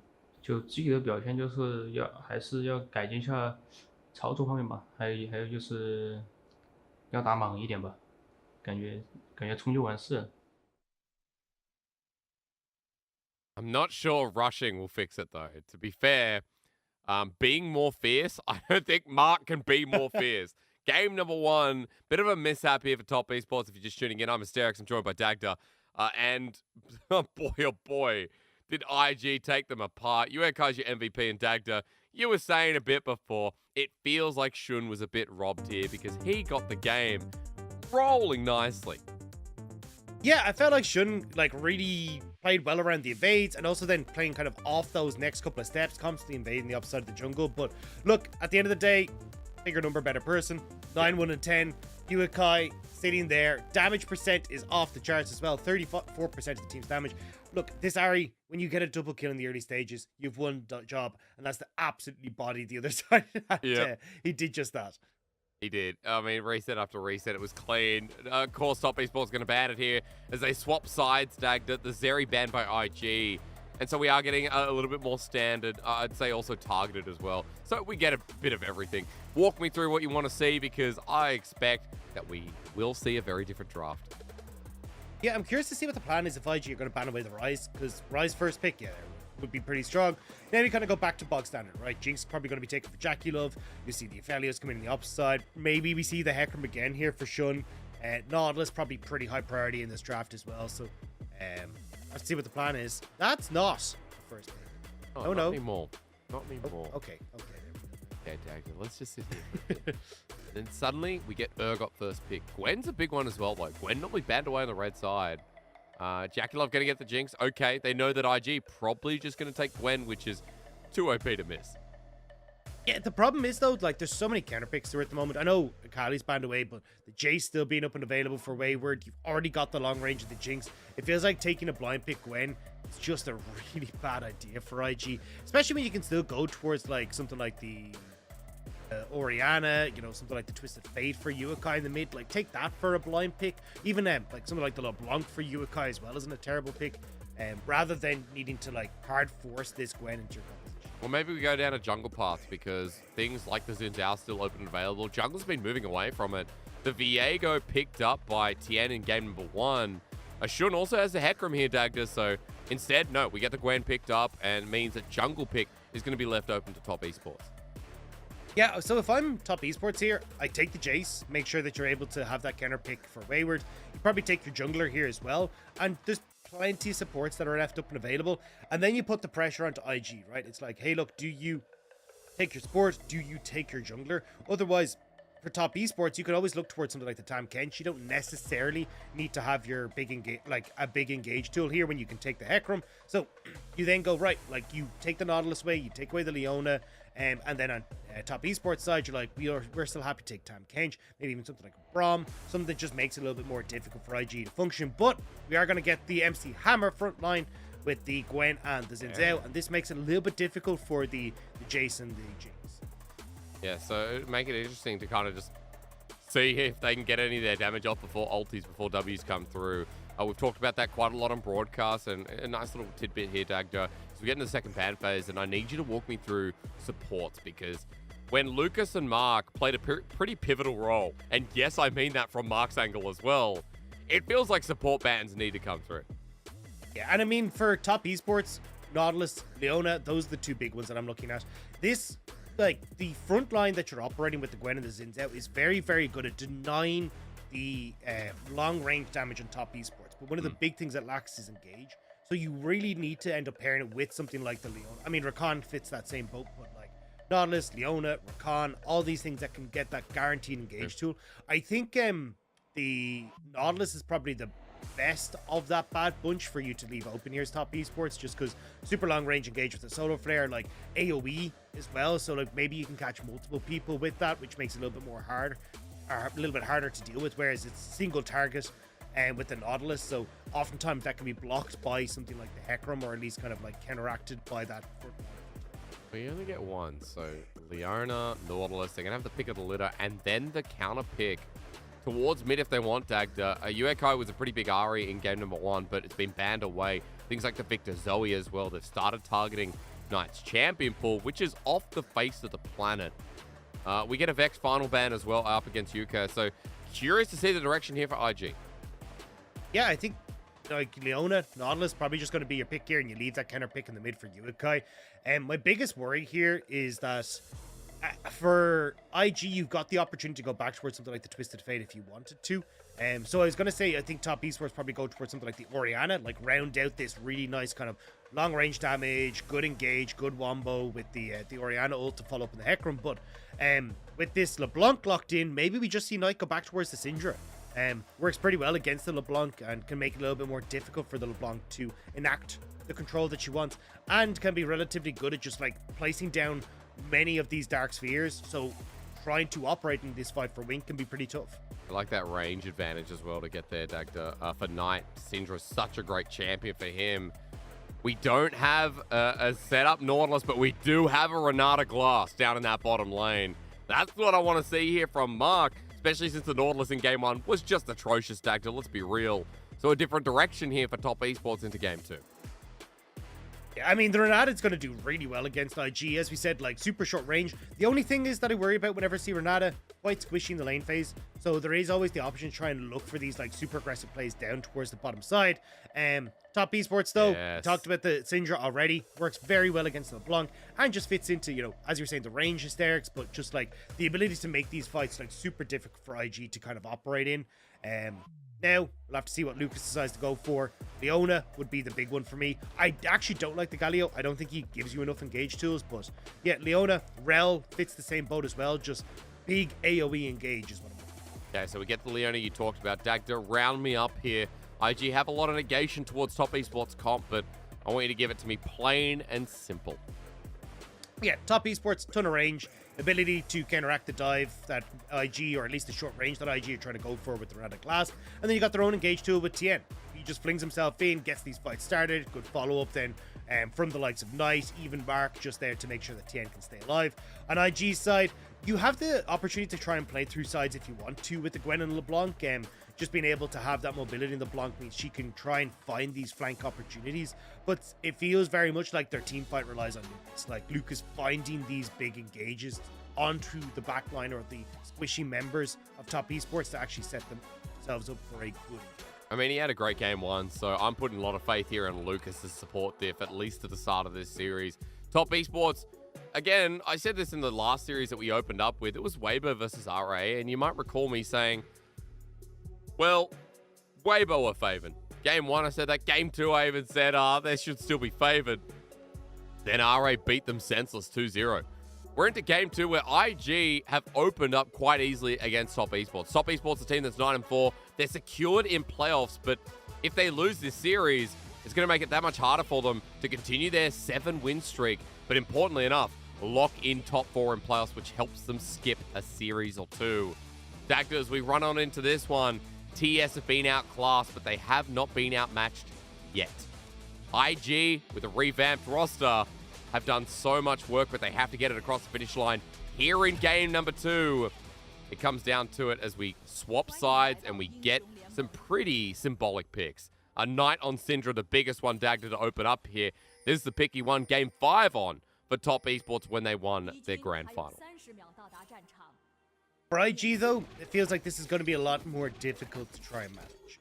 You have 3 losing lanes now, and you pretty much got counterpicked in both your solo lanes, and as well, Jackie Love being able to lock in the Jinx alongside that range support means for IG, you're going to be on the back foot from the get-go.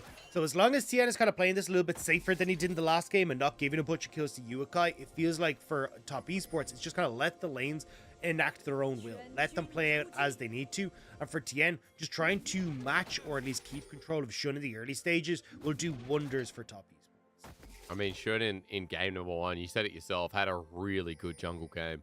It feels like he's robbed a little bit as Uekai got the glory, but Shun definitely brought his A game to start off this series. So, again, the jungler who's starting up towards top side, as you can see on your map, we need to see him continue that momentum because game number 2 is going to be a little bit about what Tien can do here on this Hecarim. And Dagda, he's on the bottom side, pathing up towards top side. So we'll have to see where Tien gets his impact first early, because you talked about top esports playing out the lanes. Could just be about the counter ganks that Tien has to play towards. I mean, for Shun, it's very much trying to play around bot side. Like, feels like that's your one spot to really try and get onto this Renata and make her life a living hell. As you can see, Lucas though. Nice and early. Nice and early. Little loyalty program here from Mark as you get the passive once again, and it's actually a better trade from top esports. Lucas went a little bit far. Yeah, the big thing here is that, like, when Lucas hits level 3, you're actually going to have a ton of engage to get on towards Mark and make it a little bit more difficult for this Renata to operate, as they hit level both 2. sides. Yeah, nice easy handshake. You get the stun running into Wink. Half HP. Severum available, but still for IG's bottom lane, precariously low this early into the game. I stun from Knight. Yep. But the fact that you've got the contest here from Wink and Lucas is really impressive. Like, you have the double range. There shouldn't really be an opportunity for you to contest this push, but Wink and Lucas are actually doing a really good job of actually getting control over this bot side. Now, it should mean that, in theory, Jackie Love and Mark might actually be able to freeze this inside their own tower, which makes it difficult for Shun to operate, but not outright losing this. I mean, Wink and Lucas are playing this really well. Still pushing into the bottom lane for now. Look at where junglers are. Shun is down towards his bottom lane, and you can see that Tien on the other side of the map. So IG feeling pretty confident at the moment as they continue to push in. And every time handshake doesn't connect, Mark loses a tool to get Lucas away from him or push him back onto Wing. I'm looking at CS now, Dagda, just seeing how the lanes are setting up. Knight with the 5 CS advantage. Top side as well in a decent position. In fact, as the wave pushes into turret, I mean, Knight's in a great angle as Yuekai uses this opportunity to get a bit of a deep board here in the early game. I wasn't actually sure if Yuekai might have looked for the roam there, try to see if he could actually make it down towards the spot side. Not going to Tien in mid though.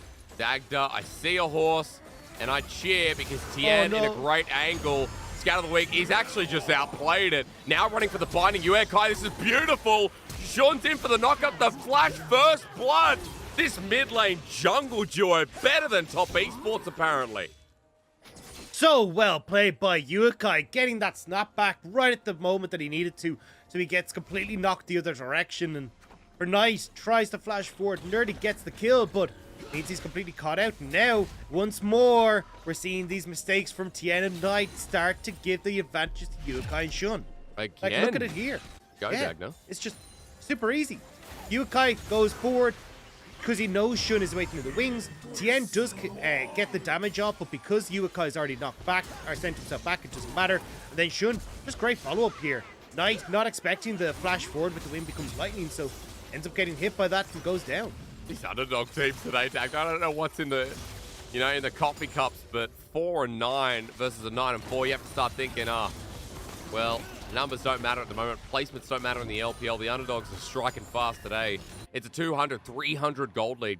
Yeah, about 300 at 5 minutes into the game. Shun gets first blood here on the Xin Zhao, and we have Yuekai in a pretty decent position considering he was down in CS and still is for the time being. But Dagda, the point stands that IG's early games have been pretty good in this series to continue rolling with the same thunder. Should now try to see if he can make the play on Wayward though. Okay, well, he doesn't have flash available. It's going to be a 1v2 dive. He flashes away. Wayward's dodged everything. Zeke not taking up, but Shun is. We get a 1-for-1 as Yuekai cleans it up. Zeke is trying to get out of there, but he won't escape with his life. It's a 2-for-1 trade, and IG just doing the same dive top esports did last game. It was so close, but Yuekai wasn't in position to follow up, so 2 kills now back in favor of top esports, and Yuekai in trouble. He is. Has to dodge away from the scout of the week. We get a distortion, and out he goes. Lucas moving to the mid lane to help out as well. And for IG, the dive, Dagda, I guess you'd say semi-successful, but we now have a kill on Wayward and Tien to match. Yeah, but Jackie Love and Mark, because you have Lucas moving mid, they're going to get a turret plating themselves bot. And you can kind of see the domino effect starting to come through where because Yuekai leaves mid, Lucas has to cover, then you end up with the 2 kills going across on top side, and you're losing bot side. So now top esports with the pressure on bot, looking to get the vision control in on this other side of the map, and Zika might even be in trouble, but knowing that Knight was there, he will just kind of ward himself out, and everyone backs him. Yeah, good little ward at that as well to spot out if the dive comes through, but Let's look at this one again, because IG, it was Wayward's fancy foot that helped a lot. Yeah, I mean, Wayward has been so good in this top side, even throughout this series, and Tien just able to eke in the auto attack right before Uekai is able to pop that blast cone. So just a bit unfortunate, but top esports will kind of wipe the brow a little bit, getting some of these early kills back, getting a little bit more of that pressure for Wayward, and Wayward can really start to bully out this top side of the map now, especially with the serrated jerk already completed, whereas you're looking kind of a bit of a higgledy-piggledy mix of items picked up for Zika in that top side as well. No one likes higgledy-piggledy. Unfortunately, they don't really know what it is. So I will say, you know, top esports solo lanes winning lanes handedly now, and you pointed out the item differential. You pointed out Wayward here, who's at about 15 CS over Zika. I want to also mention that we've got mid at a 15 CS lead as well, and a kill now onto Tien. Handshake dodged away from nicely by Wink. And further to your point, Mark and Jacula, because of their access to turret plating, if only one, they're able to help push top esports to a 1k gold lead here in this early game. Tien is going to die this Daggertron, and I'm all about it. I don't know if I am, though. I'd rather didn't. You don't really have the tankiness to survive this. Like, maybe if you can get the ultimate from Mark, but that's not even in a position. And now it feels like you've kind of half committed to this bot lane play, but Tien is now resetting. This gives IG control maybe to go for this Rift Tower on the top side. And I thought that this was maybe just Tien, like, hey, look, we're going to, like, help you push in bot, and then we all go for the Rift Tower, but that doesn't seem to be the plan either, so top esports not really sure how they want to achieve their goals in this game. Maybe you've seen too many Tien dives, and you're right. You know, game one, it gave us something, and I don't know, maybe I just want to see the world burn, apparently, but top esports dives have not been in their favor. Well, when they're executing it at the very least. Mark making a roam here. Kind of interesting to see. Scatter the Week's there. Support just moves. Jackalop makes the movement as well. And Dagda, it's because Herald's up and available, they start committing the bottom lane. All hands on deck for this one, which seems to be a big deal. Jackie Love is playing Secret Agent, though, hiding where he's going to be positioned on the map, because he doesn't know if he needs to be bot side in case Wink tries to push in, or if he should be up towards the Rift Herald. Now, though, IG will fully commit to the bot side, especially with Zika taking that nasty trade from Wayward. So top esports will get Rift. Jackie Love will move back bot to collect the wave. And top esports kind of get to take this for not a huge amount of punishment from IG. I mean, Shun's going very aggressive on the pathing. The fact is, Jackie Love took a safer path himself, so props to the AD. Oh, no. But Shun at the ready, now spotting out. There's a crescendum here for Wink. Lucas with a ward to see the solar flare. Jackie Love needs backup. We need a UAV in the bottom lane because IG are at the ready getting free plating every second. Kind of need a Predator Strike to clear out this wave because that's going to be 3 turret plates already taken in this bot lane for IG and top esports now. We'll eventually get the reinforcements that they need to push them back, but I mean, nice response there from IG. Managing to get the 3 plates that Rift Tower was going to give top esports anyway. Yep. So again, top esports here in this early game, at the very least, let's take it up to the top side. 3 plating's taken in response, so they stay in the gold lead for now, but you mentioned the Herald being taken here for top esports, that for now the gold will be equalized a little bit. And an early game that has been very focused on trading sides, Dagda. We have an Eclipse up in that top lane. I'm expecting Wink to be able to get close towards his Mythic next back as well. And it does feel like for now, core members of IG are Wink, are Uekai, and how they play this early game versus, well, a Syndra Knight, a Knight Syndra, a Scout of the Week, and Uekai flashing away. Onslaught of Shadows used the juke. Nice, but red buff gets the burn. Tien locked up, and Lucas says goodnight. A little bit deep for his own good as Uekai tries to juke again. Yeah, Lucas able to get those reins onto the horse and take him down. So 1 for 1 again with Lucas, but a nice roaming time. But you can see Zika has given up on this top lane. He knows that he isn't going to be able to hold on to the turret plate, so instead he's just going to use it to try and steal away these camps on the opposite side. And I'm not sure how I feel about this. I mean, losing out in this wave and top is not going to work out. You can even see Wayward is kind of confused. He's like, he's got to be here somewhere. But he's backing behind enemy lines. Wayward, he smells something fishy. And Shun, they don't know he's backed. Wayward's still just checking each brush. Where is Zika? Well, he's not in that one. So I guess he backed, question mark. And Wayward's still like, I don't know what's going on. He's so confused. Games. I mean, Wayward is like, just being paranoid. He's like, you know what? There has to be a problem.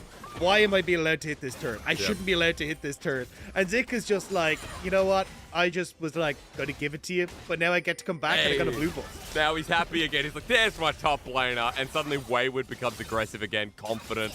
Lucas is moving up here, but changed his mind last minute as Herald goes down to the mid lane. Uekai once again trying to baffle out Tien, but as Herald gets placed on down, hit the eye, hit the eye, hit the eye, it's down.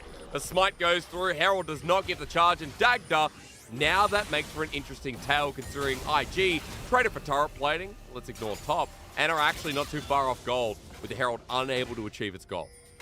But that was like the last place I wanted to see that Herald used. Like, Wayward, you could have used it to just solidify this tower for him, but honestly, Wayward's going to get it himself anyway. I would have loved to see a bot side.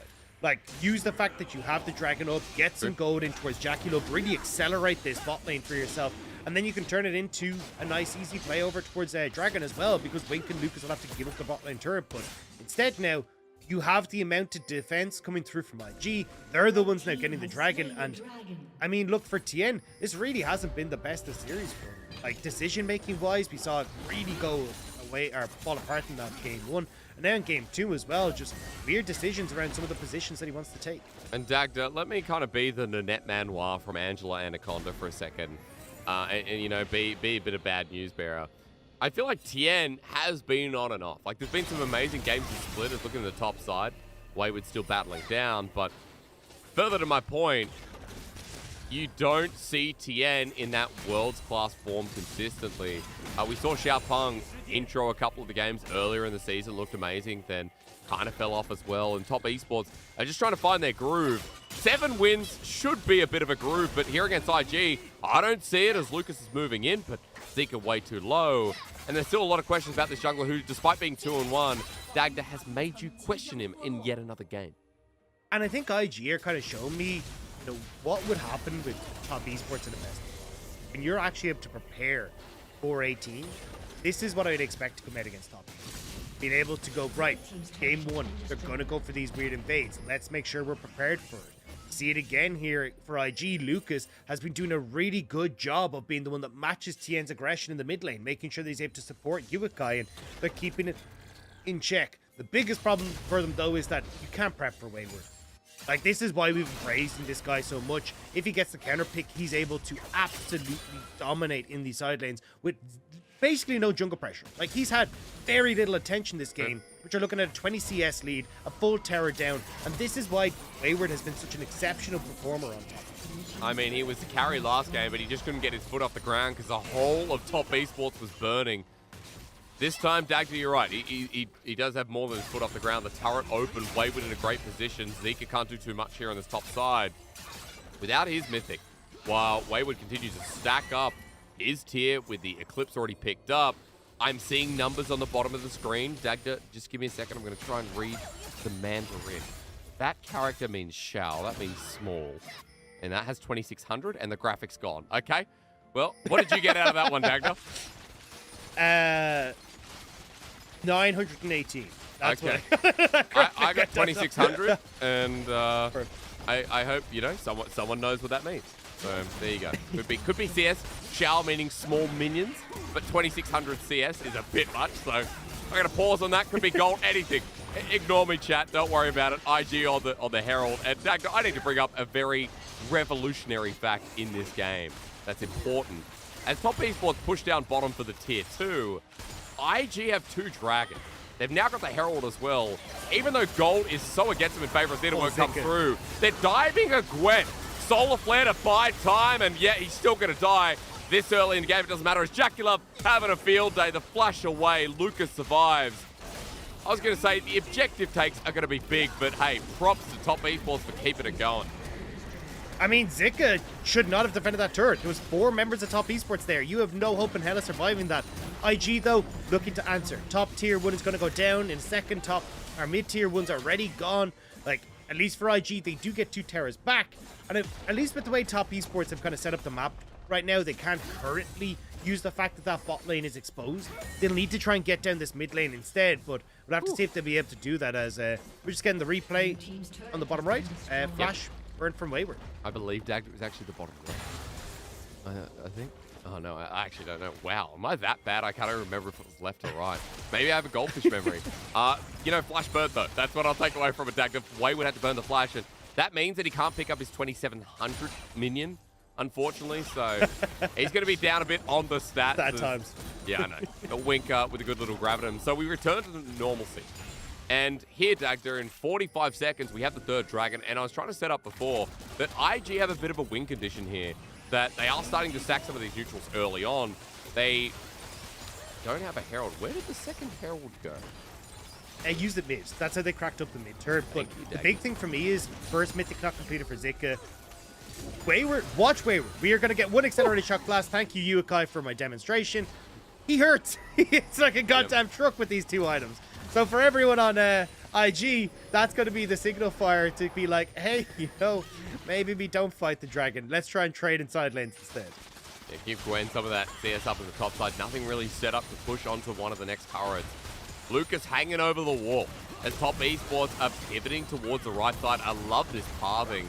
And I love that Scatter the Weak and Rocket comes through. Once again, Wink fills the brunt. Top esports have done their setting up for the dragon. And look, IG don't want a part of it, Jack.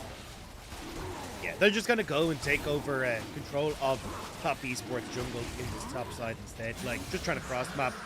Just nice job from top esports. I think top esports are kind of realizing, hey, look, our siege is really damn strong. Yeah. So as long as we kind of have Wayward, who's got this big lead for himself, controlling sides, we can group up as this four-man unit and just continue to put pressure into IG, whose wave clear really sucks because of the short range of their composition. IG not even in position to do anything about it. Lucas hanging and angling. He's angling. I don't know. I sound like a weird Australian. Anchoring for it as well. Yeah, there you go. I don't know how related we are, Dagda, with our language. I'm sure to some people who don't know an Irish accent, don't know an Aussie accent, I'm sure, do you reckon they get us confused? Oh, 100%. I mean, so many people were like, I don't like the two Australians casting together. I'm like, here, I don't know if I should laugh or feel slightly offended. I mean, I've seen things like people have called you Scottish, I think Welsh. Yeah. English? I think someone's called you English. And yeah, to Australian, I would be offended. Australian as well, yeah. I've been called American, and that one was a real surprise to me. I was like, you know what? Oh, you sound so American. Yeah, like, there's enough that you should probably reconsider there, that this accent is definitely not American. To be fair, when I hear, like, because I know over in the LCS, like, you hear Azale, and my partner, you know, knows Canadian accents, as Uekai might be in a bit of trouble. Good little dodge away. Tiana Knight going here for the mid laner. Unleash power available. Press the R button and scatter the weak to the death. It's top esports with the duo building up more momentum in this. Stacked up, point being, knows how to spot Azale's accent, but I do not. I think they sound the same, but I'm wrong. And I guess top esports are right with how they're playing this game as we go to a little replay. Yeah, I mean, it's just Uekai cut out completely. I will say, though, I always feel bad for people who are like, I really like your accent. It's such a nice Scottish accent. And I'm just like, I'm like, I don't want to be like a mean person and correct you, but it's really not. But either way, we'll move back into this game, away from the accents. Because I think for top esports, this is way more confident. This is what I wanted to see from them throughout this series. Like, you end up with a good draft for them. We talked about the 3 winning lanes. They powered through their 3 winning lanes. I will say reasonably well. I won't give them full marks on that, but now they're kind of like into the mid game where they're comfortable. Like, again, it's like Wayward pushing sides. No one can really deal with Wayward at the moment. And just try and use Nice and Jackie to group up, create siege options, and every so often, if someone ends up overextending a side lane, as you can see, it's very easy for TN and Knight. I mean, again, even through mid, look at this. Solar Fleet used to get out. Scout of the week at max range. Death Rocket. A cheeky dodge from Wink, and he needed that, but Tien still running him down. Peekaboo over the wall. Onslaught of Shadows. He's so deep. Tien, rest of your teammate here, but Knight to clean it up. Lucas over the wall. This is a chance for Victus Gaming, but they've built the space. No one's here. Finally, we see the Renata ulti as Bailout works wonders for Knight. He revives, and Uekai late to the show. Even Zika's down, and top esports, they just got overrun with another awesome fight from top esports. That could be Baron, though. That's 3 members of IG dead, and top esports agree. They're just going to run on over and go, thank you very much. Quick picks in the jungle will do us nicely. You can see there Uakai trying to see if he can get something back by pushing in on this bot wave. They know that Top Esports are going to be taking the big purple one. And we're starting to see Top Esports in a much better place than we did in Game 1. Dagda, replay means you play. And look, again, Knight and Jackalope, we talked about them just grouping up, the long range they can use, and Wink, unfortunately, taking the brunt of that damage. Tien, unfortunately, with the Onslaught of Shadows that he doesn't instantly pick off Wink, but it kind of ends up playing out for IG, because he just baits Lucas and Shun to overextend here, thinking, hey, maybe we can get this kill, maybe we can get the turnaround, but they don't realize the entirety of Top Esports are in that jungle, and this Renata doing work to keep Knight alive. Now I know. I mean, I knew the priority for Renata's ulti with the hostile takeover was allies, then other enemy champions, then you. But apparently, wards come before enemy champions. Yeah. Now we know. Minions. Yeah. Okay, they count as minions. Thank you, Dan. Oda as minions. Now we know. Hey, Uekai, that's a fake one. That's a real one. Flashes over. Tien's all about it. Good night. Well, Knight gets a kill, and now they're on top of Tien. IG actually trading 1-for-1. He's deep again, and Wayward's in the middle of a Gwen. What's her name? It's not Glenn, that's for sure. An ultimate at the very least. IG over the wall. It's Mark here with a hostile takeover. It was a good song, I will admit, but for Top Esports, looks like their gameplay a little bit better. Knight does it again. He did that in the finals with the max range scatter of the week. A triple goes over to that big, bad Wayward. And Top Esports, they're back on top here in Game 2. So we have a place in Ireland called Glendalough. Oh, yeah? Glen of the Two Lakes. And that seems about the cavernous difference Scotland. between these two teams. In Scotland, yeah. Actually, well, to be fair, like Scots Gael and like Irish Gaelic is actually quite close to each other. So I'm not sure. Maybe they're Loch very is the similar word words. for a lake in Scotland. I've found. Yeah, I don't know if they use Gaw as like two, because we kind of do it as like Haindo tree, 1, 2, 3. Like Okay. you want to say like I have a cup of one, it's like a one tree, so like it goes a little bit different. But, Right. yeah, so it's like if you want to say one person, it's like dinner a one. If you want to say two people, it's like God dinner.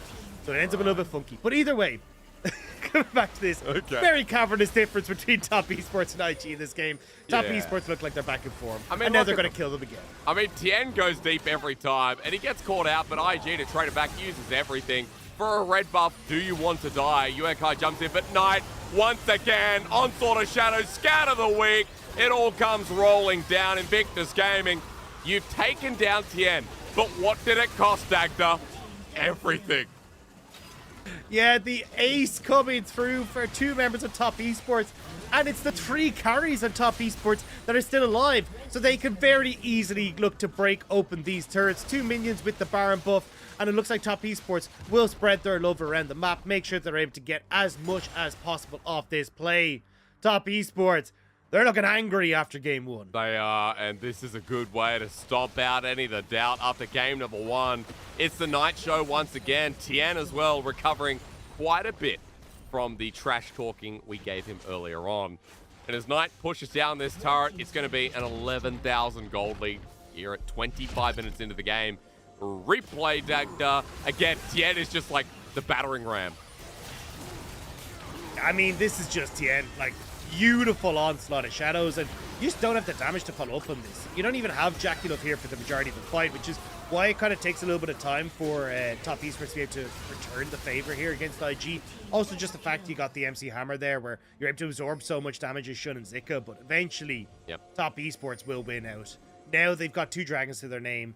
The base is in shambles here for IG even, and Top Esports, they're just going to put attention up potentially towards the top lane turret here, but why bother when you've got 2 exposed inhibitors in mid and bot? I mean, it's Lucas who just hopes someone walks up to the top lane. Top Esports on the complete opposite side of the map, and you know, this kind of feels like how we felt against Top Esports in game number 1. It was over.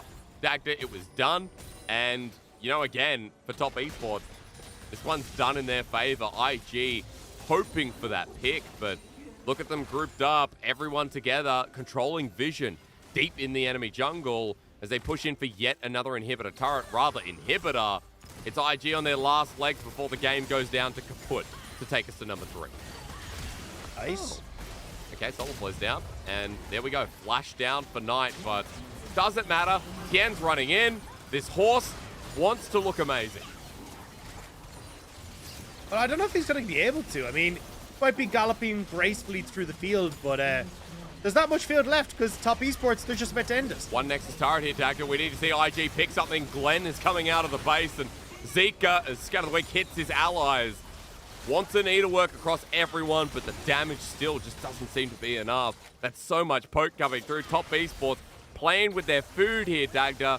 Or maybe they're just in a farmyard, in a vintage, in a wine cellar, and they're drinking every single bottle they can get their hands on. Wink burnt out again. Tian rampaging, and Top Esports heard you were talking smack as Onslaught of Shadows. Wink dodges out. The bailout helping too. Jaculov revives again.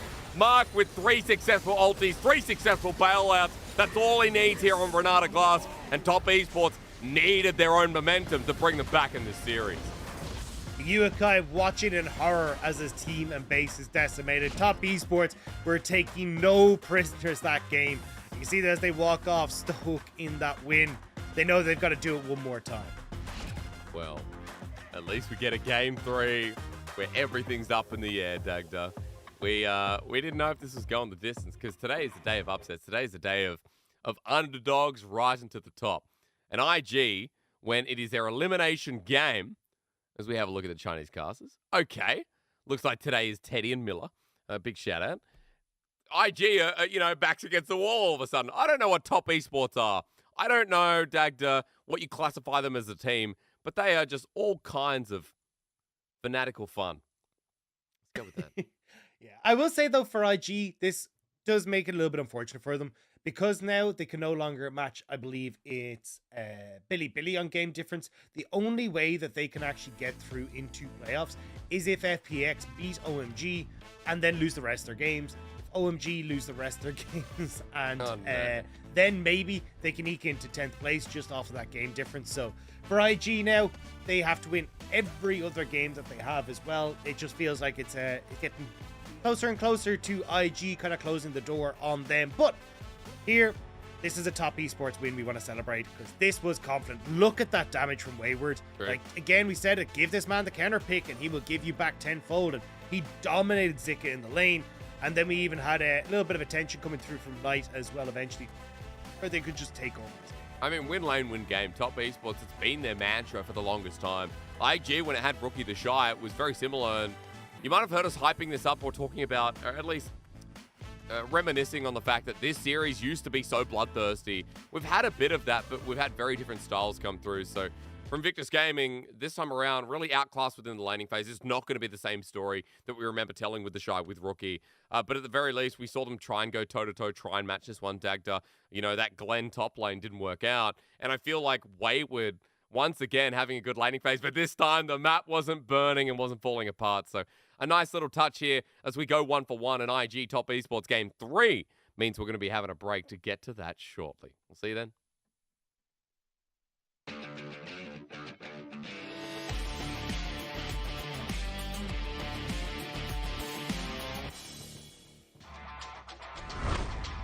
I don't know, they've got their ultis available and Herald's not going that fast. As Mark gets the dredge line in, Ignite down and with 10 kills and ready for some more. Making up for game number 1 as Weiwei started off on the end. Crescent Guard with a 2-level lead in the jungle. Weiwei having a great time as everyone's forward. Look in the back line.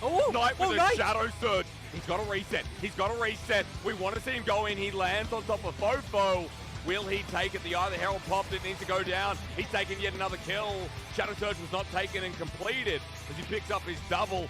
And when you think Top Esports are out, just remember that Knight exists. I mean, I think he still, as Yukai, can come back into his mid. Oh no, he's going to go straight in on top of him. He gets some full damage down, even commits his flash. Zika should just about survive.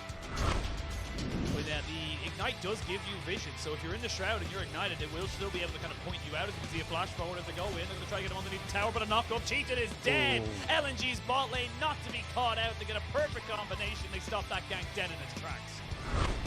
They want this tier 1 tower real bad, and LGD knows it. Shadow behind enemy lines. This is an opportunity as Mako goes into the tower. TP being channeled, but Shadow's too late to the play. His teammates are already falling. Gets an ulti on in, but it just doesn't matter as the Gnar comes through. Shadow late to the play that he was setting up.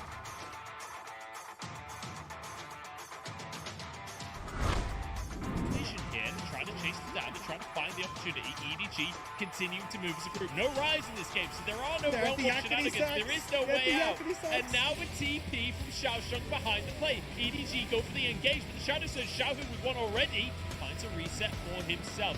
Can they find more is the question. EDG trying to disengage, but Viper doesn't have a way out. Slammed into the wall, walloped down, and now Xiaohu finds the back line. RNG just say no to EDG. They're not allowed to do anything. They're not allowed to go anywhere. Not even you, JJ, as Xiaohu shuts them down.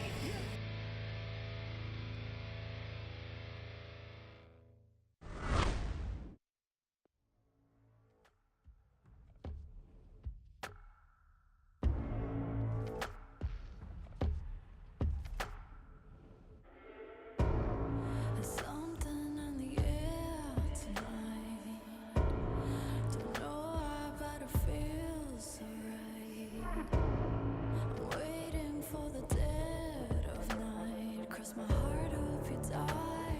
An eye for an eye.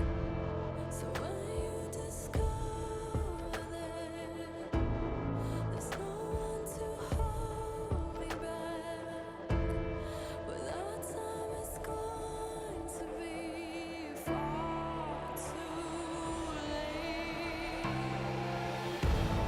I swear I'm gonna get my revenge, and I won't see it coming. I swear I'm just gonna go out and get my revenge on you. They say that revenge is sweet, and I'm pretty hungry.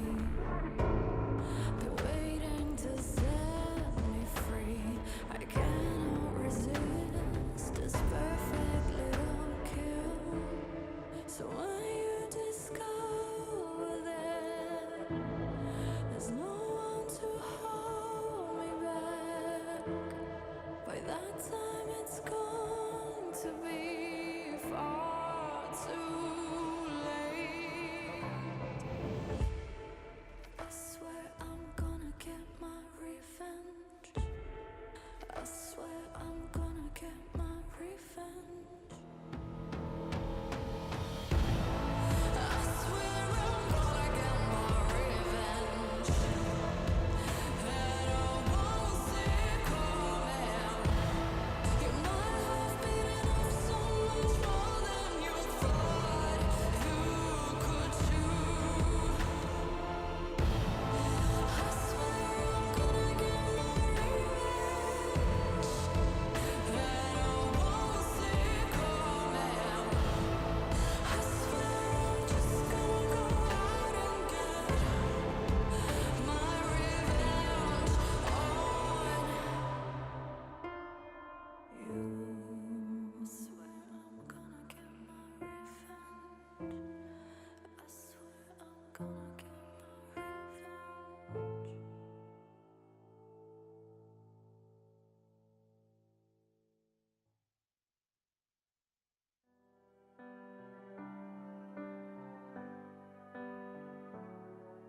Staring out at an April snow and your taxi in the street, I imagine time has slowed.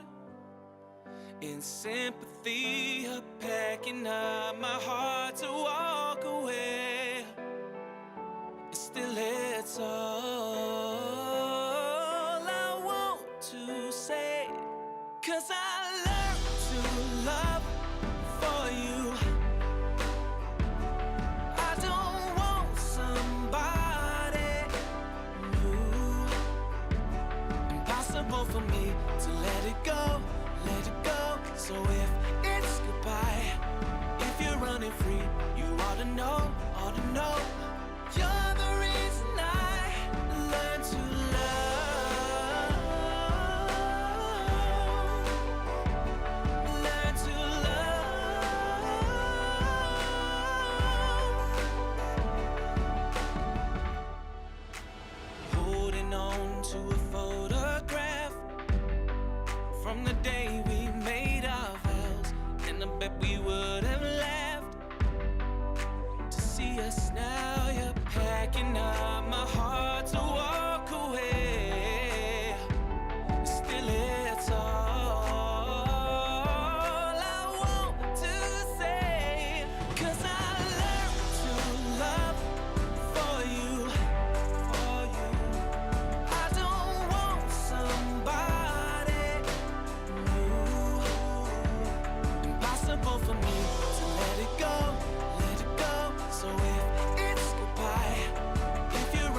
want somebody new.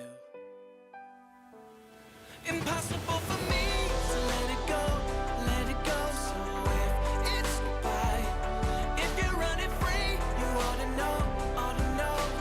You're the reason I learned to love, learn to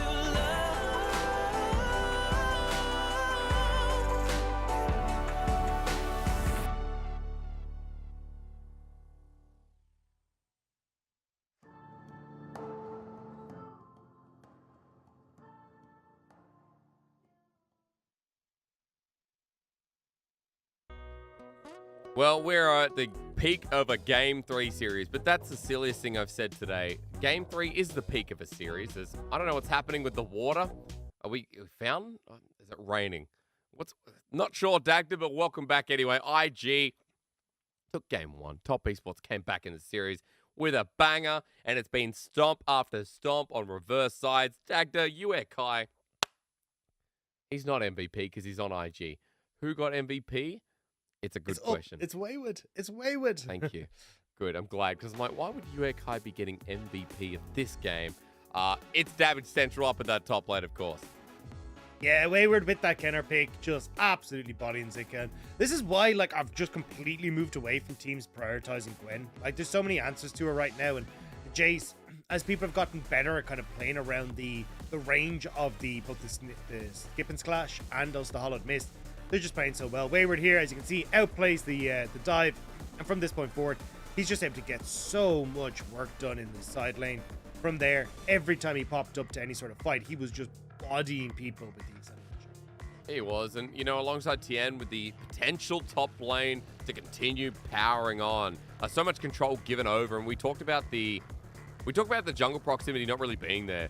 But Wayward was given freedom this game, Dagda. Tien between lanes at all times, and really nice to see that Top Esports recovered and bounced back into what was such a sloppy Game 1 to what has been a very clean recovery and a very easy early game for them.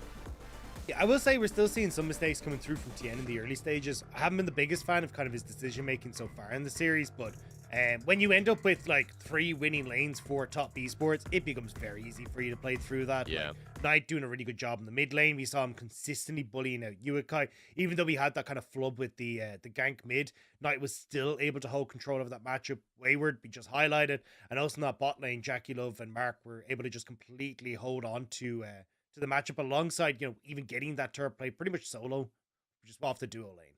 Yeah, it was clean, and I think overall, we have to look at what Game 3 is going to bring, right? Because Dagda, in both of these games we've seen, it has really come down to the strength of mid, right? The mid 2v2 strength, and what happens up in that top solo lane. Because in game number 1, I think it's fair to say that Wayward didn't have the same impact because the whole map was burning down. And then we saw mid 2v2, and Kai and Shun got there in the end. I don't know why I almost broke my table for it. We're a really strong 2v2 and we're kind of countering Tien quite a lot. So running into the final game, Dagda, be the big brain, make my words make sense. Tell me what we're going to see. Well, already we're getting the Nidalee and Ari ban by Top Esports, Draven banned away. Setting up once more, IG feels like they're going towards some sort of Zeri pick here. And we'll have to see if that is going to be the plan or if Top Esports decide to ban it away. It would leave things like the Rise open. So I feel like for IG, leaving both the Zeri and the Rise open here means you're almost guaranteed to get one. Dagda, is it going to be a Zeri ban from Top Esports? Given over to IG, we know that Gwen's there as well. Let's leave it up. There we go. Zeri open for Wink for game number 3. And as we lock that in, Dagda, again, we know that Top Esports have a response. Yeah, I think it'll be the Rise pick here. I think Kai's done really well on that. Like, he actually likes to play towards side lanes and something that gives you early pressure to play towards sides. But Hysterics, you are correct. I shouldn't have doubted you. Huge brain Hysterics. No. It's just about 12.4, man. And you're right about the Rise. Like, Knight's Rise, too, has been pretty big. Yeah. So I want to use your point and say that for Top Esports, they get a strong couple of picks here on red side. Yeah, I personally just prefer the Rise because I like the early pressure that you can kind of bring to the table with it. And it's so versatile. You can like play that tank style, you do a ton of damage, and it makes it very difficult to deal with you in the side lane, also in team fights. So Rise works wonders here. Tien, probably Viego or Hecarim, depending on what he prefers. I think the Viego works quite well, or like something like the Xin Zhao works quite well with the point and click CC of the Rise. Just gives you a really strong mid jungle if you want to try and play through that. And for IG, it'll be a case of, how do you try and respond to that? Well, rinse and repeat here for top esports, it seems, in the meantime. Dagda, bottom lane, they're going to try it again. And all we can hope for is that this time it works out better. I feel like for IG, trying to select your mid jungle here is going to do a lot better for you. Find something like the Orianna that you can play through with Uikai. We've seen things like the Shun going towards a Hecarim, which gives you a good team fight, good dive potential, works really well with the already locked in Derry. But we're actually going to get the Galio for Uikai. So just trying to match that early roam and hoping to kind of provide that helpful dive tool when you get your engage tool. I feel like Hecarim would be your best bet here. Like, yes, you'll probably lose out on a bit of early jungle pressure, but from a team fighting standpoint, like onslaught of shadows into the heroic entrance from the Galio, Zeri shredding through people, that just seems like such a strong combo. Or maybe you go for something that's a bit more old school. Camille Galio instead, Dagda. No jungler, you leave open something like the Hecarim you're just mentioning for Tien to take, but more importantly, we already see that the comp for IG very straightforward as to what they want to do. So, taking the counter pick top here, I feel like for top esports then, they're going to start banning away jungles. Take away the Hecarim, maybe take away something like a Volley Bear, something along these lines that can like play with that dive style. You take the Xin Zhao for yourself. You now got super strong mid jungle. You've got the ability to play towards this Fiora with the counter pick on the top side, and but that's not going to be the case. They're actually going to take away the supports here.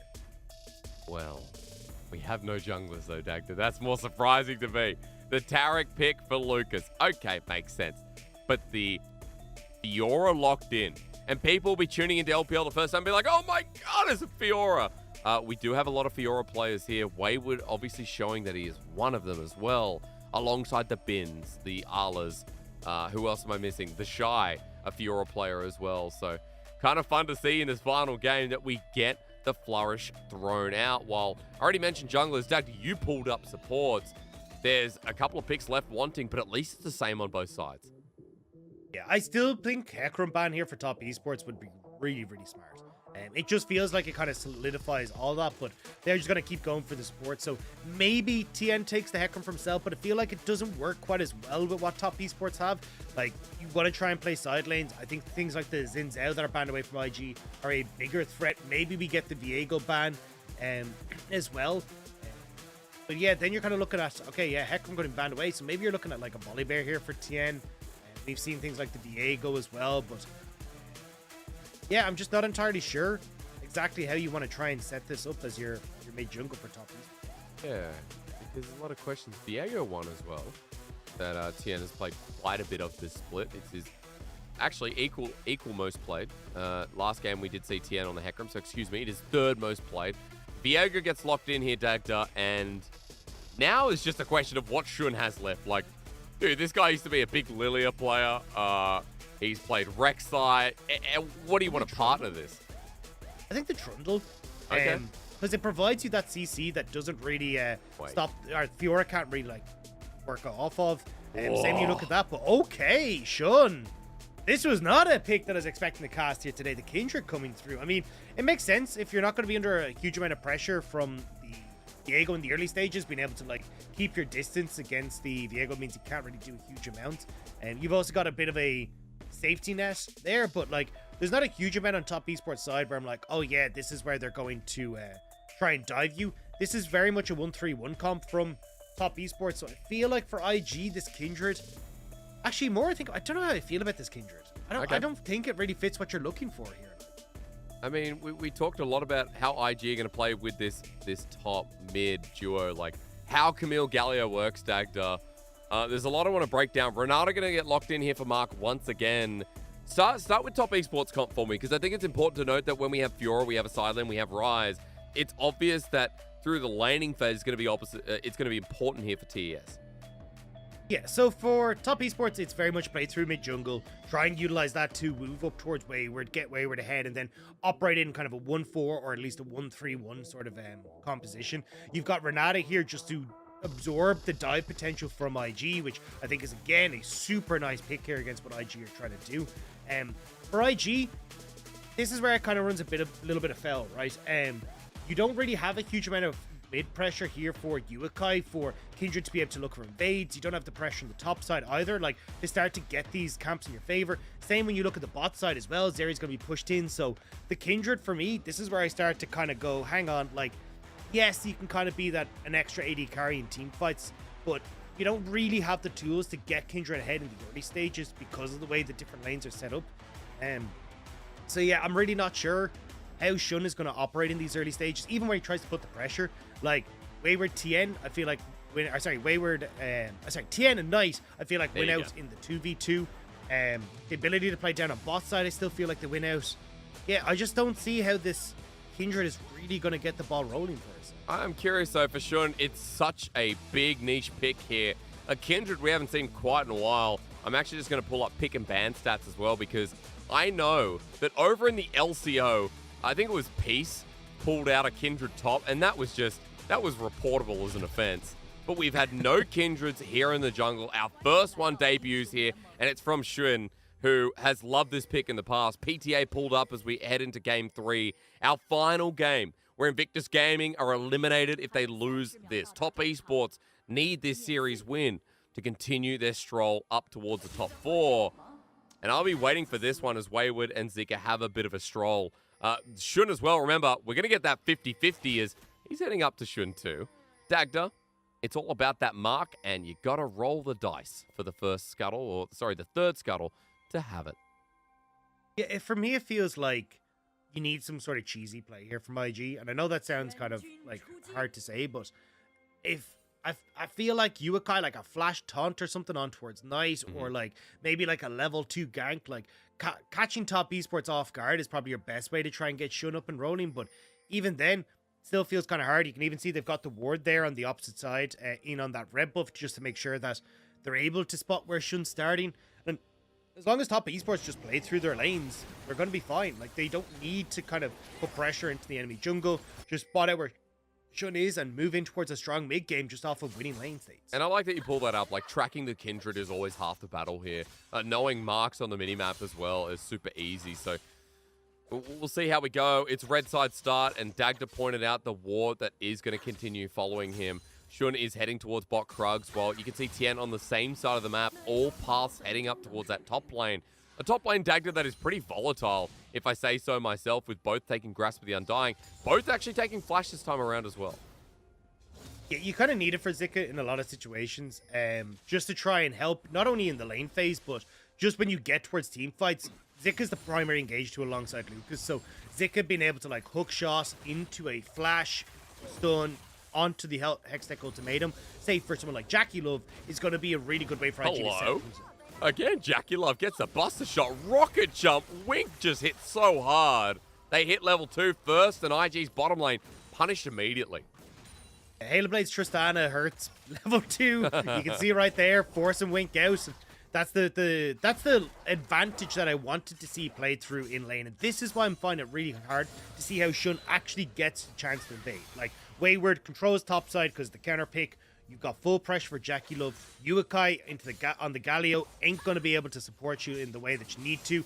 So it all just kind of looks a little bit wonky for this Kindred pick on IG. If it can get rolling, I can 100% see how it works. You got this dive comp. Kindred can follow up really well. She's got the ability to kind of be that secondary AD carry, that secondary damage tool to take over from Uakai. I just don't see how it operates in the early game to kind of allow you to get to the mid to late. Keep tracking Shun to see how he at least tries to make an impact here. Wolf's Frenzy going to be used in the river. Scuttle taken up in the top side. Remember, the first mark spawns at the third Scuttle Crab. Excuse me, at the first set of Scuttle Crabs, it's already been taken one. A Shun in the mid lane helping out. I made a bit of a mistake there. Of course, it is a split 50-50. And considering that there's no mark on the bottom side, it looks like Shun will be able to easily pick up that first mark. 2 to go to get that range advantage and, you know, to give that real big impact here as we see on Kindred. Just one mark, and That's number 4 is the big one that we're looking at. The 4th mark is the one that gives you the extra range and really allows Kindred to honestly be a champion. So if Shun can't get those marks, that's where you start to have a bit of trouble as Wayward. Okay, we're just doing the usual. Zeke playing the lane pretty well so far, but look, from behind enemy lines, Shun gonna have to help out because Tian's already in the middle of lane, flashes away, but Shun with a great impact, and that's another mark down. Knight trying to fight it back as low health bar here on Uekai. He's flashed and he's matched and he's dead. Knight with a response is a big deal, considering Uekai's now out of the lane. Yeah, I mean, Knight needed to find that turnaround, but again, Tien, why? Why are you trying to make these plays happen? Just keep track of Kindred. Let your lanes play through their own strengths. You don't want to play through Knight, you want to play with Knight in a side lane. And again, Tien, like these early decisions costing top esports. Well, you've got a gold lead that's pretty much non-existent here for TES after the play, but really just Knight picking up the extra minion wave, getting the shove in, now having a lead. Topside, Zika balancing that out with the 10 CS lead himself, but as I pointed out in that last fight, Shun was able to get another mark. 2 marks this early on as Tien made the gank. But they know that Shun is in this area, and Tien has been spotted out in awards a bunch of times. Uekai full of. I don't know why you're trying to like overforce these plays in mid. And honestly, great play from Uekai here. Just turns straight onto Tien, knows where he's coming from, and just gives the kill over towards Uekai and that mark towards Shun. And Knight has to burn his flash now to try and like get this turnaround. But that actually makes Knight pretty vulnerable now in this mid lane to a setup from Uekai and Shun. So I don't know. I feel like for Tien, like again, just marking where Shun is, keeping track of him, is going to do so much more than actually trying to make anything happen. Also, look at Zika in this mid lane. Yep. He's looking to see if he can punish the fact that Knight has no flash. We're moving around for now. Dragon's going to be taken off the back of it, though, so nice little setup here for IG in the early game. Again, 2 marks that are going to be taken. Scuttle spawning in the bottom side, and just a bit of a heads up for everyone. Remember, the first mark is always that Rift Scuttler that spawns at 3:15. 1 to 3 is Rift Scuttler, Crimson Raptor, or Gromp, and those are going to be on the enemy side. As we can see that Rift Scuttle down on the bottom side, that will have a mark on it when it spawns. But on the opposite side for now, Shun nowhere near it. Then we get to Krugs, Sentinels, Wolves, and we get past that into Heralds, Baron, Dragons, etc., etc. So keep that in the back of your mind. For now, Dagda, Shun's up in this top lane, and he's starting to make things happen with a bit of a lead. Now with the Noon Quiver as well, some damage available to access. Yeah, and again, we'll have to see if he can try and play through his lanes to get him set up with those marks. Again, it feels like kind of playing through Uekai here, being able to work with Knight. It's probably what we're going to see from Shun. Zika, though, you always have to be wary. He does have the Hextech Ultimatum, which could buy enough space for Shun to just kind of roam on up there, pick off Wayward. And because you do the slow damage as well, can always make it difficult for Wayward to try and respond to that. But we'll have to see. I think just again, like playing this from top esports where you're working off of Knight to play off in side lanes is the best way to try and shut this down for IG. Comes back to the story we talked about. Knight always the lifeblood here at top esports, and in this game set up nicely, having a pretty good start as it's a Realm Warp at the ready, it's a Hero's Entrance at the ready as well. A nice little headbutt from Lucas. He's sick of it. Sick of how this lane's going with Jackie Love holding strong by himself. Dagda, I'm going to come back. I want to thank you for one thing. You mentioned the 4th mark is the one that gets the bonus 75 range. And, you know, I said 3. You helped me out. 3 is after the fact. So you and your big brain have already given us a nice little intro into this game. And the reason I'm bringing that up is because for Shun, at this point, the Kindred, down towards bottom side, the Gromp is the mark. Can't get through. There's vision control through the river here for TES. And with how well Jackie Love's lane going, how well Knight's going as well, it's worth mentioning that these marks are going to get so much harder, despite IG getting early blood. Yeah, and this is why I was kind of worried about how Shun operates. Like, you've already got, like, mid pushed inconsistently, bot pushed inconsistently. And top lane, you don't really have that control. Well, Wayward. Peekaboo. Hello, Wayward. Are you going to carry on or not? Shun's level 6, Lamb's Respite available. Beside the point, Wayward headed his head. He's going to be a sad Amumu for now. As Herald spawns, Tien gets shoved towards mid, and it looks like for top esports, they got control of mid onwards on the map. Yeah, I don't think top esports want to try and fight for this Herald. They're like, cool, you take that. We're just going to dive boss. Like, we're just going to take bot tower, or we're going to kill Wink while he's under there. Here you go, Wink. Please hop over the wall. Yeah, he's out. A nice little ship passing in the night, I guess. Yeah, but look, Jackie Love is going to tear through this alongside Tien. You've got Mark as well who's going to be able to work through this. So you're already just going to trade this. And one turret plate was already gone on this bot side, which means you're only going to have a singular plate left on this bot side of the map off of this. Uakai now trying to see if he can respond onto this bot lane. But again, you're up against a Tristana. She takes this tower so quickly.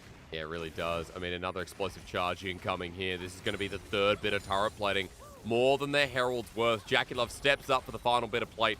Shared here with Renata, last name Glask. And that's going to be a mythic pretty early here for Jackie Love too. So worth noting, Dagda, that TES ahead on the gold play. It really is only Zika here dominating his lane, having a grand old time. That's only going to be able to pick up one. Yeah, and I mean, look, I think a lot of this has just been Wayward playing very safe. He will be slightly behind in CS, but I still think the scaling that you have on this Fiora, the ability to kind of play around Zika will give a ton of control to Wayward, especially as you start to crest onto this level 9 mark, and you get full access to your Q.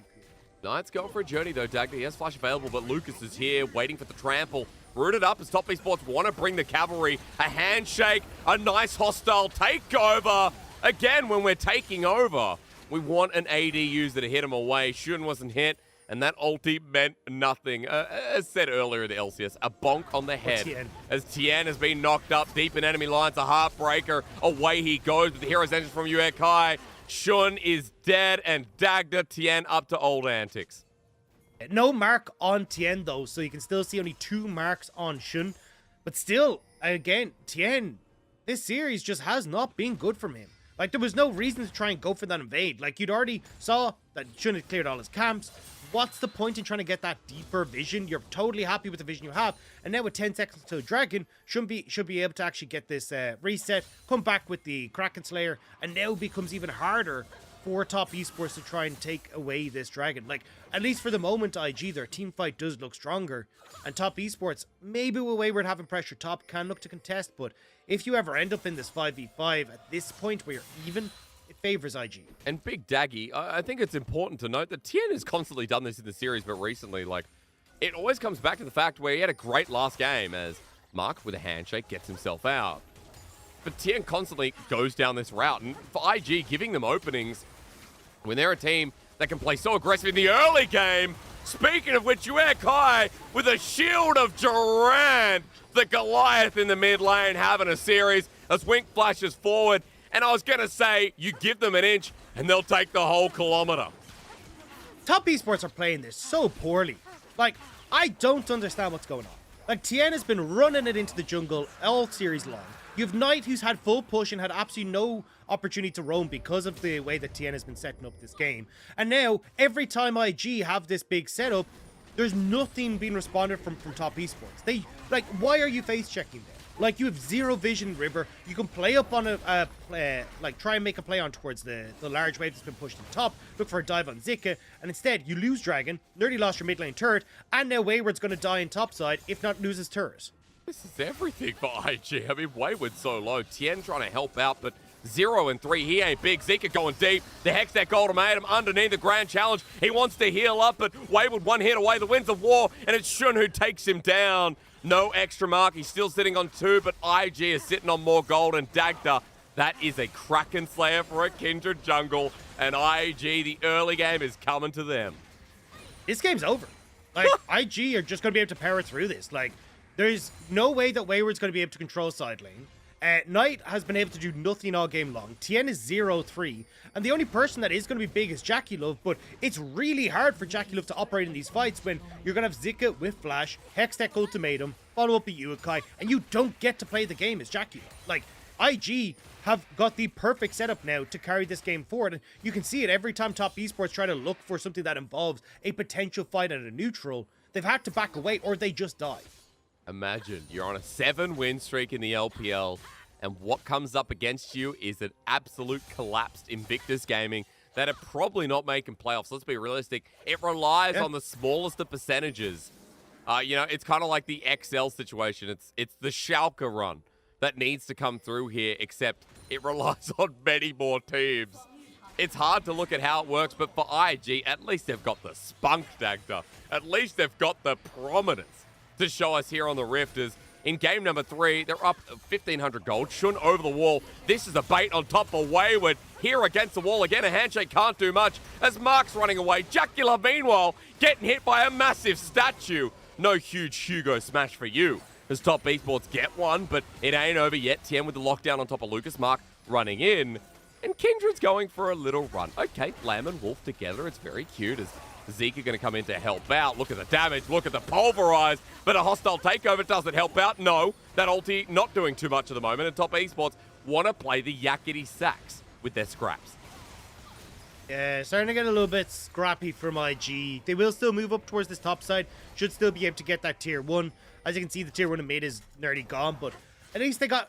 For Top Esports, they got the pick on towards Uakai, but just with the ability for Shun to play around these fights, with how big this Kraken Slayer Kindred is right now, you just can't really match up. Like, the damage that comes out of the Kraken Slayer alongside the triple hit on the W from Shun just means you basically one-shot, if not three-quarters, out most of Top Esports. Hey, Dagda, look at where Tien is. And, oh no, look at the Alistar bug again. Lucas is running on air. He should be. He's been playing so well. I'd be running on air after the series he's played. What a baller. Yeah, I mean, he's had a really good engages and following up really well with Uakai. We'll probably continue to see that, to be honest, with just how much IG are going to be able to look for these team fights. Like, a minute and a half until the next dragon. Yes, you have Tien trying to help out with Knight here, but, I mean, there's just pressure everywhere. Even when you look at Shun, who's just picked up that next Rift Herald, you can already see the pings going down in mid. They want to try and use that. Lucas literally flying once again. The last time we saw something like that, it was Elk as Harry Potter. Huge cosplay. Shun through mid. Herald's going to go down at some point, Dagda. We know that it was picked up a little bit before, and as Herald comes through, we've got a lot of lanes to open it up. And remember that they are inners here.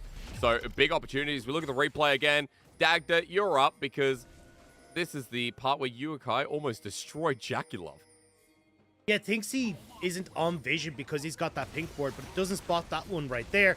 And Uakai nearly able to one-shot the Tristana, but unfortunately just doesn't have enough. No flash to try and get that last auto attack in, so Jackalov will survive. I like the way IG are setting up here, though. 30 seconds until Dragon. Now you've got a hard choice as Top Esports. Rift Herald will be placed in mid. Thank you very much for placing that. Shun, now that's going to shove in mid. You either trade Dragon or you lose mid-tier 2 and top tier 2 with Zika having push. And you can already see it there. IG are like, cool, you go take your Dragon. We're going to take every tower along the way.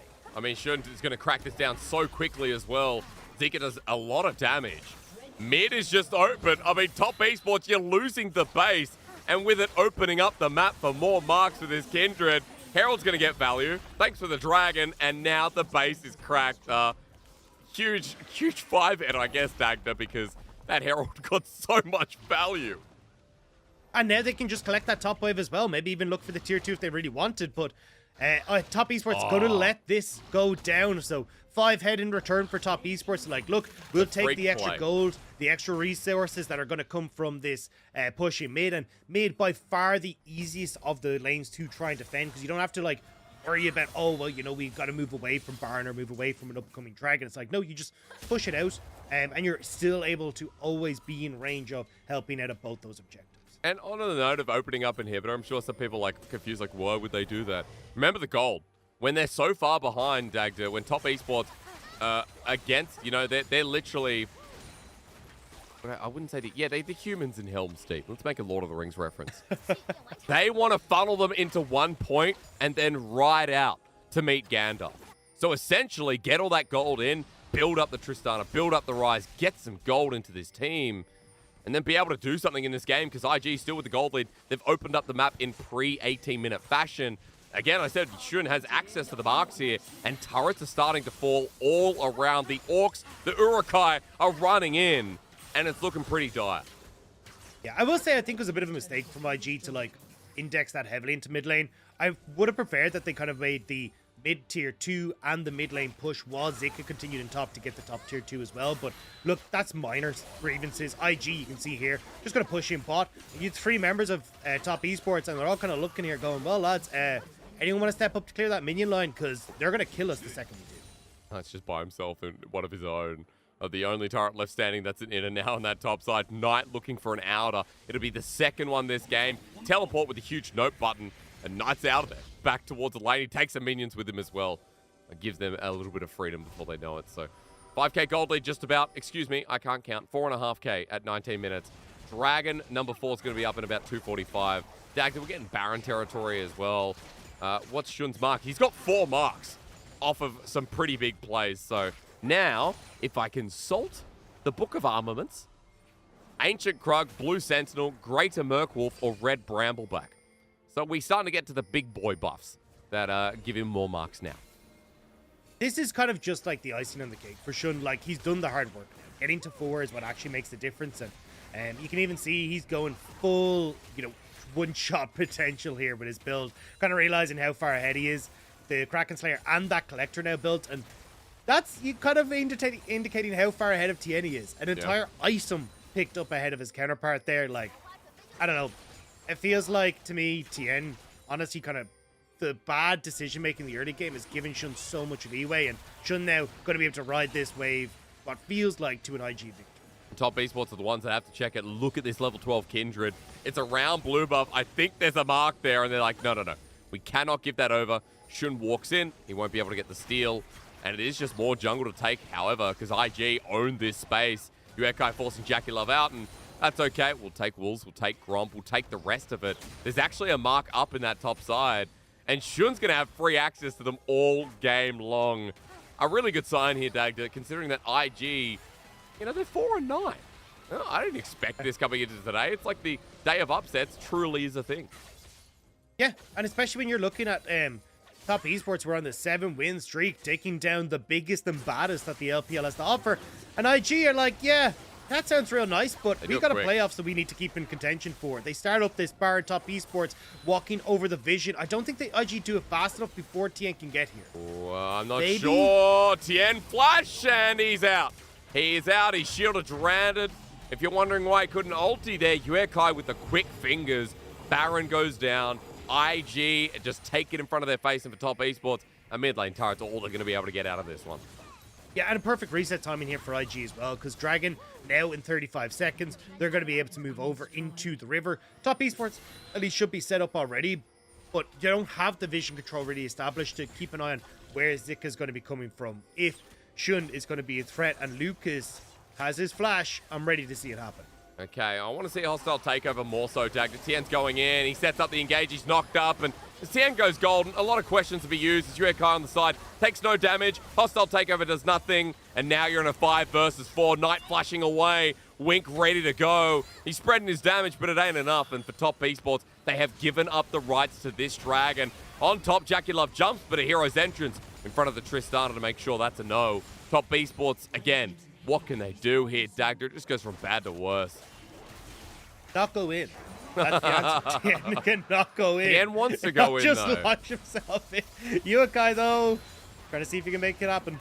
He's okay. Shielded around, not going to hit. There's the bailout. Lucas with the knock-up, though. And ADs are flying through. The Lamb's Spite keeps Lucas alive, and top esports can't get near it. They won't survive as the Realm Warp gets them out, if only just Wayward running for his life, but a hook shot into a potential wall shot. It ain't happening. It doesn't need to happen, Dagda. This Baron power play is going to blow their socks off. I mean, they've already got the mid inhibitor, but they don't really have the side lanes in pressure. They can now start to get this one in top side.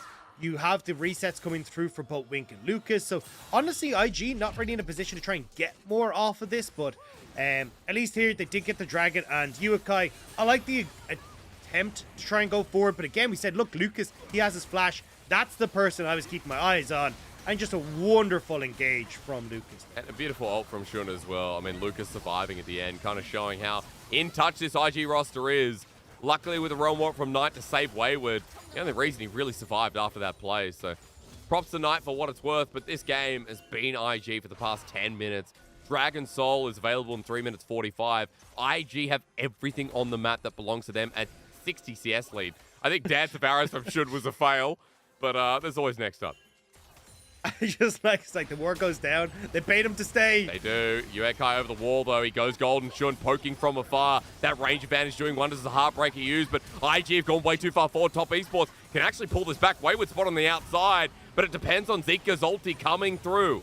Doesn't have flash available, but he has the angle. And IG now burning the teleport. They want to go in, and Shun is hitting his own angle. In the meantime, Lucas over the wall with the Hex Flash. They ain't stopping. Top Esports for the run. They thought it was good, but here comes the jungler. Once again, Top Esports. Now they're going to go left. We yakety sacks through as Zika's ulti at the ready. The bailout saving Wayward, but not for long. Ultimatum in the back line while Wink cleans up the rest. Invictus Gaming. The blood that they lost with Rookie and the Shy comes back in so many different ways.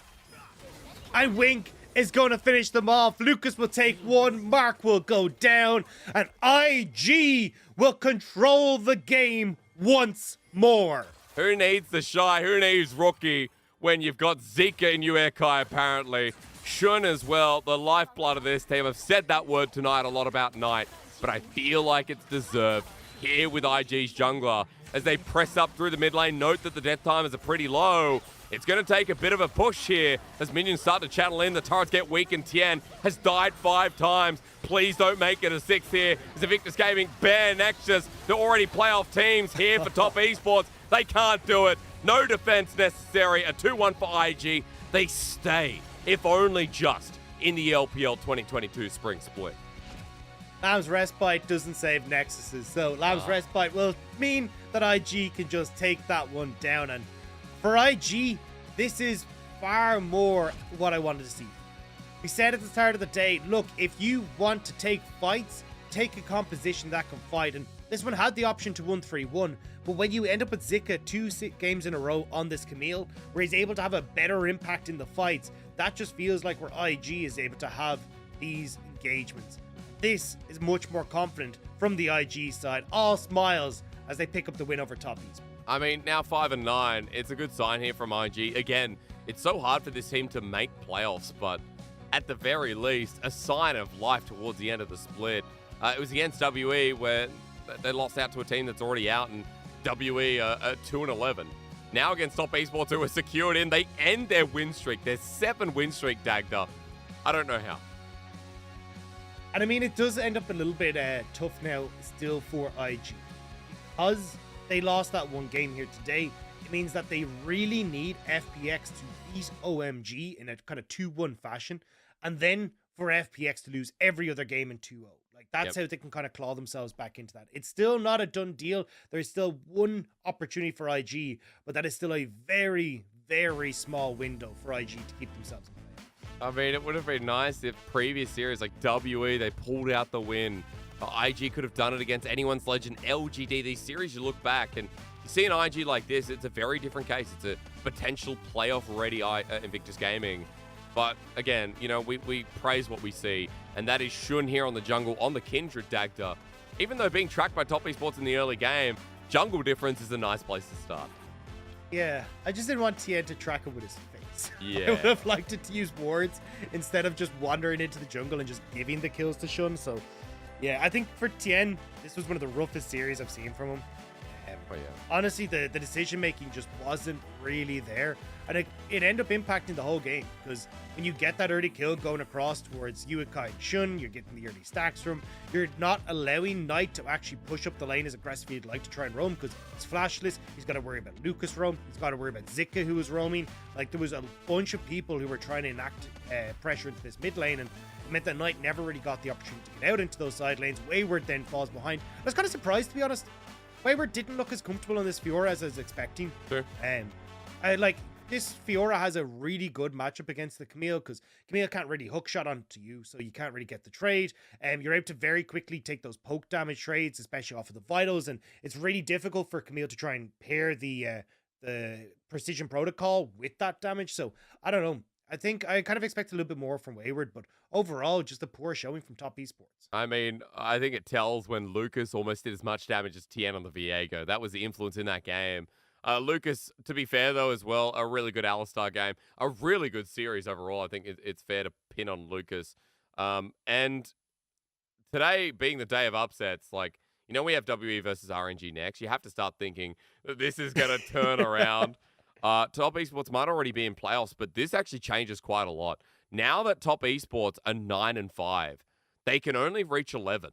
And one of our 11 win teams Dagda, they will be able to hit top 4. So now the battle for the 4th spot looks pretty good. As with this as well, I think V5 are in a great position. They're at 11 wins. I'm pretty sure they've locked in top 6, but pretty close to locking in top 4.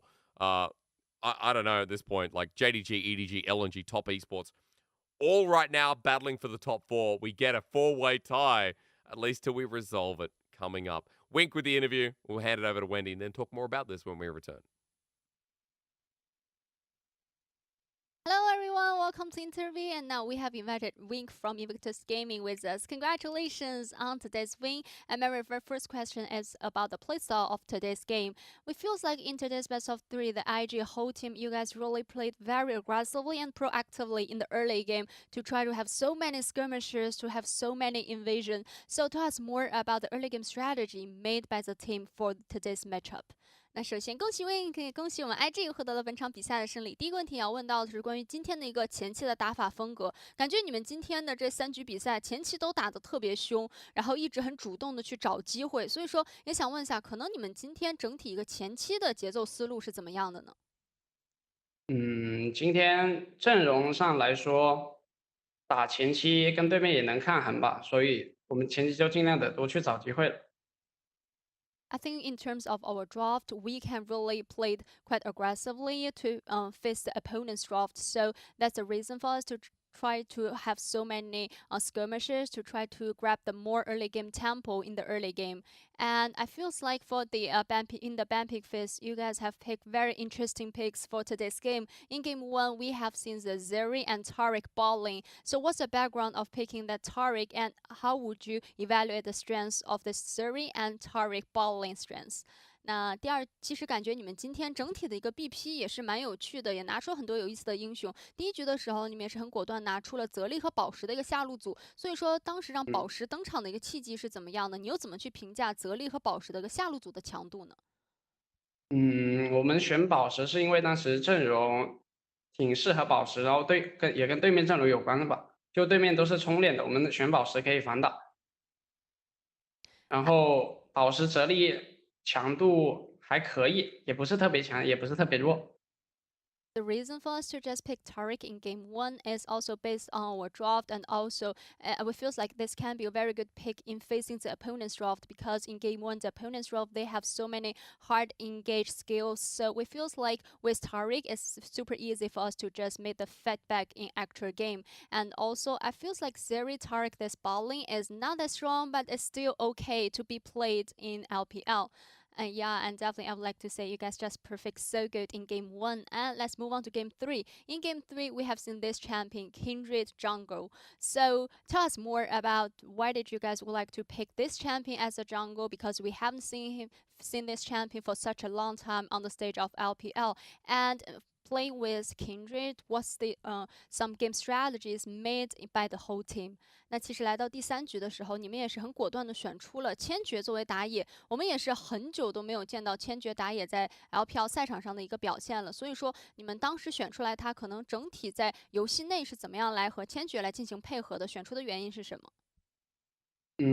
我们当时台下的时候就有提前说了嘛，这盘可能会选到千珏，然后我们当时的 BP 也是单掉了比较好打千珏的2个打野，然后给对面放了佛耶格，所以我们就当时选了千珏，而且这英雄也算是新的绝活吧，所以他就选。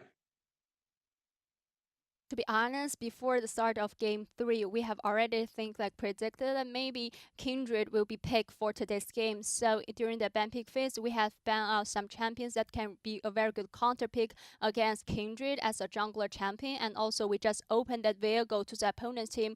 And after that, we just locked down that Kindred. And also Kindred is a signature pick, is a hard tech pick, dark tech pick of Xun, so we really trust him. So that's the reason for us to just lock down that champion. And I believe that for every single matchup is very crucial in order to just get a ticket for the playoffs. So what kind of preparations or some changes or some improvements will be made by the whole team for the following matchups? 那最后一个问题也想问到的是，现在如果想要拿到季后赛的门票，其实每一场比赛都非常非常重要嘛。那你觉得队伍可能会接下来做什么样的一些准备呀？包括说改变和调整，然后来迎接接下来的比赛呢？接下来剩下2场比赛对我们来说也很关键嘛，然后我们队伍接下来就把之前出现的那些问题全部先调整，然后改掉吧，然后在战术方面也多做准备吧。We still have 2 matchups left for the regular split. I think in terms of the preparation, we would like to just solve the problems or some mistakes we have made in the previous matchup. And for the playstyle or for the strategies, we would like to just prepare more for the following matchups. And best of luck for the following matchups and congratulations again. 再次恭喜你们，也希望你接下来比赛能够加油。And back to you guys. Bye bye. Thank you to Wendy. Thank you to Wink. IG with the 2-1 win over Top Esports. If you're just tuning in today, the day of upsets. And today, apparently, the day as well of Dark Technology. Shun in game number 3, who got MVP, by the way, just told in my ear. Picking up the Kindred in the jungle. We got game 1, Lucas's OTP with the Tarek 2. A day of powerful picks that no one expected. Dagda, that's a lot of damage on a jungler that just elevated from the start. Yeah, I really wanted to see how Shun was going to be able to get the ball rolling on this Kindred, because 3 losing lanes was never going to make it easy, but managing to find those early wins with the turnaround gank in the mid lane here, and just once he started to get these going, it was more a case of like IG were just in control then, like able to start to find these early skirmishes, being able to play through the win condition of these team fights, and when you got that lead, then they could start to move into the jungle and eventually get to those 4 stacks for Shun. But yeah, I mean, look, you can see in a lot of these plays, it's honestly Tien overextending. Yeah, and Shun just being there to clean it up. It's a Tien low light, isn't it? I feel like it is. At least that one. He didn't die there, Dagda. And we're going to go through and look. You know, Tien is a world champion. And that's why we can say things like, you know, we can call Tien, like we can call it out as we see it. Tien, that series was horrible. And because he's a world champion, you have high expectations, and it's very fair to see him in a low light and say, well, this guy's still a god tier jungler, but today he was just not. So a bit unfortunate, Dagda. Really unfortunate considering we know what he's worth. But it's also like these games matter to Top Esports. They do. Like, you are still playing a lot for placement here for Top Esports. Like, don't forget, like, the 5th and 6th get to skip an entire round of playoffs. If you manage to get to 3rd, 4th, you get to skip another round of playoffs. So the fact that Top Esports had that opportunity to push them into that top 4 spot, like, this was one that they really needed to win.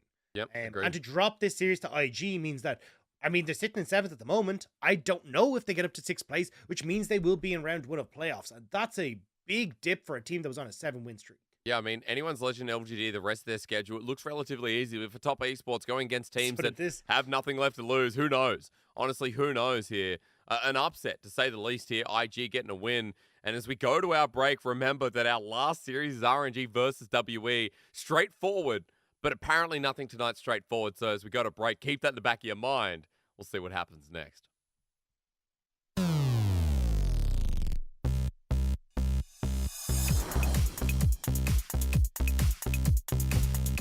Ultra Prime here, you can see what they're thinking. Hey, we still have a lot of follow-up damage. Sure, Arleon does need to back off, but again, Elk is wide! Elk is wide in this replay! Oh, wait, Elk is wide! It's Harry Potter! Oh my god! Oh my god! Alright, forget the replay. Elk is a wizard. Like, that's You're a wizard. I don't know how. Got the Shy on your roster. Because they can move towards this bottom lane. The inhib is open. There's a minion. Nice. Man, my team is very good. My team is my team is very good. Very good. Nice. My team is my team is very good. Very good. Nice. Man. Stepping forward with another point. Shot onto the board. They're 1-0. And now they can just look to take that wave in mid. The TP's already coming through the Shy. The masked man standing. Can he get Doggo? How is Doggo on this side of the tower? Oh my god! What happened for Doggo to be there? He's so far from home. He doesn't even have a collar. He's got Battlestar, but still gets the kill. And now the chase down is on. Invincible has to block for his team as the curtain call sends V5 away. The team. I mean, let's be honest. If you want a team with Mojo, this is your team. They know what's up. Oh, the ulti comes pulls in. Cole's now going to be the target, but that's just the support. Southwind has been left behind. Wait, did Cole think the Jinx was on the enemy team, I wonder? And WE find a consolation prize at the end. V5 need to stop this. Dragon is in 20 seconds. V5 Wait, are what trying are to these stop them wards? from How are you resetting. missing? And wow, Super Mega Death Rocket with an absolute big one. Strive on the chase, the needlework is just a little tip. Tarzan the what?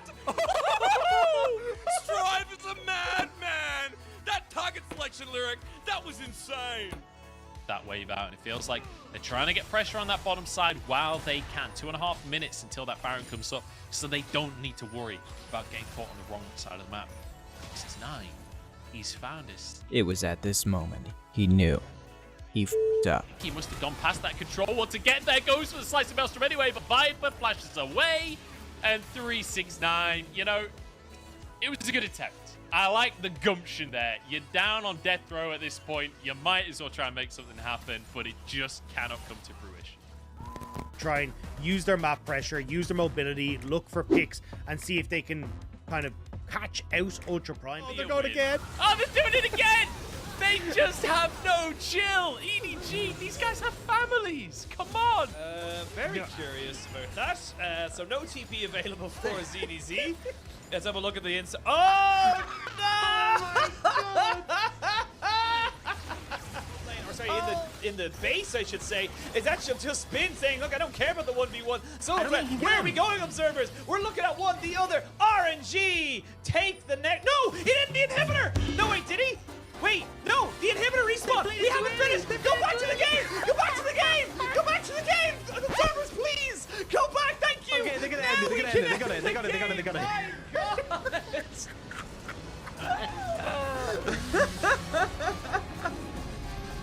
Oh my god. Oh my god. All right. I have one with Fiesta. that was some. Okay. RNG do close it out. They do manage to. They manage to. I mean, the rest of the team would join them.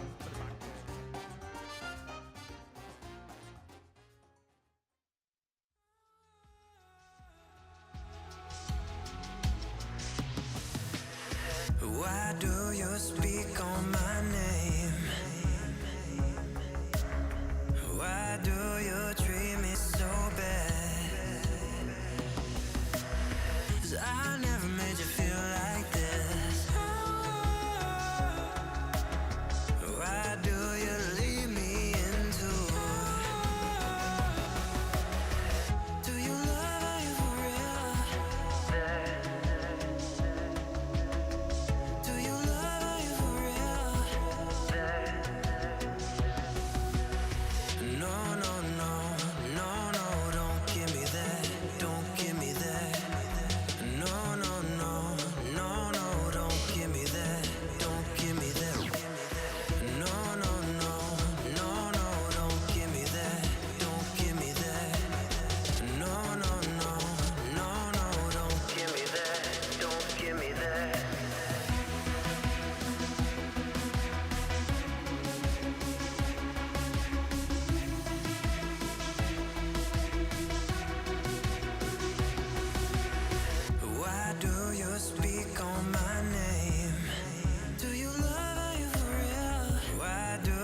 sudden, without a warning. You never know what hits you if you wake up in the morning like a temptress in a red dress. Seduction is destruction, so you better get a move. Danger, danger, look where you're going. The heart is open, your blood is overflowing, baby. Danger, danger, look where you're headed. Got your pedal to the metal, and life is not ready, baby. Yeah. I'm gonna use you and abuse you. Tire tracks on your back, you run you down. Look behind a fallen angel, flying sirens. I'm a beacon in the tunnel, light me up like green lightning. Danger, danger, look where you're going. Your heart is pumping and your blood is overflowing, baby. Danger, danger, look where you're headed. Got your pedal to the metal and life is not a letter. Danger, danger, nothing could be stranger than the feeling that you get when the dark side is coming after you.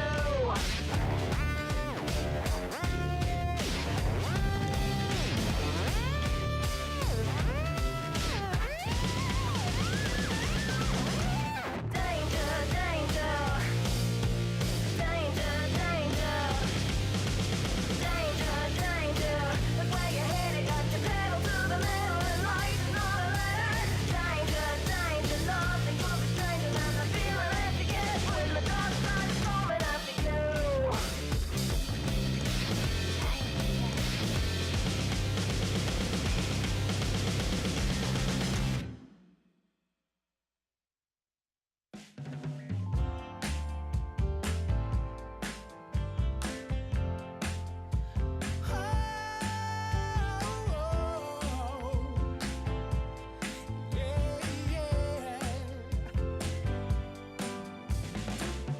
I can't take it, my heart is breaking, but I know it's for the best. See, we've been taking much too long to finally lay this love to rest. So I put on my jacket, untangle my shoes. This ain't gonna be easy, but we know what we got to do. It's so hard to say goodbye. We both know how hard we try. So you go your way and I'll go mine. Yeah, I know that we're gonna be fine. 'Cause we had so much to learn. Now it's time for the bridge to burn. Out of space, there's no more time.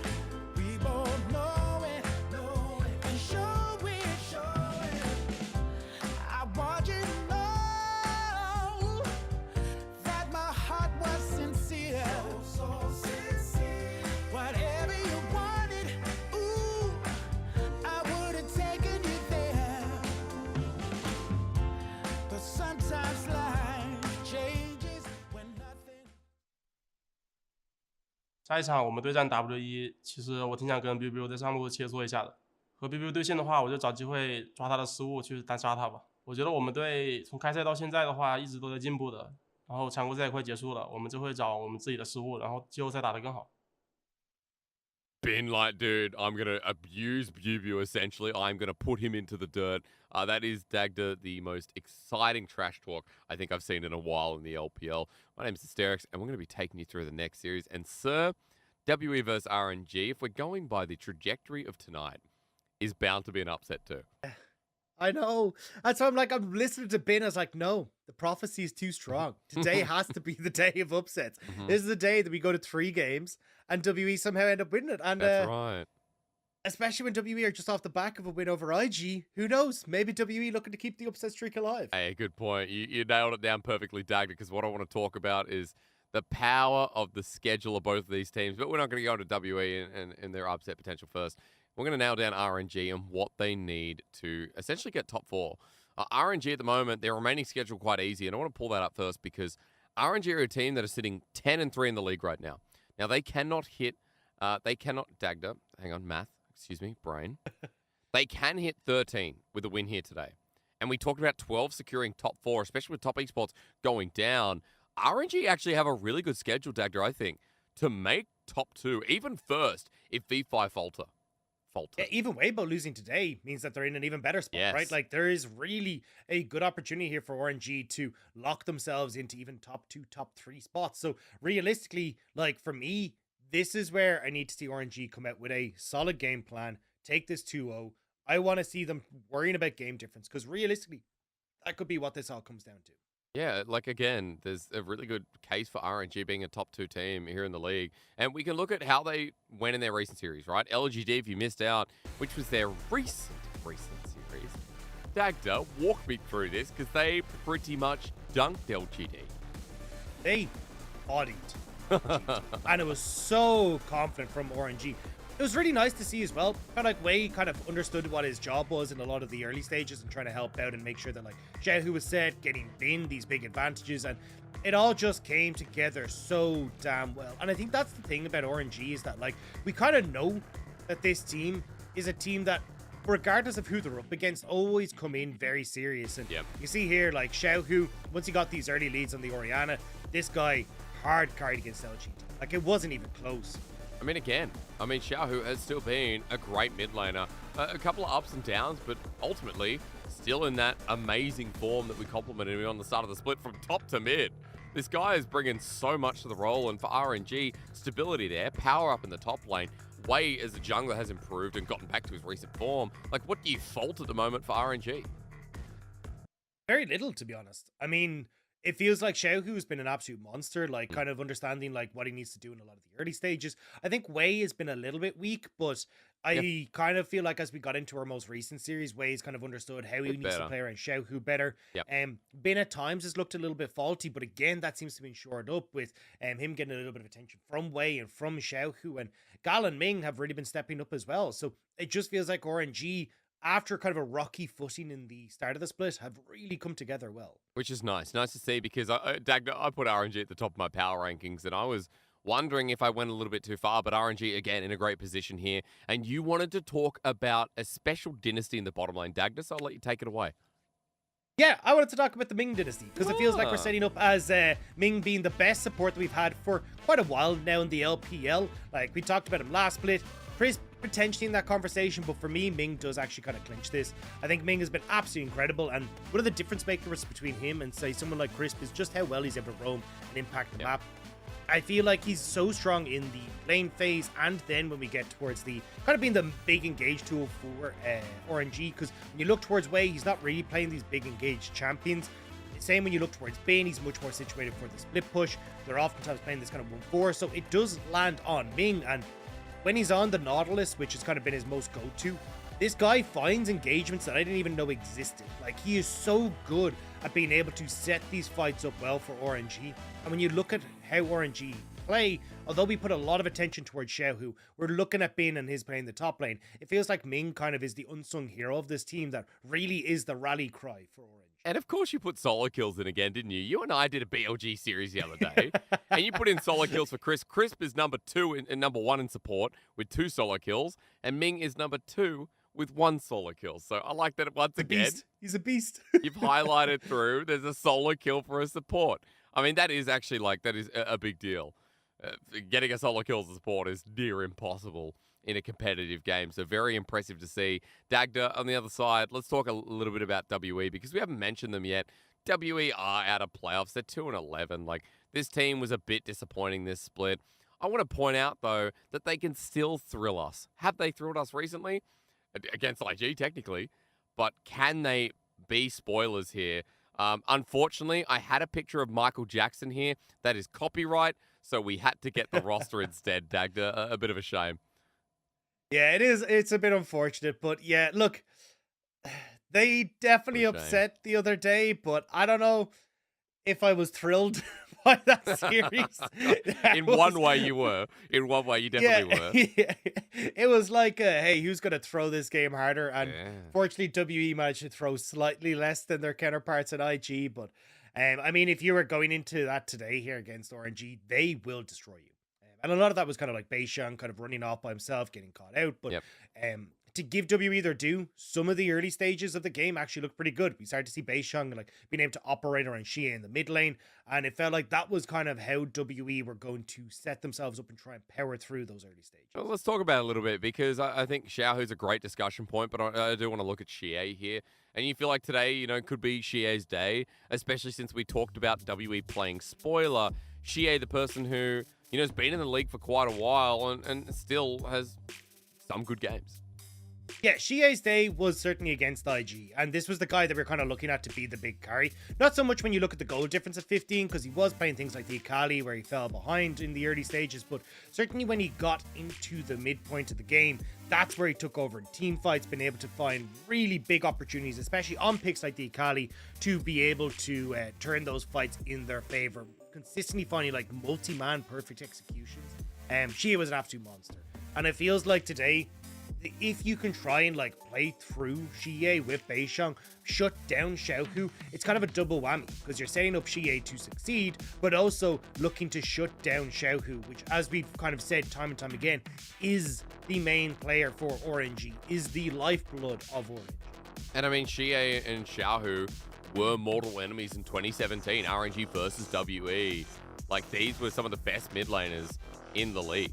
So it kind of goes back to that old history mark where, like, Xie has once upon a time been one of the best mid laners in the league, has gone to World Semi-Finals 2017 WE, and people are like, oh yeah, he's better than Xiaohu. Xiaohu holding that mantle at the moment, at least with Knight. People like Rookie as well. I think Rookie definitely the best mid laner at the moment. But Dagda, the point of my rant is that Xie has to be the carry for WE because he has the most experience in this roster by far, and we know what he's capable of. And I think that's why, look, if there's ever going to be a way for WE to win this series, it has to be with Xie, it has to be with Beisheng. And look, this is a monumental task. I'm not going to say that I kind of expect Xie to come in here and absolutely destroy Xiaohu, but that's basically what you need to do to try and beat RNG here today. So my eyes are solely going to be on this mid-jump. What the matchup is like, can they get some of these early priority picks, and how can they set themselves up for success coming into game number 1? Dagda, I mean, today's the day of upset, so it doesn't matter. I mean, you're right. Yeah. I mean, that's the case. It could easily be. Throw analysis out the window. It's the day of upsets. So everything that we know goes pear-shaped because WE apparently going to beat RNG with the way today's going. If you have just tuned in, note that RA smashed Weibo Gaming 2-0, IG 2-1 over Top Esports. It is not going as we expected it here on our Sunday night. And our penultimate week as it comes to an end, WE have a chance to just play spoilers against RNG because, Daggies, once again, RNG can finish on 13. Now, V5 can also finish on 14. But, it's all about the game difference, and RNG are in a pretty good position with relatively weak opponents. So, I don't know, man. I'm just kind of excited to see as we round out this split, and that's why today's match does matter, especially for RNG, because it'd be such a pain if they take a loss, then we're just tying up even more. Yeah, it's going to be an absolute mess if RNG end up losing today. Not only that, it really does throw a lot of our top teams under fire. Like Weibo losing to RA. Okay, you can see it. Rare Adam, a pretty good team. IG, just coming off that win against Top Esports, you're kind of questioning what the hell is going on in Top Esports camp. And if RNG lose to WE as well, I mean, look, I'm walking off. Yeah. I'm just like, you know what? I'm done. I'm not going to defend the teams. I'm not going to analyze them anymore because apparently there is no analysis. It's just a case of whatever the hell they feel like on the day, that's what happens. But that is the case for today, right? Today does seem to be the day of upsets. If there is ever a day that WE could do it, it feels like this is the energy they need. Yeah, agreed. So we'll wait to get into pick ban and talk a little bit more about this. For WE, RNG, remember, we are in Shanghai. We haven't done many stadiums this split. You know, we've been back and forth from Hangzhou with LGD. Suzhou for LNG, but apart from that, you know, nothing else really operating. So as we get back into Shanghai and as players rotate on the stage, we'll pull up RNG first. Dagda, or should I call you Mr. or Dr. Dag? You're a doctor, aren't you? Oh, are you sure? Am I Dr. Dagda? You are Dr. Dagda, you are. You and medic. What's my PhD? Your PhD? Oh, animatronics. Wait, what is robotics? You have a PhD in robotics. Just being able to absolutely decimate every broadcast. That's it, dude. You bring the robot out of every show. With RNG's roster, a quick little tidbit. It's Ben, it's Wei. You know Xiaohu's in the mid lane. You know Gala and Ming. You know this roster well. They won MSI in 2021 for a reason. Bar that top laner. And Krine is now an old Krine. But Bin still a 2020 World finalist. That's who you're going up against, WE. Let's see what they can do, Dagda. I mean, Xian here for Team WE. We're going to have to see what they can try and manage. I always loved the WE stage. It always looked really, really cool. But yeah, I mean, they're up against Titans. And for a team that has really struggled to kind of find their footing, you have to see what they're going to be capable of doing. Again, eyes are on Beishang and Xie. Can they manage to wrest control of this mid jungle? Can they try and support Biu in the vendetta that he has against Bin? That's going to be the real question as we roll into this. So do your colleagues call you Dr. Dagatron or is it Dr. Dagda? Which one is it? It depends on how formal of a setting. This is I pretty prefer, formal. like, yeah, I'd rather the full one, Dr. Dagatron then. You know, if it's, you know, catch me out for, you know, we're out for coffee and it's a nice Sunday afternoon, then I'm all right with Dr. Dagda. In these formal, work, professional related settings, I want the full. Okay, good to know. Just in case people, you know, dare address you by Dagda or Mister, like I did before. We don't want that. We don't want it to be awkward. So Dr. Dagdatron it is. Holy crap, that's harder than I thought. We'll try it. We'll try it throughout the cast. You're wise. You're smart. You also pointed out to me that yes, WE are actually playing from Xi'an right now. So thank you for pointing that out. Look, WE in their home arena. I don't think there's a crowd for RNG in Shanghai. Look at this team, dude. Like, this is the team that I can see firmly holding a top 2 spot. Have really ramped up. You talked about recent form. People like Wei as well getting better. When at the start of the split, he's pretty quiet. Gala and Ming as well as a 2v2, like getting back into form too. So that's why I'm excited about RNG, because I think out of all the top teams, it was Lyric saying a little bit earlier, I think you've said it as well, they do look like one of the cleaner teams in the league, especially with how they play out these games. There's very few times where I feel like RNG are massively messy. And where they just goes all over the place and you're like, what are you doing? It always feels like they at least have got some sort of game plan. Some stuff goes awry.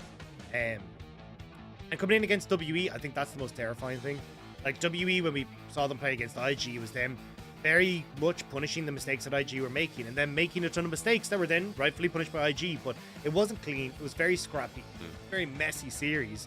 And when you're going up against RNG, who don't really make that many mistakes, it's going to be a lot more difficult for you to try and punish that. Especially like looking at RNG, right?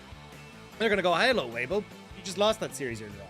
That gives us a game in hand here and the potential now to go to 11 wins, push ourselves firmly with a game ahead into that top spot. Not even just considering the goal difference. And honestly, kind of the bit of the easier schedule that RNG have as well. Like, there is a very much a chance here that RNG can now secure themselves that second place stop, push themselves just into our double elim bracket and bypass so many rounds of our play. I mean, I'm also looking as well, Dagda, because they beat top esports and because RNG have a lot of head-to-heads, I'm pretty sure with 11 wins, they also locked themselves in top 6 like V5 just did. And so they're in a really good position further to your point that top 6 means you at least skip one round. Remember, folks, if you don't know our playoff format or our playoff bracket, in the past couple of splits, it's been 7 to 10th that has been the first round. 5th and 6th, you skip a round. 3rd and 4th, you skip yet another round. 1st and 2nd, you're waiting all the way at the end. And all you have to do is win one best of 5 before, as again, we still have to confirm playoff format, but we have been giving a double elim here, Dagda, for our top 4 teams. So it's such a big boon to lock in that top 2. And for RNG, this series could be the defining factor as we head on into a different ban pick. Dagda, Gwen's gone. I see Zeri available. Jinx banned on blue side. All right, WE, you got to get rid of the other electrician. But this is the thing, you ban Zeri and they take Aphelios, and what's your answer? Ooh. So this is where it actually becomes really tough here for WE, and this is something that RNG have been doing more and more, which I actually really like, is pinching that AD carry pool. So nice. Zeri taken off the board, you get the Aphelios coming through now for RNG, and now WE are in a weird spot. So I think this is really, really cool on blue side because you're like, okay, we're guaranteed the good AD carry. Chances are we can try and have a counter pick in at least one of the lanes, either mid or top, and usually it's going to be the mid. And from that point forward, you're like, okay, we're actually in a pretty good position now to take these fights, especially with things like Gnar just being a good counter, or like blind pick on that top side. Like, there's options here for Bin to go in towards blind, and Xiaohu then having that freedom to get that counter pick in mid. This is why you graduated with honors, Dagda. I can see it. So nice little pinch up there. Further to your point for WE. Bottom lane rounds out a little bit less than they'd like. Rakan gets picked up. All right, so Kadaya, this has been a thing. Ching has been a big jinx, a big Aphelios player. He's just stuck to the meta here. So they go jungle instead, and I guess we just got to wait and see if they want it in the first rotation. Oh, sorry. Hey, if we're looking at day of upsets, though, Kadaya's Rakan is definitely something that causes it. That's like true. 61% ban against WE. Like, this is a big pick for the WE support. I'm really excited to see what he can do. Beishang with a strong jungler, strong skirmish jungler as well, means that they're going to have a lot of control in this jungle matchup, as especially if Wei going towards the Hecarim is going to be looking to see if, hey, look, maybe I can try and power farm to this level 6. So WE with a bit of wiggle room, it looks like, at least for the moment in the early stages, and maybe they can try and get this early lead over RNG. But RNG right now feeling like they got to pick up their mid laner. Vex second most played here for Xiaohu. Corki was it, but we know 12.4 has sent LPL off the deep end of Corki's completely. No Orianna to pair up with the Hecarim Dagda. A little bit sad, but I'm not sad that we do get a Vex once again. Now, walk me through WE, because bot lane, it's like, all right, we need a strong 2v2, and they had nothing left. Yeah, I like the desire here because it gives you a lot of control and zone control mostly in these fights.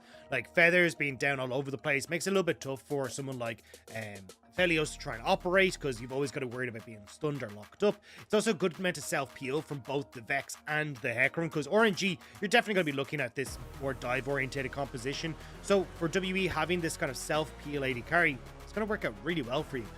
Wouldn't be surprised to see if, as we started to move forward, like, you end up with things like the Orianna, or even if you wanted to, the Twisted Fate potentially for Xie here, just to be like, okay, cool, maybe we go towards like a Camille on the top side, we try to play sides, make it a little bit uncomfortable for RNG to try and play that out. It looks like RNG kind of agreeing here as they ban away the Galio. They just don't want Xie to be on things that can like play sides or have that big counter dive factor. I mean, that's a couple of bans already towards Xie. The Rise banned away from WE, of course, but I like, by WE, I should say, I like that the LeBlanc is banned by RNG straight away. Like, Xiaohu's not going up against that. Xie's LeBlanc was notorious in the LPL back in 2017 especially, and even previous years to this. But for WE Dagda, I want to point out that once upon a time, Zyra Rakan trended Love Heart in the chat. And we've kind of moved on from that stage. So we get a Lovers Duo lane in the bottom lane. They have their pet bear, but they've been denied a lot of that collapsibility. I want more love. I want this. I want the Ari. I think Ari works perfect. Oh, Ari's love. Yeah. Yeah, I think having that little bit of charm factor in the mid lane, like good peel tool, good self peel. You've got the charm to try and help you out, but Ubu is actually just going to take away this Gnar. So maybe trying to keep themselves under wraps as to what they want to do, but also taking away that's kind of safe blind pick for Bin. But I mean, now that you know what you're up against has been, the world's your oyster. Like, you can kind of go towards whatever you want. You're going to take up on that top side. Flex into Garrett. Let's just hold off for a little bit. Aurelia still just as exciting for Ben. A high volatility top laner, just what the Dr. Dagda ordered. Yeah, I'm surprised to see the Gnar kind of lock in, because you do give this counter pick for Bin, especially Bin who likes to play it through side lanes. This now gives you a really good opportunity to like punish the Gnar matchup, and feeds into this kind of backline dive tool that RNG are going for with their composition. So really nice pickup for RNG. And I think for WE, I mean, you could have just taken this Ahri already, and then if the Gnar end up getting locked in, you know, Bubu can always fall back towards things like the Gragas. I mean, these kind of things that can actually do relatively well. Even the Kennen can do relatively well against the Gnar in that top match. So walking through WE, because we did get your love that you were asking for. I think Rakan, does Rakan have a tail? I don't think so. But there's a lot of feathers, a lot of the animal kingdom. It is an animal kingdom, isn't it? It's like evolved. We started as the Gnar. We went to the bear. We then grew tails. And then we came and start walking upright as humans. Like, we had the evolutionary tree for WE. Yeah, the Vastaya beside their old counterparts, you know, it's kind of all cute and cuddly on WE side, Yeah. but it's anything but that when you get towards team fights, right? Because you've got a ton of self-PL2s in both Xie and Xing with the Ari and the Zaya, so you're going to be just looking to make sure that you're going to be totally fine. You got really good engage tools in Kadaya to kind of follow up on the engage that's going to come through from the Nar. So I really like the team fighting composition that WE have gone for, but it's just also kind of the wiggle room it gives them in fights to, you know, bypass the initial brunt that is going to come from RNG with the Hecarim, with the Vex. So WE, I feel like have kind of set themselves up nicely to absorb a lot of the early pressure, the team fight pressure from RNG. And when you get to the early stages, stronger mid jungle, potential to roam, maybe look towards Bubu or even look towards this bot lane to set up for dives. I think you've got options here. I think you do, and we want to see Xie a bit unlocked here. Xie versus Xiaohu, two mid laners with a lot of respect in the LPL. If you're an old school fan, you know that Xie was one of the best once upon a time. Xiaohu taking the mantle, of course, because his recent form has been great. He's won MSI as a top laner and a mid laner. I saw some Teemo thumbs up there as we enter Xi'an's Rift. WE versus RNG. It's all about help and lock in that top 6, that top 4 for RNG. It's a very big deal considering we just saw Top Esports lose to Invictus Gaming. Now RNG have a window. Even with Weibo Gaming losing earlier, it's all lined up for success. We'll have to see if WE can do it. A lot of this for me, again, comes down to the mid jungle. Not even just from the conversation we had, but with the composition we have from WE. If they can get Xie control of this mid with Beishang, you get the opportunity to roam top, shut down Bin's aggression. Because this is the only way you win this matchup as Bin, is by going like just absolutely nuts. Going super aggressive, dashing into the back line, using that to set up for stuns onto Bubu. So it makes it very easy to punish if Bin is trying to play that aggressive style. So WE will keep our eyes on Xie and see if he can get that ball. So as we get into the Rift, I want to point out outside of Xie, electrocute on the Ari, by the way, versus the same here on the Vex. I want to point out that Xing down on the bottom side, we are seeing the Airy once again. The poke Zaya, I should say, Dagda. Bit of lethality about to come out. And I really like this, both for, you know, this is kind of the standard build that we're seeing for the Zaya at the moment, but this build relies a lot on the feather damage. And when you... Oh, hang on. Yeah, you know, that's not a good start here for Kadai. He's just poked to death. And Xing has to run away as well. As he walks back in, Gala and Ming are just playing with them. Half HP. There goes your pots. At least you got 3 of them. Yeah, I'm looking at like the first abilities here for Xing and Kadaya. Like Q for Xing is a little bit unusual. Like when you got the Zyra Khan, you tend to start W because the double attack speed that Xing gets off the W also applies to Rakan. So you just end up with a bunch of damage you can apply early. But in this matchup against Ming, I think the Tam Kench is just super strong level 1, so not able to get that bully. So instead they're trying to play a little bit back, but still Ming pushing up. But now Beishang, we wanted to see plays mid. Yeah, he is. Electrocute's come out. Xiao, who might have to burn the flash. Running away from the Sky Splitter ain't in time. Charm comes down and it's too late. First blood over to WE and Beishang playing to the strength. Xiaohu just being greedy with the flash, didn't get that crash early. Beishang with that quick clear is able to just go for that transitional gank, and now Wei finds a bear. The zoo part 2. Yeah, horse versus bear. Now, I watched a little bit of David Attenborough in my time, Dagda. I never saw the matchup. I think IRL, the bear would kind of win, but you're going to have to give me a bit more insight. Yeah, massively. It's not even close. Press the attack volley bear against the Hecarim. He's like, Wei's wishing that helicopter actually existed to get him out of there, help him escape, because Beishang would tear him asunder. Honestly, like, out of all the junglers we have, volley bear is one of the strongest one-on-one solos they have. Like, the shield, his outright damage, the stuns, and the extra healing he can get off his W means that it's nigh on impossible to kill a volley bear if you're just one-on-one in the early stages. So Wei rightfully kind of backing off quickly, but Beishang kind of doing the same because he wasn't sure where Xiaohu was, so he's going to move back. Beishang spot on the ward here. May not matter though. Nice ward and good dodge from the Charm as well. Beishang just walking up, pressuring the wave. Wei nowhere nearby, so Xiaohu has to pivot backwards. While it is the Scuttle Crab on the bottom side that's going to be played for, Wei got the one up and top, but a ward was placed in response. So level 4 for both junglers, about 3 seconds the difference between back timers. And early game has just been that early first blood. Xiaohu still has his summoners though, and we're gonna have to see Dagda where that transitions, because we talked a lot about Xie here, and in the matchup you wanted to see him move around at 6 with the Spirit Rush, start getting to some of these side lanes and seeing what he can do. Yeah, and I think that's at the moment still the game plan here for Beishang, which is, for Xie, which is why you can see Beishang playing so heavily towards the mid lane.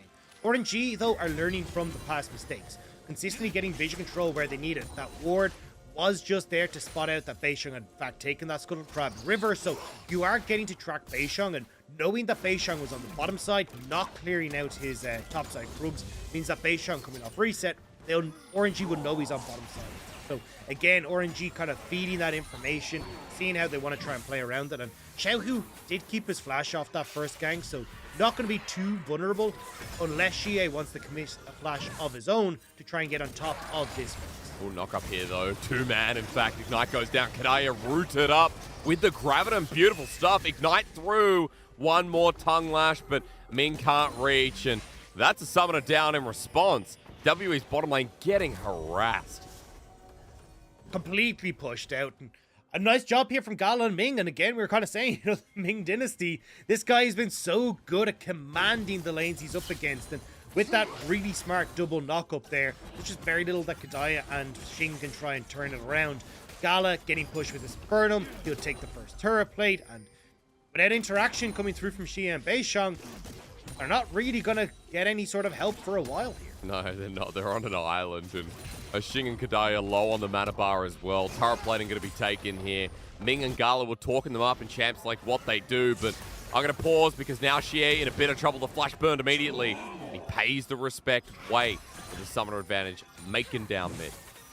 And that just makes this lane so much easier for Xiao, who doesn't have to worry about like a flash charm at any point in time to set up for Beishang coming in. But still, Bin may need to be careful as Beishang is on this top side, but just going to sit here to allow BB to get a little bit of farm. But let's take stock of where we're at, right? Because I actually wanted to see Xie moving a little bit earlier than the level 6. Yep. I wanted to see like that play in mid happen, push out, Xie roams with Beishang up top, but we haven't really got that, and because of it, Bin has good control of this top side. He's got a little bit of a CS lead for himself, and now coming back, working up towards that blade of the Rune King.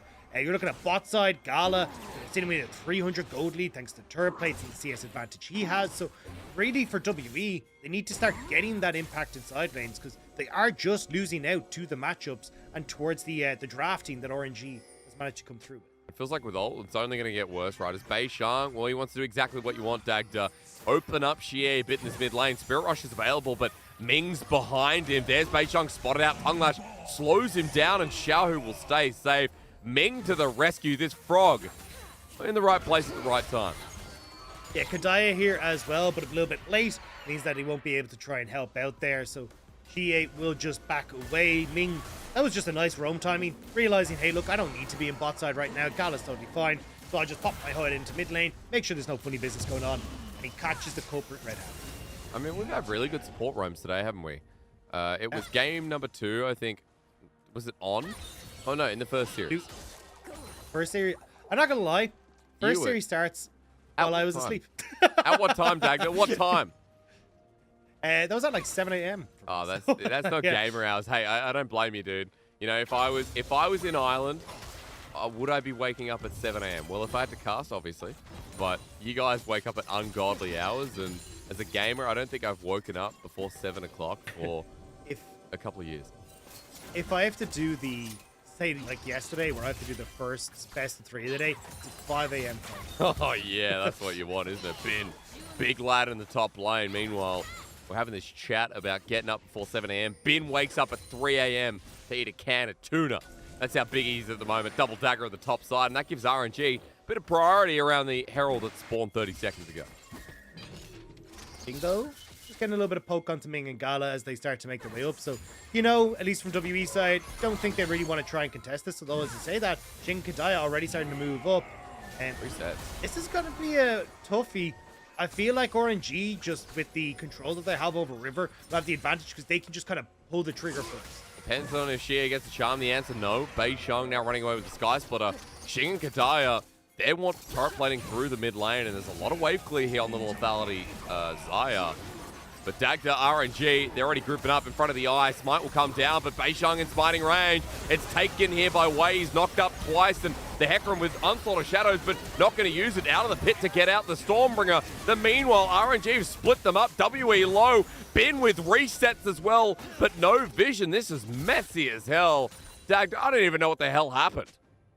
I mean, it's a 1-for-1, but RNG, I feel like they managed to get that ripped out. I'll have to double check as we get the scoreboard up, but I agree. All over the place here. Xiaohu taking a fight on the bot side against Xing and Kadaya, where he's able to get the kill. It was Ming who gets the Rift Herald in all that chaos. And the fight as well on the top side, at least, kind of going a bit all over the joint. But get the replay here. So Kadaya will fall to Xiaohu on the bottom side of the map, or the fight. That's where I was keeping my eyes.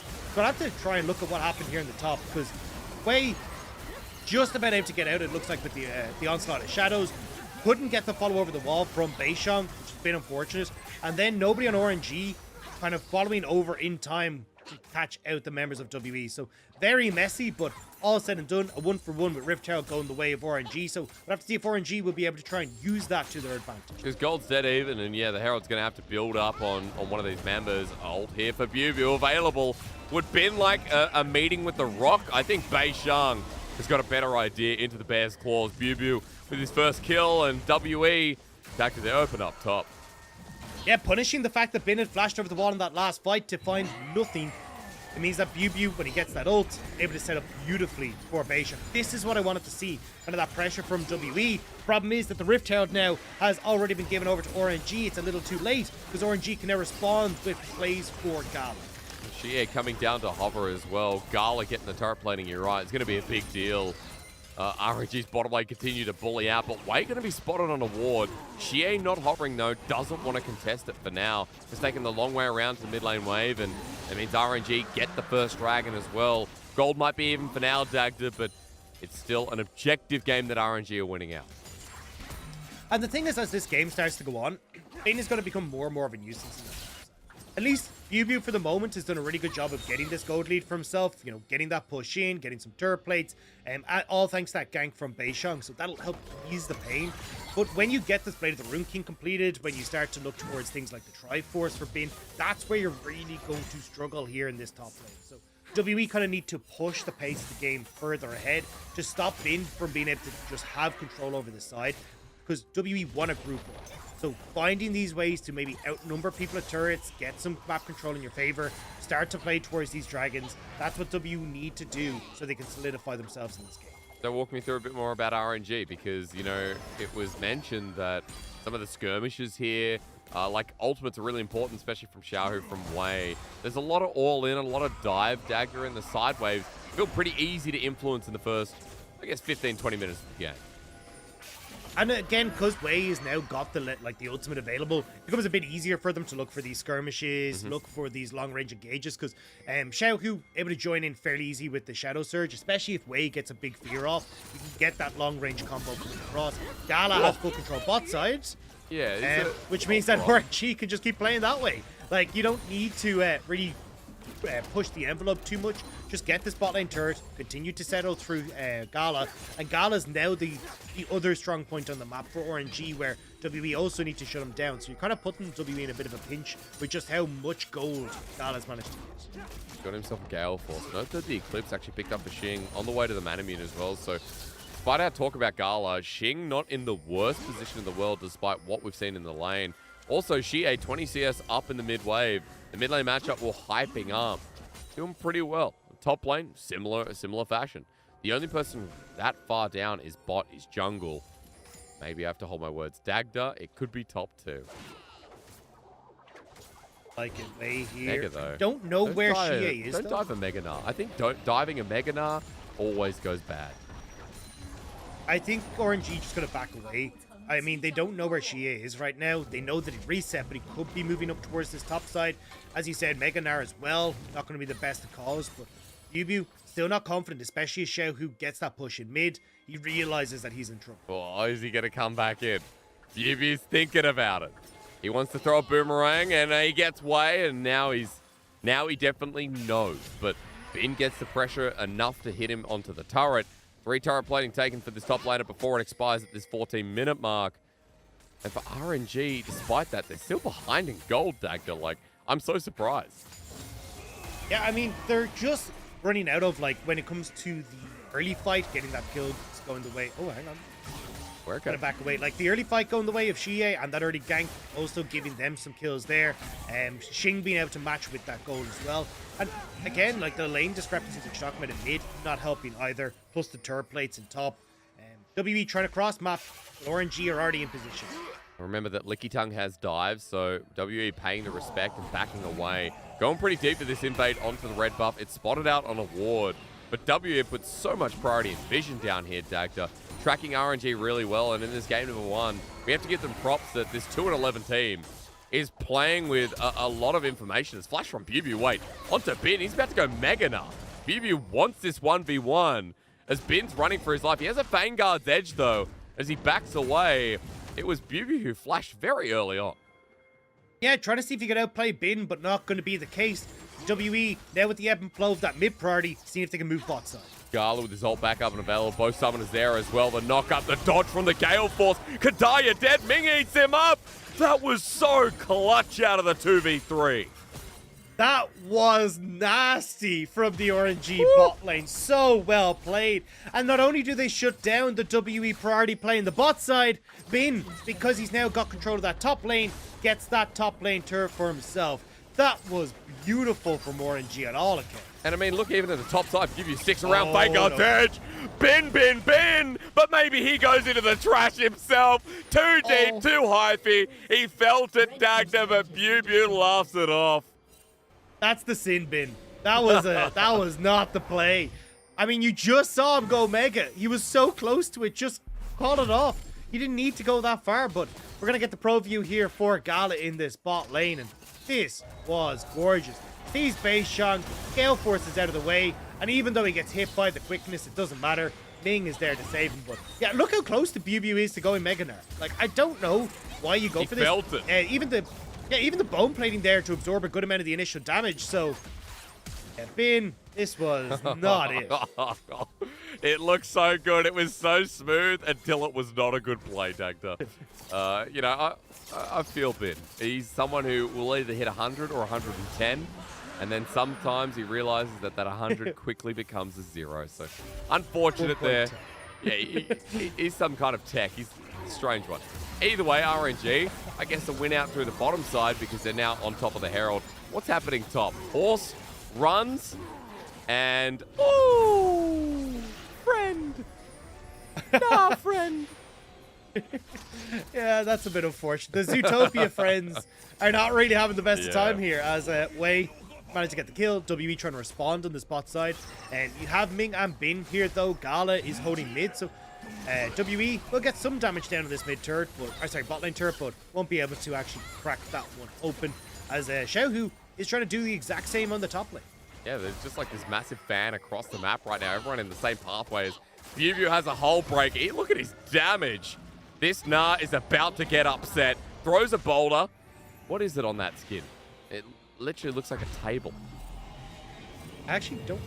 Couldn't see it properly. Maybe it's a rock. I'm actually not 100% sure about that skin. Unfortunately, I think Dino Gnar, Astro Gnar are the 2 skins that are acceptable. Everything else. Gentleman Gnar is pretty great. Gentleman Gnar is pretty cool. If we're talking about the best gentlemen in the game, though, definitely the Cho'Gath skin. The English on it is pretty cool. Even the Chinese that I did not understand was pretty pog as well.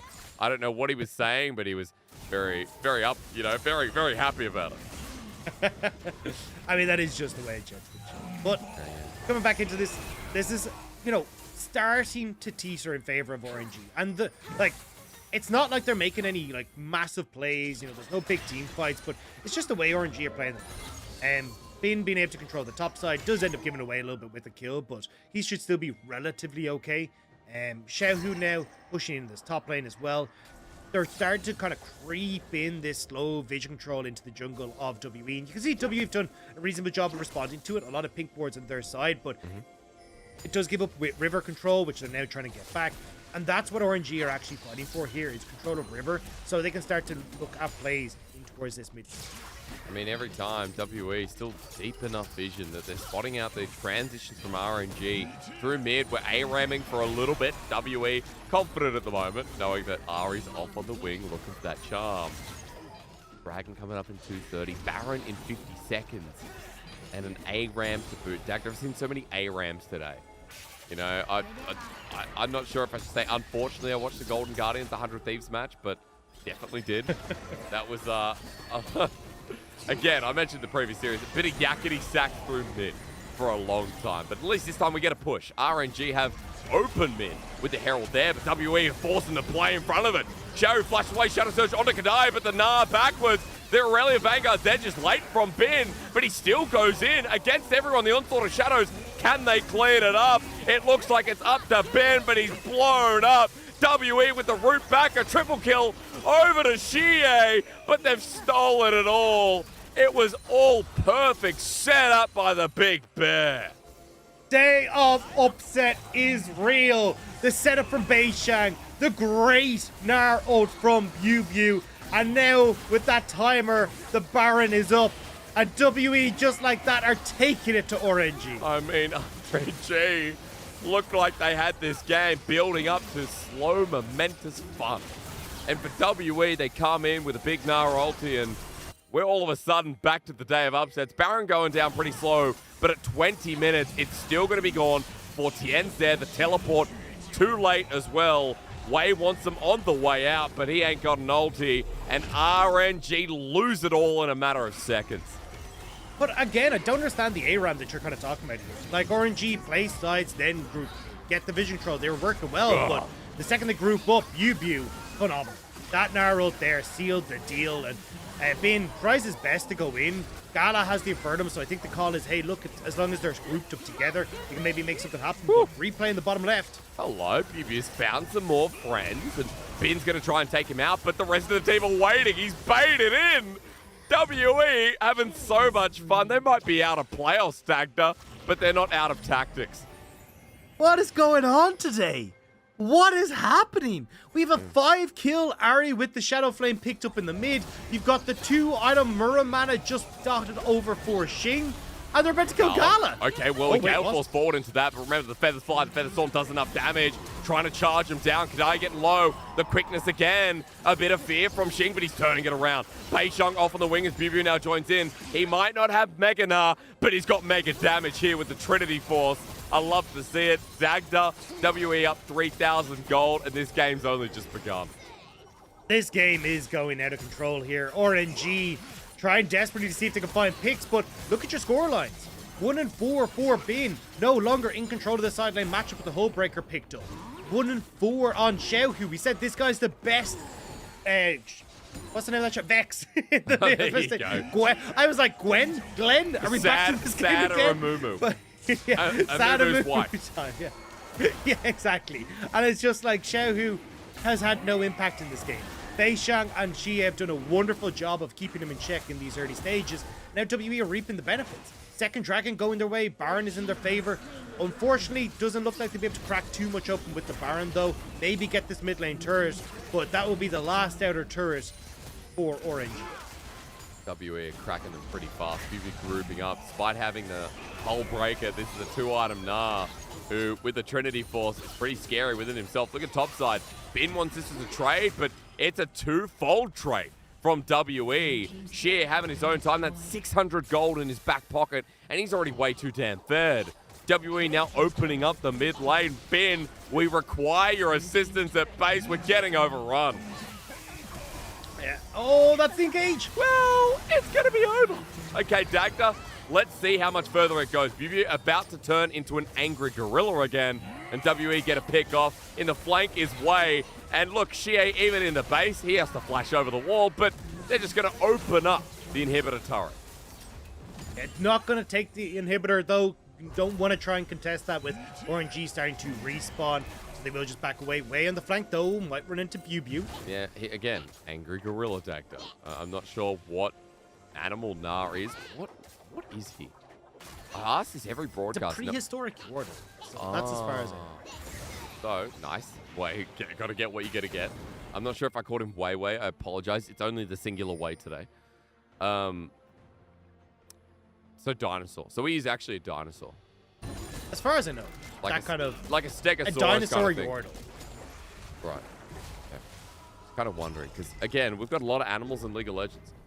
I feel like League of Legends actually, and people are going to take this as a meme. I'm not talking about the players. The players aren't the animals, guys. I'm talking about the actual champions. Okay. We have too many animals in this game.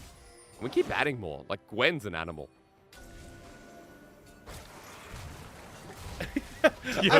He went for the punchline. I'm not kidding. I'm not kidding. I will say Gwen is a bit of a beast to deal with, definitely, but I don't know. It just is like I'm kind of on the side of the fence with the people on Reddit where I'm like, I want to see some big ass monsters.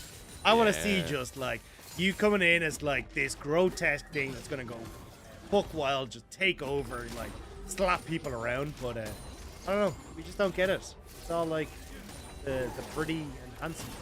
Yeah, dude, Seraphine. I mean, look, there's someone on a floating platform singing songs to charm people in. Sona doesn't even talk to anyone but you. There's outside of animals as well. We need more Cho'Gaths to the game. We need more Urgots. The people that are, you know, the most attractive in the game. Urgot number 1, Cho'Gath number 2.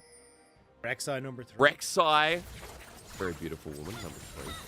I do say so myself. There's a lot of beauty in the game. Now, we are shooting banter because it's a 4K gold lead, but Dagda, remind our audience why this is so big for WE. So for WE, I mean, this is just plain upset. It's about kind of trying to set yourselves up for a bit of pride and for summer. Like showing, hey, look, this is a team that we can try and work with. Let's see if we can do it. Xiaohu, though, And a pick, Everfrost, Oh, everything shit. landing. Xiaohu going to die here, and an Orb of Deception to seal the deal. Charm might be Zonya, but Xie is a smooth criminal this game. 9 out of 12 kill participation. He's got a Rabadons now, Dagda, and that's the Ari and solo queue that you don't want to see. And the Dark Seal on 10 stacks as well. Mage Eyes is going to be on the way. WE now sieging onto this top lane turret. This is going to be the last outer turret for WE to take from RNG's hands. Full vision control for the Baron that's up in 5 seconds. But WE want to take the base instead. BB just sitting mid. The solo lane, remember the whole break are coming into full effect. WE is a 4-man stack, and those charms connecting means RNG damage, Xing's damage. Even preposterous at this point. It's a 3-item Serelda's Grudge Zaya. Xing pokes like hell. And WE now in front of another Baron. This will be the second one, Dagda. At 26 minutes, they got it right on spawn before. And this time it's going to go down faster. And they can even just use this then to move over towards the Dragon as well. This third Dragon potential for WE. RNG trying to see if they can maybe get control over midwave to enable them to set up a Dragon, but I don't know if they will. Even over reward, Ming's there. Kadaya putting the go button into effect. Xie with the Spirit Rush, and they're running fast. Knock up onto Tahm Kench, and there you go. Ari damage, disgusting. Even with the fear, the Shadow Surge, I don't know here. Xiaohu going on in, but Xie disengages. Xing's ulti dodging away from Bins, and it's beautiful to see. RNG with no options, but WE giving them even less than that. Xie with another double, and RNG, you are in trouble. WE have the wave here. Bew can tank it up. Just like that, WE. This was confidence. This was beautiful. And WE, they're going to take game number 1 as theirs. I mean, I don't know what's with today in the day of upsets, and I don't know what's with LPL teams and becoming god tier when they're out of LPL playoffs. No pressure, no worries, and no game 1 given to RNG. That was impeccable from WE. Playing through that game plan of trying to get the ball rolling through mid early. They shut down Xiaohu. Base Chunk starts to then play up towards topside like we talked about, putting Bin in the dirt. And then from that point forward, they're able to play through this really strong team fight that we'd already kind of set up. And again, like all the pieces came into place, right? Bew with some phenomenal flanks. Xie hitting the charms, predicting flashes with the Everfrost. He was on absolute fire. When we got into these fights, it just felt like RNG couldn't amount to anything. We talked about Gala, despite his lead, kind of struggling to find ways to get into these fights between like charms and feathers and Nar ultimates and everything else coming his way. So WE are just able to play such a strong early game into a brilliant mid game and take down RNG. I mean, for RNG, I don't know if I have to say the same storyline. Second in the league right now, 10-3. WE are 16th. It's cursed. It's cursed. We have 17 teams. WE are only just above TT. If they were to lose the series, they would be tied dead last. So apparently, WE can not only take a game off of V5 of top esports, they can do the same at the very least against RNG. Look at this, because it was clean, Dagda, from the first fight to the end.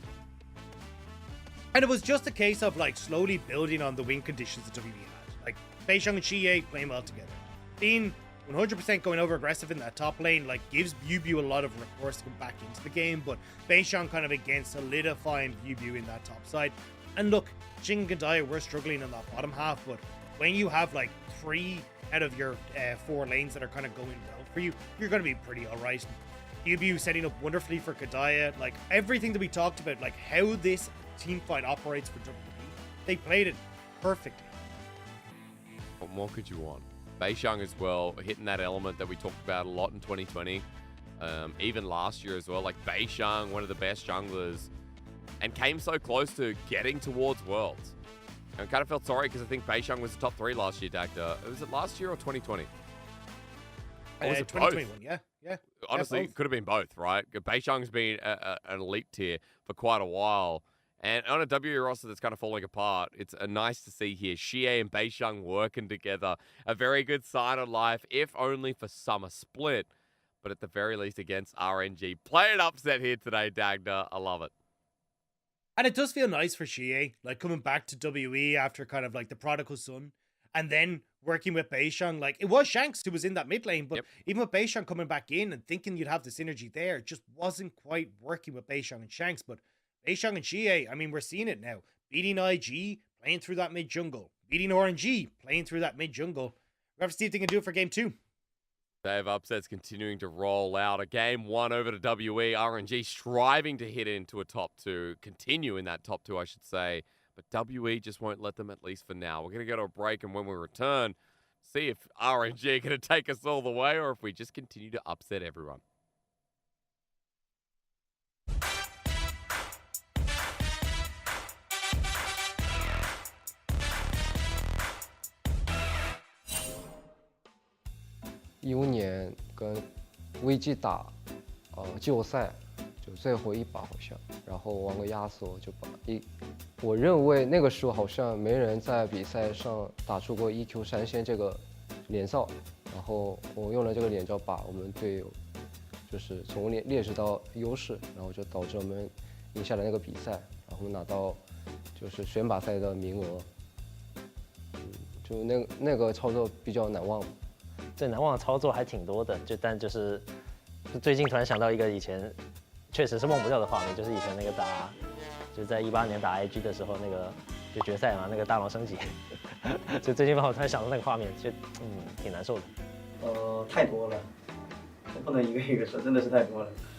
딱히 없는데 좀 생각나는 거는 와프 백도 호자.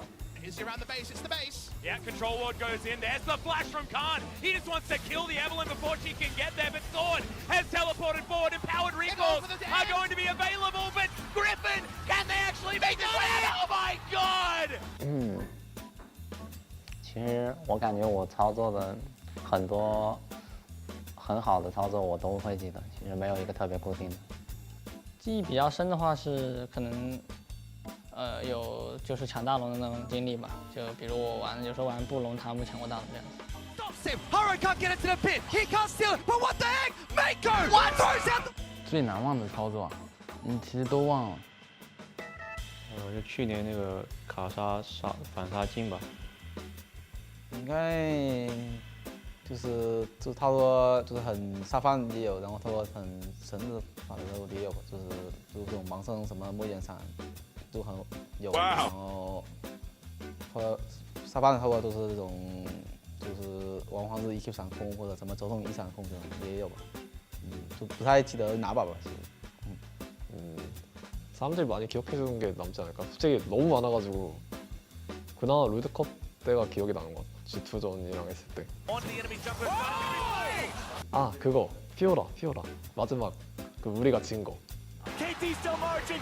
It's a base race. The Shy's under the blue Nexus. KT's under the red. Who's gonna win? The Shy will not. And 都挺好忘，想不起来。升降级吧，打那个发条打新单。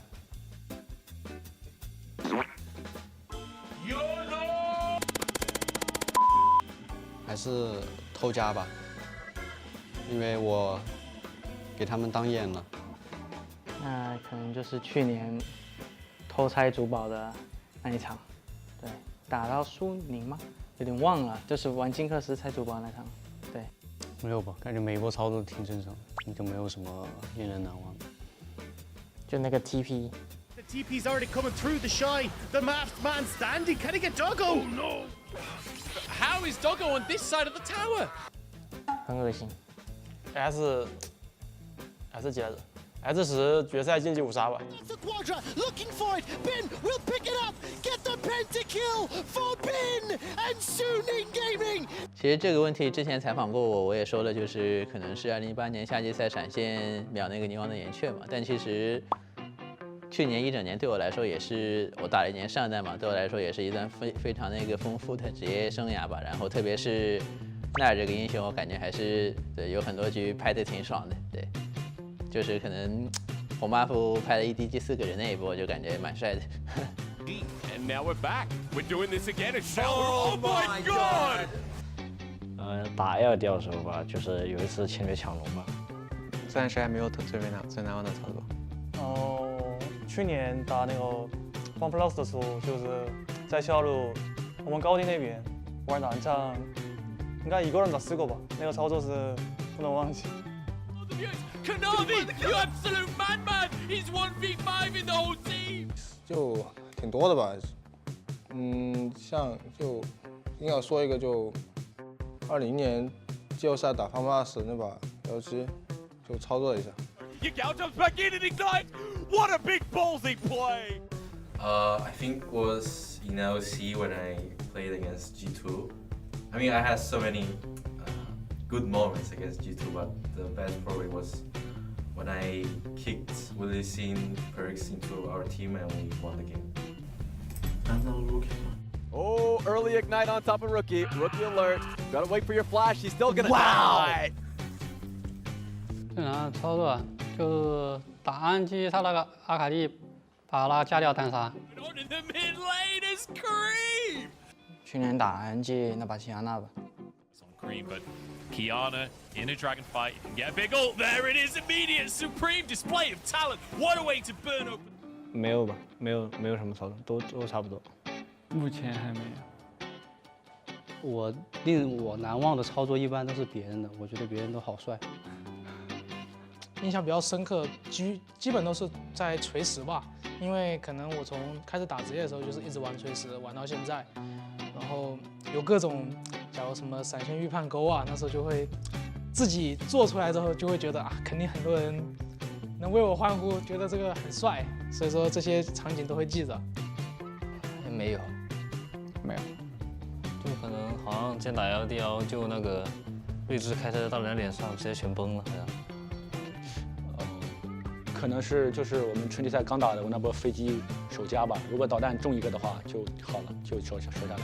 Absolutely incredible! Somebody hit him. Forget the Nexus. Forget the Nexus lyric. Aiden needs to kill him. He goes into GA. Yeah, Nexus boy. exposed. The Shy taking down View. Finally, are we there? We're there.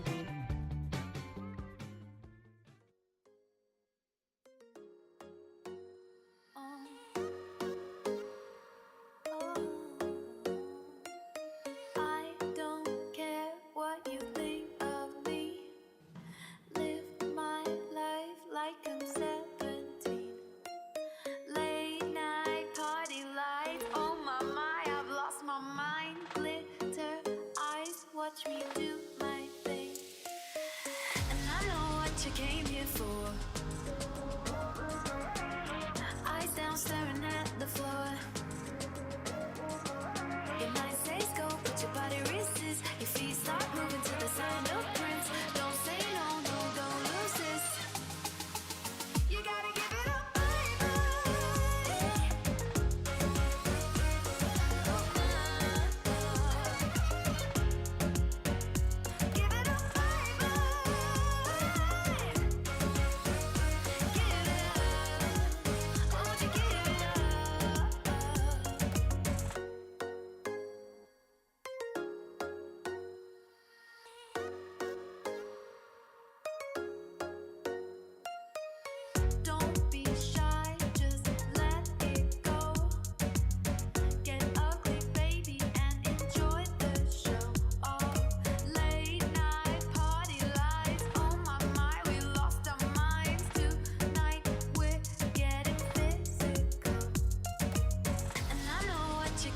before.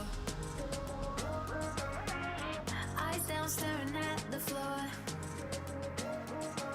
You might say go, but your body resists. Your feet start moving to the sound of Prince. Don't say no, no, don't lose this. You gotta give it up, baby.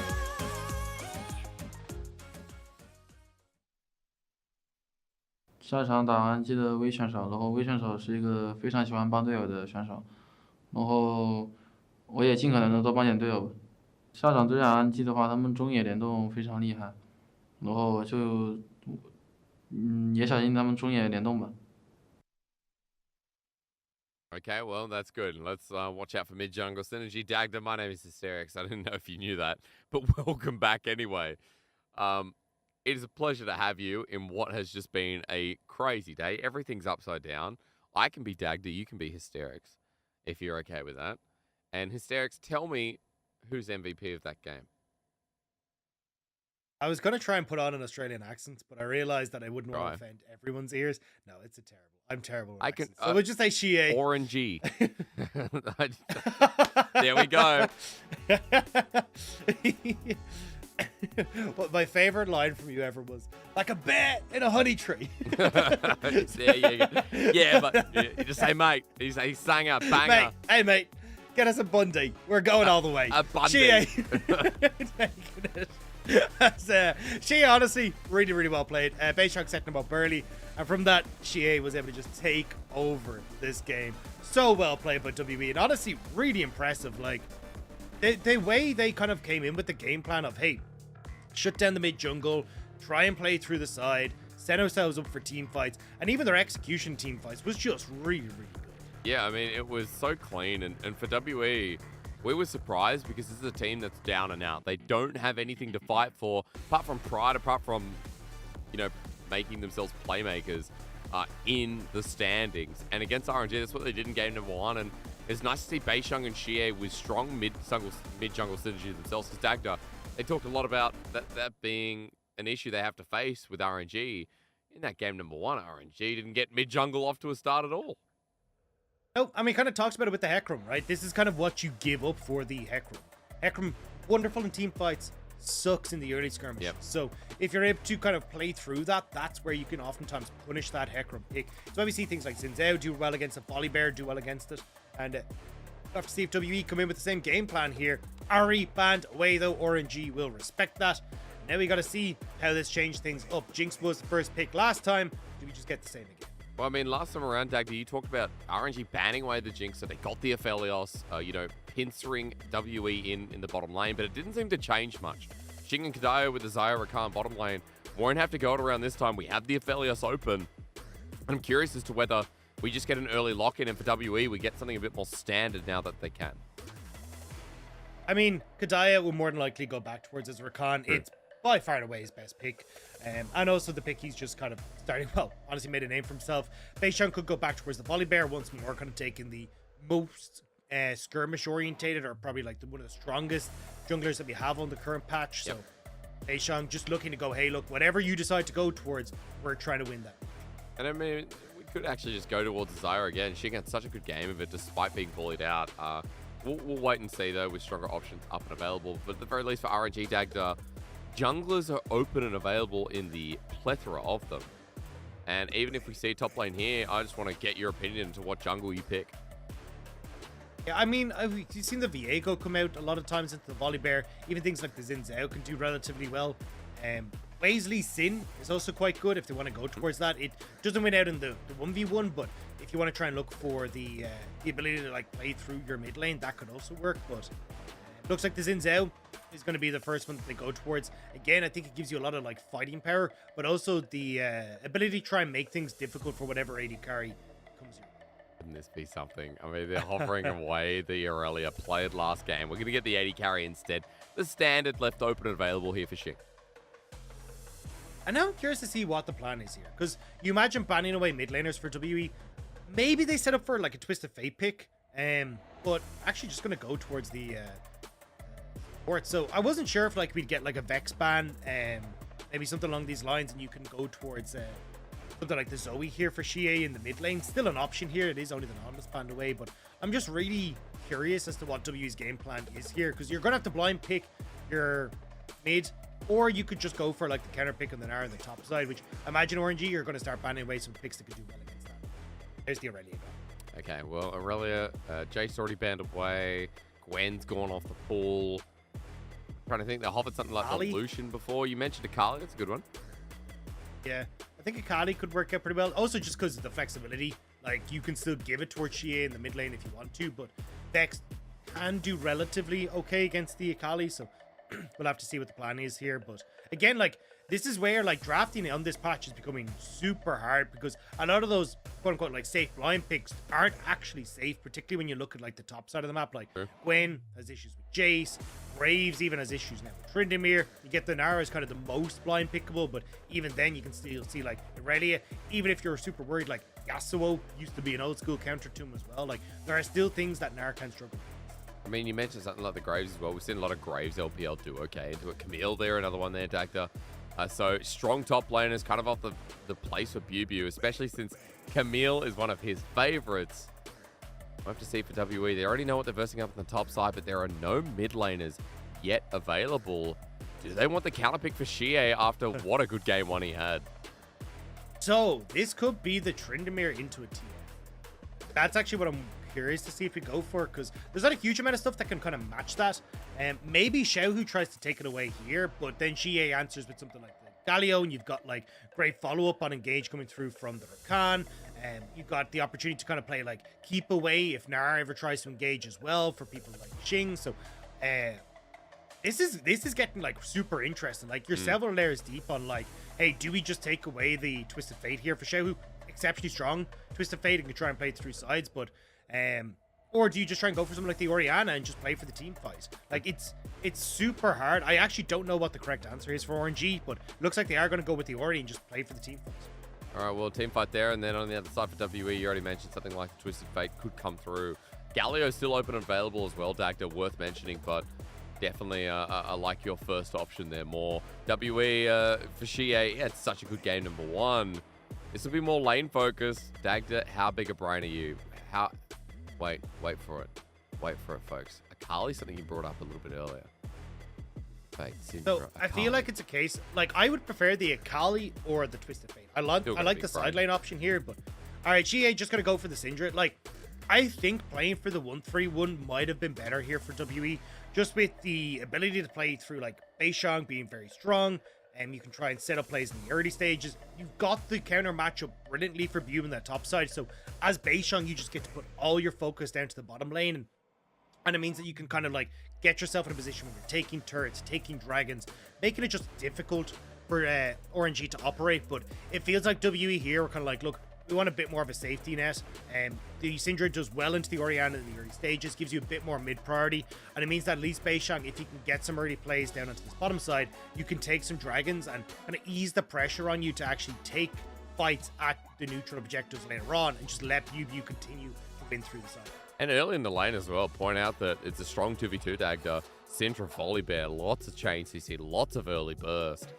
Easy to combo that up, so I'll be interested to see if Beishang and Xie get off the ground rolling like they did in game number one, getting that first blood here to the duo.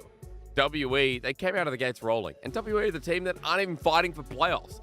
It's like going to the supermarket and you forgot your bags. You know, in Australia, we got rid of plastic bags. Plastic bags are stupid, so I'm glad we did. But you go in, they've run out of bags, you don't have bags, and you're just going to have to carry things with your hands. This makes no sense. My analogy is not quite here. But the main thing is you got to give me credit for trying, because WE forgot bags at their supermarket, and that's the analogy I'm sticking with. And it's all fallen. Good.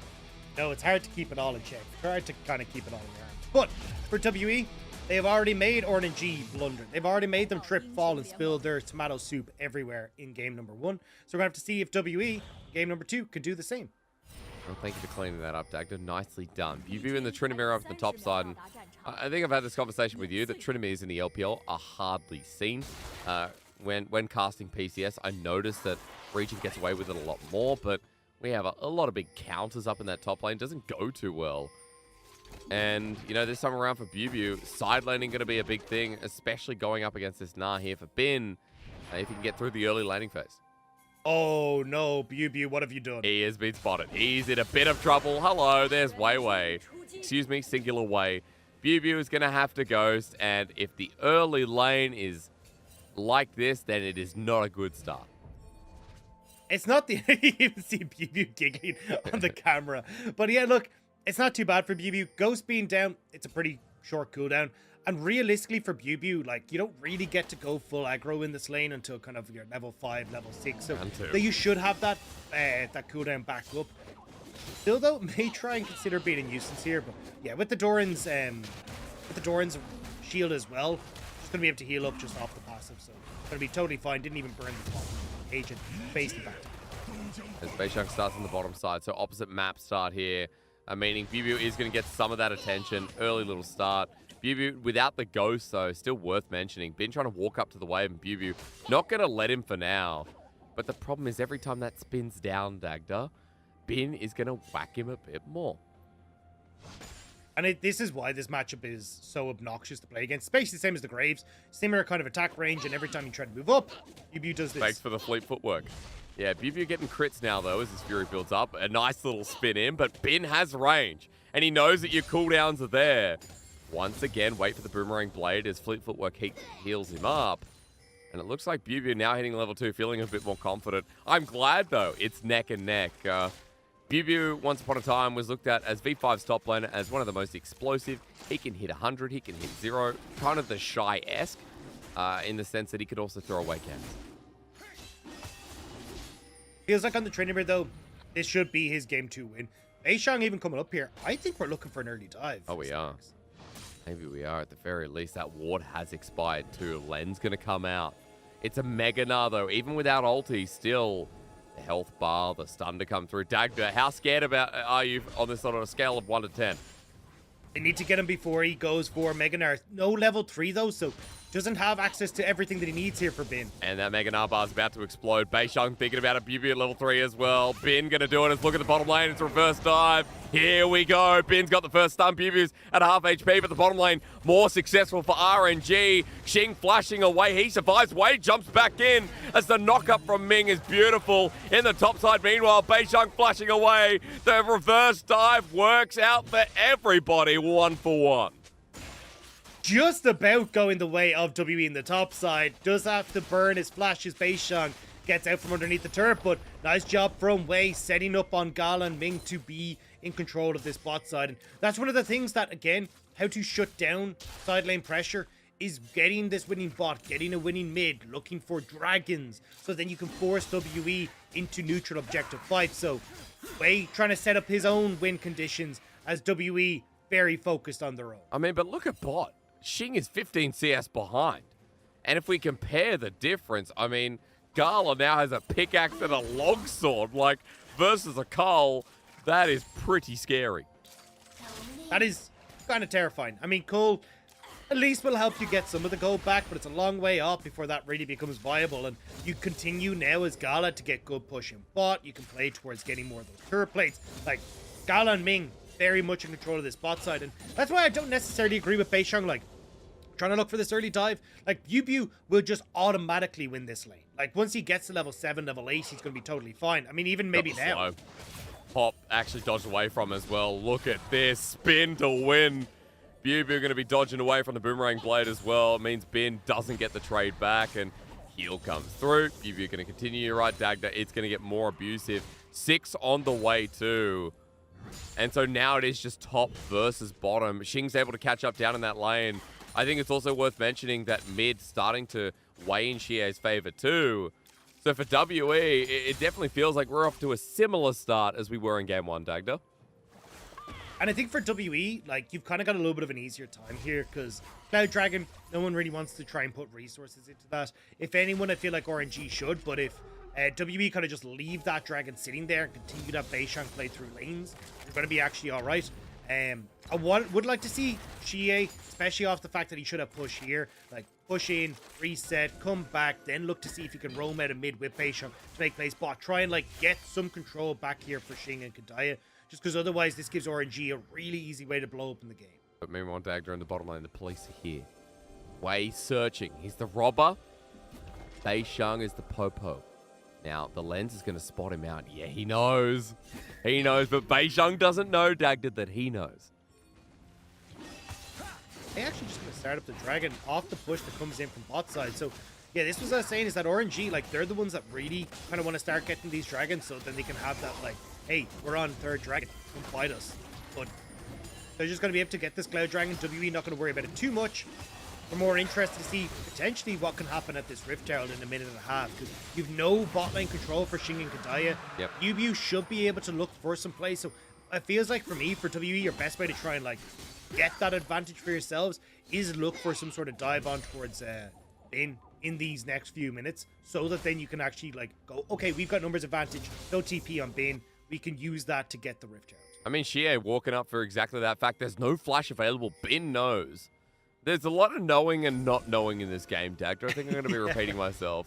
WE for the invade at the very least, and look at where Bin is. It's a level 6 Nah, but he can't do anything to stop this take of the blue buff. On the other side of the map, Wei is trading bot versus top. That's what this game's going to be all about. It's just so easy to nail down. Yeah, Xing, though, had to reset, so this is actually going to be Gala and Ming pretty much getting to take these turret plays. Xiaohu moving down. Dive for dive, but there's more members of WE in the bot lane. Kadaya needs to run away. Wind becomes lightning, will tag him away. He manages to escape, but that forces him off the turret plating. You're right, Gala getting free time. The whole of RNG are giving him that space. Look in the top side. The response similar. But Bei Shang now fighting away for this as Bin ulties him into the wall. Revenge, a dish best served by a dinosaur. As Bei Shang's not level 6. Stormbringer not there. Dodges from the house. Bubu coming in to help out. The flash from Bei Shang. Bin a bit deep. His flash still not available. Crunch time as he gets over the wall. It's getting deep as Kadaya, meanwhile, surviving only by a hair's breadth from Ming. It's blood that continues to boil, but blood that has not yet been spilled. The thing is, though, RNG got first tower. You still have to invest resources from Bei Shang to get the Rift Herald, move it top, get the top tower, so you get the quicker reset from RNG, and that's where here RNG are like, cool, wait, let's move up. We got the pressure here from Xiaohu. They stopped the take from Bei Shang off of the faster resets they can go for, and now WE don't get to make the play towards that tower anymore. So RNG have more control on the map, and you're seeing that reflected in that 1,000 gold lead they have right now. That's a Kraken versus only a Noon Quiver in the bottom lane. A 40 CS lead, a 1k gold lead for RNG. This early game blitzing them through. And as Wei starts a Rift Herald, like, everything's accounted for. Gala's moving up. WE can't go towards this. They're scared. They don't even have a Mythic yet versus that big Jinx from... Wait, Dagda. Do you see what I'm seeing? That champion... I don't know if anyone knows this or is cued on. That champion, that's the same character from Arcane. Abubu has to spin out of there, but Gala's playing a champion from Arcane. I actually didn't notice that. Yeah, and it's really funny because it's interesting to me that Jinx needs more Banny awards. Maybe just ban her in the draft phase, just like the Annie awards that Arcane did. Right. It all follows through. It's all the same thing. That was yeah, that's kind of shocking as well. I'm surprised they're called Annie Awards, by the way. I don't know if that was coincidental, but sorry about the Arcane thing. That was, yeah, just a huge surprise to me. RNG sending Jinx up to the top side. We can call it Powder, up to you. Gala's huge. Gala's about to get another bit of turret plating. 6 pieces of turret plating. Got first turret blood down on the bottom side. It's only 10 minutes into the game. Kadaya, which way's the rocket going to go? Is he going to back there? Gala's about to send it out. He's thinking about it. He's like, all right. Where am I sending it? There we go. Blocked by Xing. Saving the day, but Gala gets more free time with the turret. And again, I mean, you just got pressure up here for the next minute and a bit. What's going to happen is you'll probably see this wave crash. Gala would take it. Full clear, next wave, reset, and then look for draft. Like, that's kind of where my thought process is. Bei Shang stuck under tower, getting free hit by Gala. I think at this stage, like, just powering through these objectives is the best way for RNG to continue to play this. Yep. Especially if you don't actually focus that, it becomes a little bit harder for Gala to just, like, burst open the game and play through team fights. especially as Bubu gets further ahead, Bubu can deal with Gala in these fights because he's just got that sticking power with the Gale Force he's working towards, and also the fact that you're going to have the ability to kind of just not die. So it doesn't matter how much damage Gala puts out, and you just ignore all of it. I mean, Bu is doing hard work on the bottom side turret, but look, I guess the problem for now for me, Dagda, is the fact that RNG are getting so much more in a shorter period of time. Bin's zoned off the turret, but look, Bu can't push as fast as a Rift Herald. Bu can't push as fast as a Jinx. Gala gets another piece of turret before WE even pick up one. And again, it's about resetting for the Dragon. WE trying to stop that, though. Maybe catch Wei. Too late. Too late. Wei is the only one there, but WE don't want to commit. Gala's out in the nick of time. Bu against his turret, trying his hardest. But for now, it is only going to be 3 turret plates. He got 3 at the top side as well. And it's decent, folks, but again, WE behind. 2,000 gold at 11 minutes into the game. Gala, I haven't seen his items, but I'm assuming that is a Zeal in the inventory, Dagda. I would not be surprised. Okay, Cloak of Agility still a big deal. Yeah, bought full boots off that reset instead of going towards the Zeal. True. So you can see just a ton of gold in this AD carries. Like 1,500 gold, essentially, just in the AD carry, which is kind of adding up to the gold lead that we're seeing for WE. So, sorry, for RNG over WE. But again, moving in towards mid, you've now got the push. Ooh, she is about to die. Good scout of the week here on top of Gala, being tanking up turret. Bu is still hitting the walls. Kadaya wants a little pick off here. He has Flash, he has Ignite, but I guess he's not going to go for it. Unfortunate, Dagda. I know you as a support would. Hey, Xing's getting back in the game. I wouldn't say he's back in the game. That might be a little bit of a stretch when you're 40 CS behind. You're sitting on a noon quiver and a brown paper bags compared to the armaments that Gala's managed to set up. Like, it's kind of nuts. But yeah, it feels like to me a huge amount of this is going to come down towards RNG just having control of these dragons. Like, you're going to have to force a neutral objective on this next one. And I'm surprised that Shie didn't reset. I don't know why he's here. Like, he had the full push in mid. He had no mana off of the last push, so not really respecting the fact Gala had gone for the reset. And Gala was always going to move mid. They wanted priority mid so they can move in towards Dragon. So I think Shie just misreading the map. It means that it ends up getting caught out underneath the tower with just no hope of clearing the wave.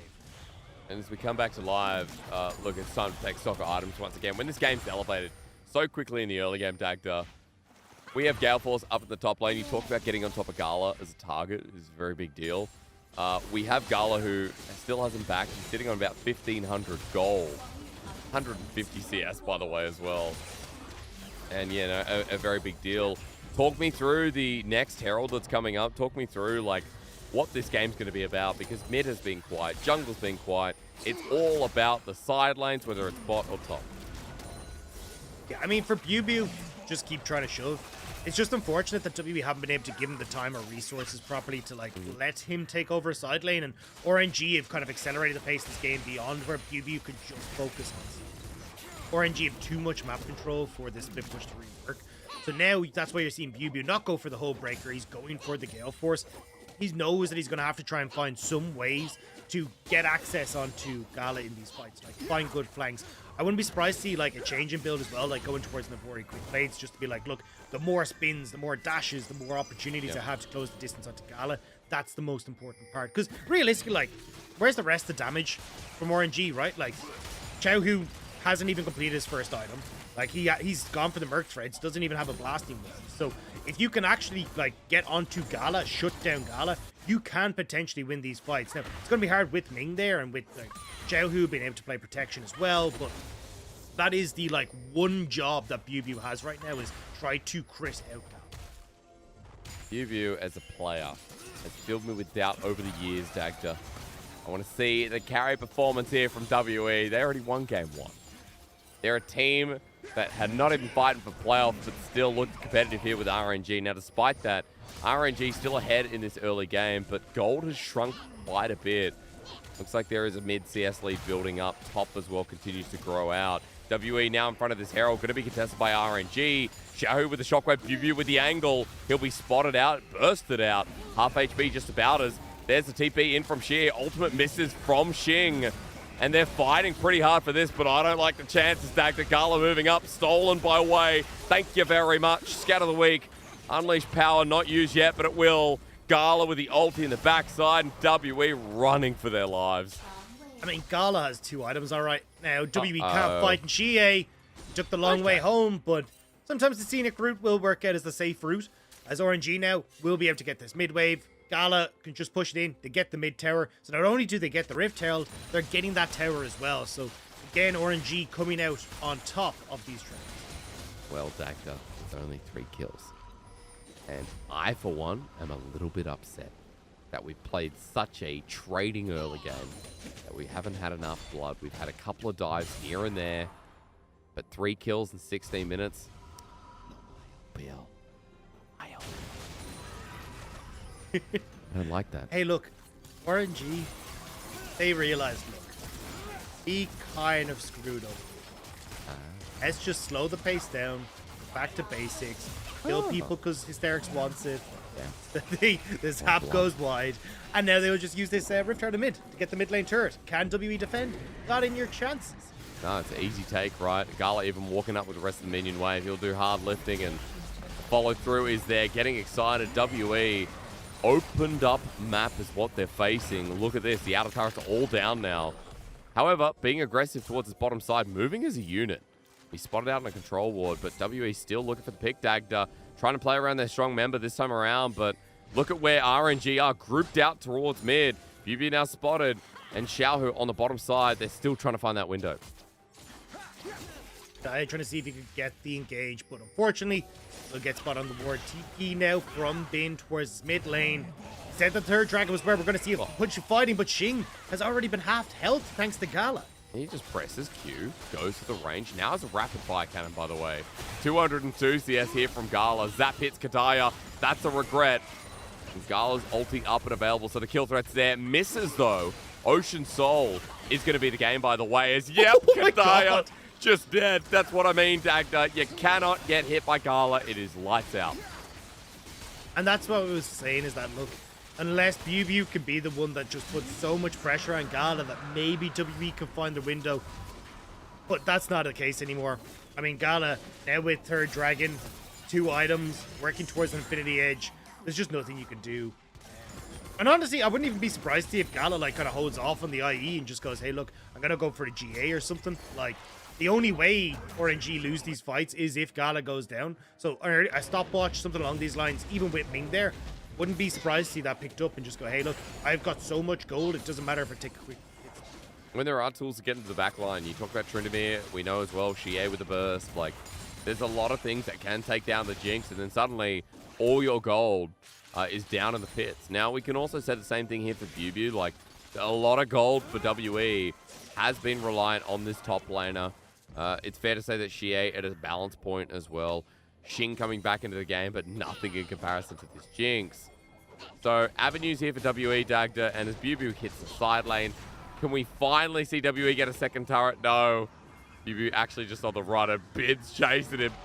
Here we go. Ulti, and he misses, unfortunately. He had no vision. BuBu has ghosted out, and look at him. His sword's too big. You're tripping over it.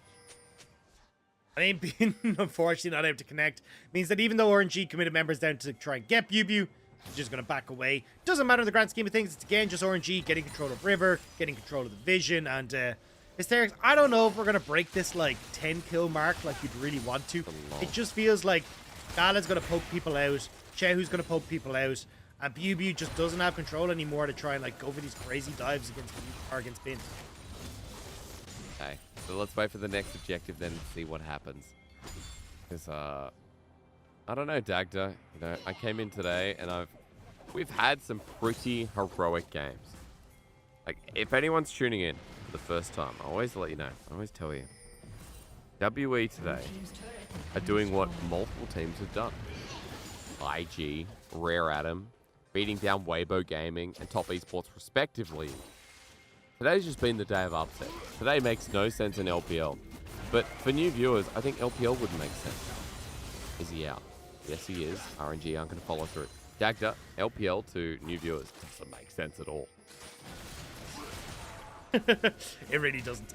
LPL can be a little bit all over the place when it comes towards like whose position where. God. Oh my Jesus! You know what? Not surprised. Actually, not surprised. It's going to be Infinity Edge third, by the way. Who needs a GA when you have a Tahm Kench? Also, just to kind of take it back a step, people might be confused why Bin let his tower go down. Bin's actually setting up a slow push here. Didn't give a crap about the tower going down. It means nothing in the grand scheme of things. He just wanted to make sure he had this push built up to Trinessian on the bottom side of the map, so you can threaten Baron as orange. Shin Gale forced in. Now he flashes away. Maybe it's a bait way. He's about to go down. BB running in. They want Gala. All save the president as the exhaust comes through the Undying Rage. They need to kill Gala, but he's kind of back and down WE. It's all going to go wrong. It doesn't matter about the picks here. If the Jinx is alive, you need to be scared. They're walking up towards Baron, but for WE, Dagda, they got low health bars.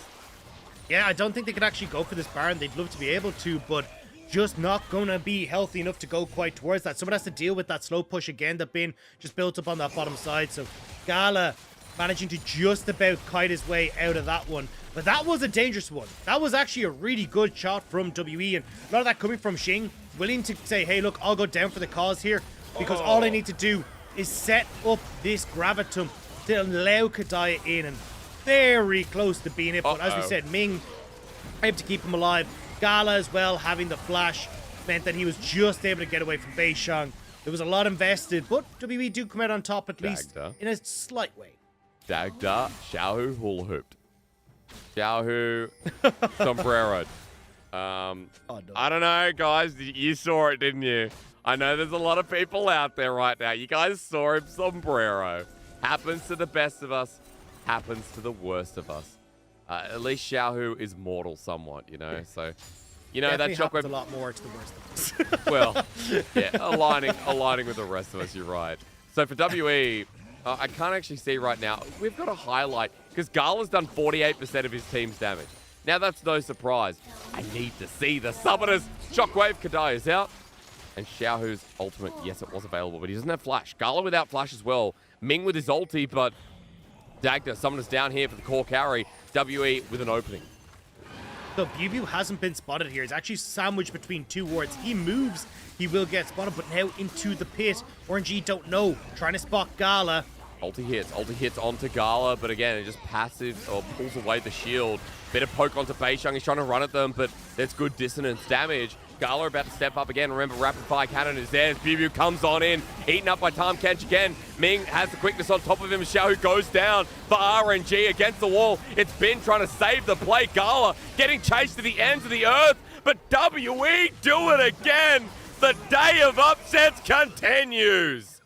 And we said it had to be BuBu. We said we wanted to see him change up his build so we could have more dashes. The Navori quick blades are there. BuBu has the way to close the gap, but that's Dragon number 1 for WE, and maybe a Baron for WE as well. They have played this so well today, Hysterics. Man, WE, like after waiting so long, the last couple of fights out of left field have been gorgeous to watch. And for WE, once they got the president, the whole security team fell apart. And you could see that they were scrambling. There was just too much paparazzi trying to get on top of Gala, and Ming did everything he could, but wasn't able to escape. And so much of that, as we said, is down to BuBu. Like, BuBu in this fight was absolutely impeccable. Like, he's actually the one that starts it off. You can see here, Xing twice now has connected with these big ultimates on the Moonlight Vigil, and BuBu sees his opportunity. He's like, look, Wei and Bin are split. BuBu goes in. And it's all about getting out this ult from Ming super early, because that's when the rest of the follow-up comes in. You can see, well, why Rakan could do so well against something like this Tahm Kench, because you definitely get the CC on at least the Tahm Kench, if not both. And BuBu just about able to survive long enough with the Undying Rage to take them down. Those crits coming out huge. And pick off Xiaohu, pick off him. Ming goes in. We come back to life. Baron was taken. WE with the gold lead. And BuBu's positioning, I'm so glad you talked about it. A big component is Bin's about to go into Meganar and WE. Looks like they're running away from this, but Chie's damage, that's massive as well. This Syndra doing a lot of work as Bin looks for the chase, but WE disengage. And Dagda, another big part was Ocean Soul was denied from RNG.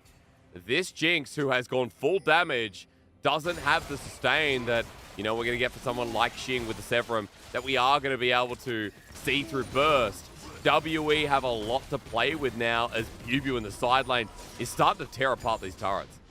But also look at the key carries on WE's side. Xing, no longer an item and a half behind. You know, he's starting to catch up.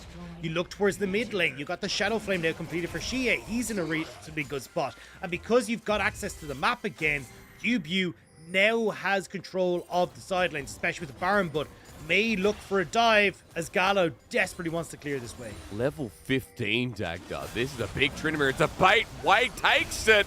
Now even in the Crescent Guard, he's at half HP. It was just to take down the mid lane turret, open up the map, and Bu cares not. He walks into that every day. Exactly. It's about controlling this map against RNG. Now, Bu can move down to the bot side. He can start to put pressure onto that bot lane turret. You can get that vision control established to kind of make sure RNG have got to stay in their own base. This is where RNG need to start playing that funky stuff. Start looking for picks. Start hiding in brushes. See if they can get WE before they establish that vision. Dr. Dagda, I see an Infinity Edge up in the top side. Bu just went back and bought it, so at least keeping track with where Gala is at the moment as Wave's caught out. He doesn't have the Crescent Guard. Bit of burst here from Beishang Kadai, but that's all there is for now. Xie behind a little bit, but now he moves in.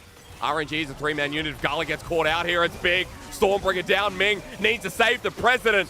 Just stop getting shot as Ming heading forward. Gala now playing with range as red buff wants the steal. TP into the back wave, and it flashes out. WE need to disengage, but as Bin teleports in, they're going to wrap around and do it again. That's such a big ult out of Tam Kench, though. Should be back up in time for Dragon, though, so it shouldn't be too much of an issue. But now WE know that they can just push on through because Gala, especially with his Kraken Slayer, can't survive against Tryndamere. And Bu wasn't even in that engagement. That was a 4 versus 5 where they were able to get that out from Ming. No summoner spells burnt, which would have been the key thing that Beishang would have liked to get, especially burning his own flash. Like, that was what Beishang was looking for, and trying to burn those key summoner spells before the next dragon fight. But Gala will hold steady, Ming will keep him safe, and we are going to have to keep our eyes on Bu once more to see if he can take down Gala. Everything available here for Bu Ghost Flash. Gala's summoner's now up and available as well. Ming's Devour will be up for the dragon fight as well, Dagda, so 40 seconds till we find out what happens. Xie matching the top wave, but he has teleport. And as RNG move into the river first, it's those deep TP wards that I would be worried about, but Xie looks like he's teleporting now. It's going to be to a ward more localized in the mid lane. Bu hovering on the side. Has not been spotted, but there is a ward. So the second he moves out of this hidey hole, they will know exactly where he is. And they know he's going to be trying to find these flanks. That's why Kadaya trying to set up as if they're behind him, but they don't actually know where this Tryndamere is. Pings are going down. They're aware somewhat that Bu is in the vicinity because Lens on the ward spots it out. Kadaya with his own angle. RNG now on the bottom side of the river now. They know Bubu's there because his Lens again spotted out that ward. RNG trying to make a decision, but the quickness comes through. Bin is tagged, unleashed power. Caught out, that ain't good. Now Bubu running in. Save the President. The exhaust coming through. The quickness once again. Shockwave whiffing as Xiao the next target. Undying Rage. Bubu only just surviving. Death Rocket flushed away. The President lives, and his execute order 66 as WE run for the hills. But into the Dragon's arms. They get it, they deny it, and RNG on the wrong side of the map. That's scout of the week! Xie may have done it. Bu without the ultio doesn't want to go on in. Gala trying to buy the space. He goes to his death. Gala getting excited. He got a reset, and RNG Dagda. Xiao and Gala are still alive for now. They're on the wrong side of the map, though. They're running out of places to run. But they show it. Xing does it. There you go. 80 carry no more. He steps up to the plate. What is going on today? How do we have WE, who have been sitting bottom of the table for the entire split, now coming up and beating RNG, not only in some cheesy game, they are potentially going to take a 2-0 against RNG with just better team fighting, better fight up in these objective fights, and Bu once more slapping his way through these fights. Doesn't quite get Xiaohu, but they force RNG back. Beishang can finish the dragon. And then I don't know why RNG run this way. Like, at this stage, just, you gotta try and fight your way through Kadaya on the bottom side, because you can see what's happening here. We try to kite back, they're running out of space. Baron in the bottom left corner, though. Well, we're back, and here we go once again. It was a slow early game, but we're already speeding things up. Wei starts it off with the Crescent Guard. W in the top side of this fight, while BBU's in the back once again. Xiaohu with the self-shockwave, while again, Ming eats up Wei, and Gala's only just come and joined the party. Undying Rage, WE's top laner survives, and RNG down 2 members. Zagda, Team WE are doing it! Ulti comes through, been tagged out with the Gravitum, and in front of the Baron, they don't even need to take this to get the party started.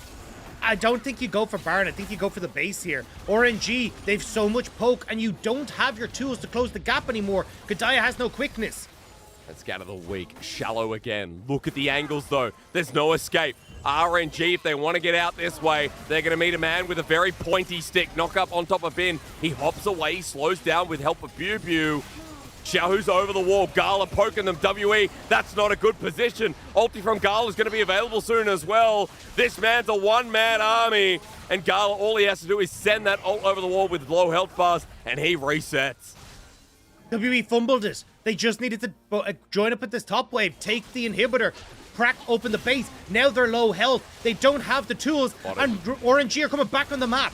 Wei without the ulti, Ming without his, though. Worth mentioning, Biu with the Undying Rage off on the wing. At 6k, RNG trying to keep this series going, but WE won't let them. Gala spotted out Biu Xie on the wall as well. He'll get the range as Bei Sheng wants a steal. Knocked up in the air. Baron is for WE. RNG now. What a turn this fight, but Xie with a 2-man scout of the week unleashes hell on the president. WE come in and upset them all. And Biu will find the last one. Baron has gone their way. They've now got the push. Hysterics. They can end the game. Who cares if Gala's fed? Xie comes to the carry plate. Biu steps up to another level. WE might be out of playoffs, but they are not out of the LPL. They're going to upset, create chaos, and tell RNG to take a step back. WE, the oldest organization in the LPL, still has that fire that I better bloody see in summer. And Team WE take down RNG, the second place team, now pushed all the way by the team that has 2 wins.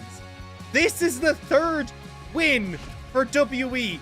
They picked up the last 2 this week. Like, this is absolutely insane. WE, that was a masterclass on how to deal with the Fed jinx. The whole day. A day of upsets. Not even a meme.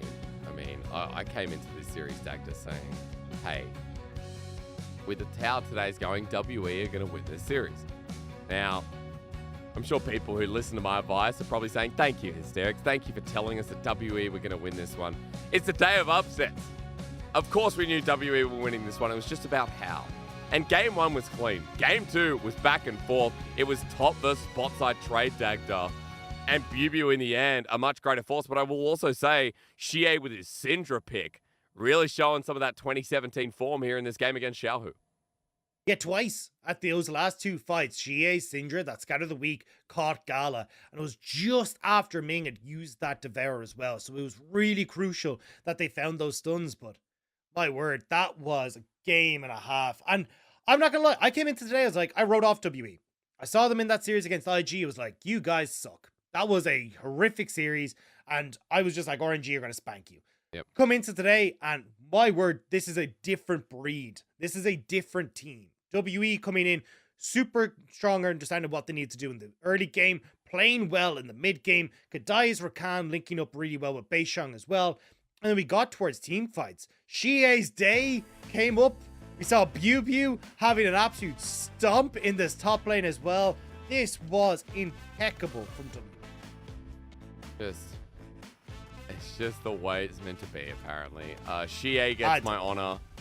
I think this game, like, Xie was such a big achiever. Although quiet, because Biu was the one getting fed. Biu was getting the resources at that point as well. Dagda, like, Xing came back into the game, surprisingly enough. So, props to WE, because if they played this well, the whole split, this team would be in playoffs. You know what? I found it. They is actually backwards there. Looked up what celebrated on March 13th. It's Open an Umbrella Indoors Day. Clearly, if that is an opposite day, I don't know what else is. This is the only reason I can come up with what has happened today. WE, like, I'm baffled. I mean, where has this been all split? Like, I understand Beishang was late to the party, but this Beishang Xie synergy is off the goddamn charts. Yep. BU getting the counter pick here. Like we said, BU had to play this so incredibly well. Like, really, really well to win this game. Like, it's a different build, so obviously in the heat of the moment, being able to go, hey, look, you need to go away from the traditional hull breaker. You need the sticking power. You need these crits, that burst damage that this build offers. That's exactly what we got. Yeah. The ability to consistently find these flanks. Now, you can argue as well, RNG not warding their flanks definitely gave BB that edge, but even you could see it at that fourth dragon fight, where he was just sneaking his way in between the wards he knew were established, like getting out of RNG's kind of zone of safety. And it just meant that it was impossible for RNG to deal with him. He was getting on Gala every single time. I mean, even despite Ming's best efforts, despite Xiaohu playing defensive with Shockwave, even at one point, I think Bin trying to get there as well. Gala never got to free hit. Gala never got to play the perfect team fight. The Jinx, that was huge. That was doing so much. I mean, Dagda, it's sad to see because for RNG, like, this is a team that we know has been pretty clean, but WE somehow picked them apart in 2 games. They just 2-0'd LGD, RNG did. Now, WE 2-0'ing them. RNG moved to 10-4. They're tied with Weibo Gaming. And I actually think because of how V5's now set up at 11-2, V5 should have no problem getting top 4. Even top 2, I would say at this point, should be easy for Victory 5. I mean, for me, this kind of just says V5 are top dogs, right?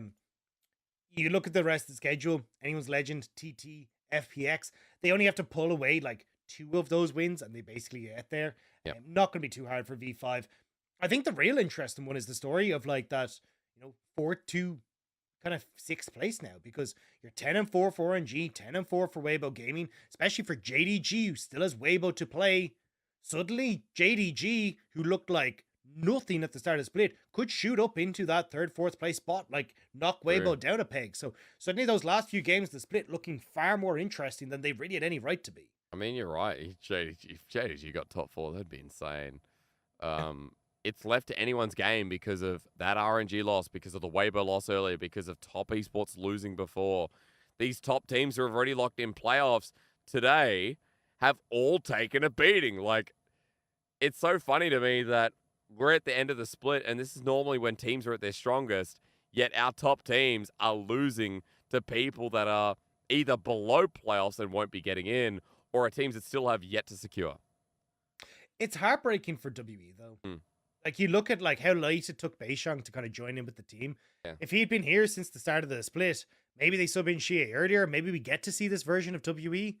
Like, that would have been so sick to see WE kind of like fighting back, trying to claw themselves into the, like we saw them in 6th place last year. Maybe this is the year that they kind of are able to go that little bit higher, especially like this game looked really clean from them. Yeah. I don't know. It felt like the stars aligned for them in a lot of situations as well. Like Kadai's Rakan slipping through the draft twice. He's so good in this Rakan. And you got to see it here as well. Xie is nuts. Xie looks completely invigorated. We haven't seen him for a little while, and it looks like he's got a personal vendetta against every team that has said no to him in the past. So, and even Bubu. I mean, going up against his old teammate, the guy that he kind of competed for that top spot back in the day. He just pops in and says, "Yep, thank you very much, Ben. It's been a pleasure. Absolutely demolishing you." Yeah, like, I love that you bring up the Xie point. I mean, Xie is someone who, remember, was an old mid laner on the WE roster. Xie has been someone who has slowed down in the previous years, but is still, should be considered, top tier in the league. This game, this series, he played out of his mind. That Syndra game as well was really great to watch. And Dagda, we're waiting for an interview as far as I'm aware. Actually told, never mind, folks, you're baited. There's no interview whatsoever. So we are just rounding things out, waiting for our standings. And again, we've been talking a lot about it. What happened because of today's losses is going to shake LPL for the final week, because this was the final game before we get to the final week. And Dagda, I've been told we're actually waiting for the MVP. And in our final game of the final week, it's gonna be BBU, isn't it? It is gonna be BBU. I mean, there's no way it's not BBU. Like, I would actually be incredibly upset if it's not BBU. This entire game revolved around BBU. Like, the only reason that they were able to kill Gala so consistently is because of BBU. And that was it. That battle was BBU versus Gala. And it was going to be whoever won that got the MVP. And it's 100% BBU. So I'm just waiting for that. But yeah, I think for our last week, I mean, there's some spicy games coming up. Like, it's going to be super interesting to watch. Like, you got FPX versus IG, which if IG win, could actually help secure them in towards that playoff spot. That's happening on Tuesday. You've EDG versus LNG, which is a weird battle now because both those teams seem to be on the slump, which is also happening on Tuesday. You got Rare Adam JDG, with JDG looking to try and fight for that top spot. Rare Adam just coming off of a clean win here today. Yeah. Like, that's only Thursday. Like, we still have like the rest of the week to get through. It is absolutely insane. You're looking at JDG Weibo in there. OMG still to play as well, although that will be a little bit delayed too. So I don't know. This is insane.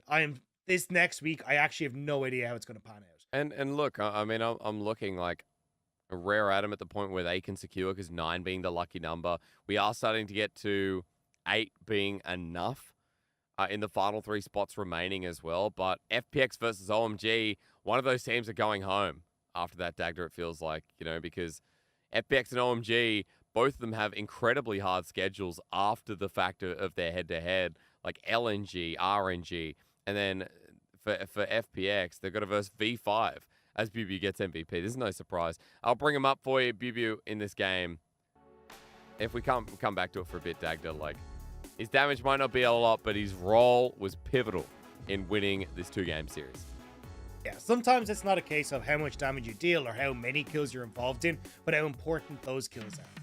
And for BBU, that was exactly what he did this game. Like, every single time, sneaking past the vision control, getting on towards Gala. And you can see here, like, it doesn't always necessarily be the one to deal the final blow to Gala, but what he's doing is drawing out that ultimate from Ming, making sure that Gala ends up being finished off by Xie, by Xing. And I think across the board, like, I know BBU got the MVP, but I want to take a moment to just talk about a lot of the players in WE, because 2 of those fights, Xing started them off great Moonlight visuals. One was a Gravitum, put himself in harm's way to set up WE for the fight. Yeah. That last fight that we just saw, that was the damage that stuck onto Gala to kind of help finish these. Even here, Xing, beautifully orchestrated. You look towards Xie, had a great spot. BBU was great. Beisheng as well, having a much stronger early game than what we've seen from him in the past, even getting the steal in the Baron. That's where you can see my intense look as you go absolutely nuts. But yeah, I think this is just so insane. Like, WE stepping up across the board. I have to hold my sound boost shut so that my partner does not wake up. So yeah, it's me like, whoa!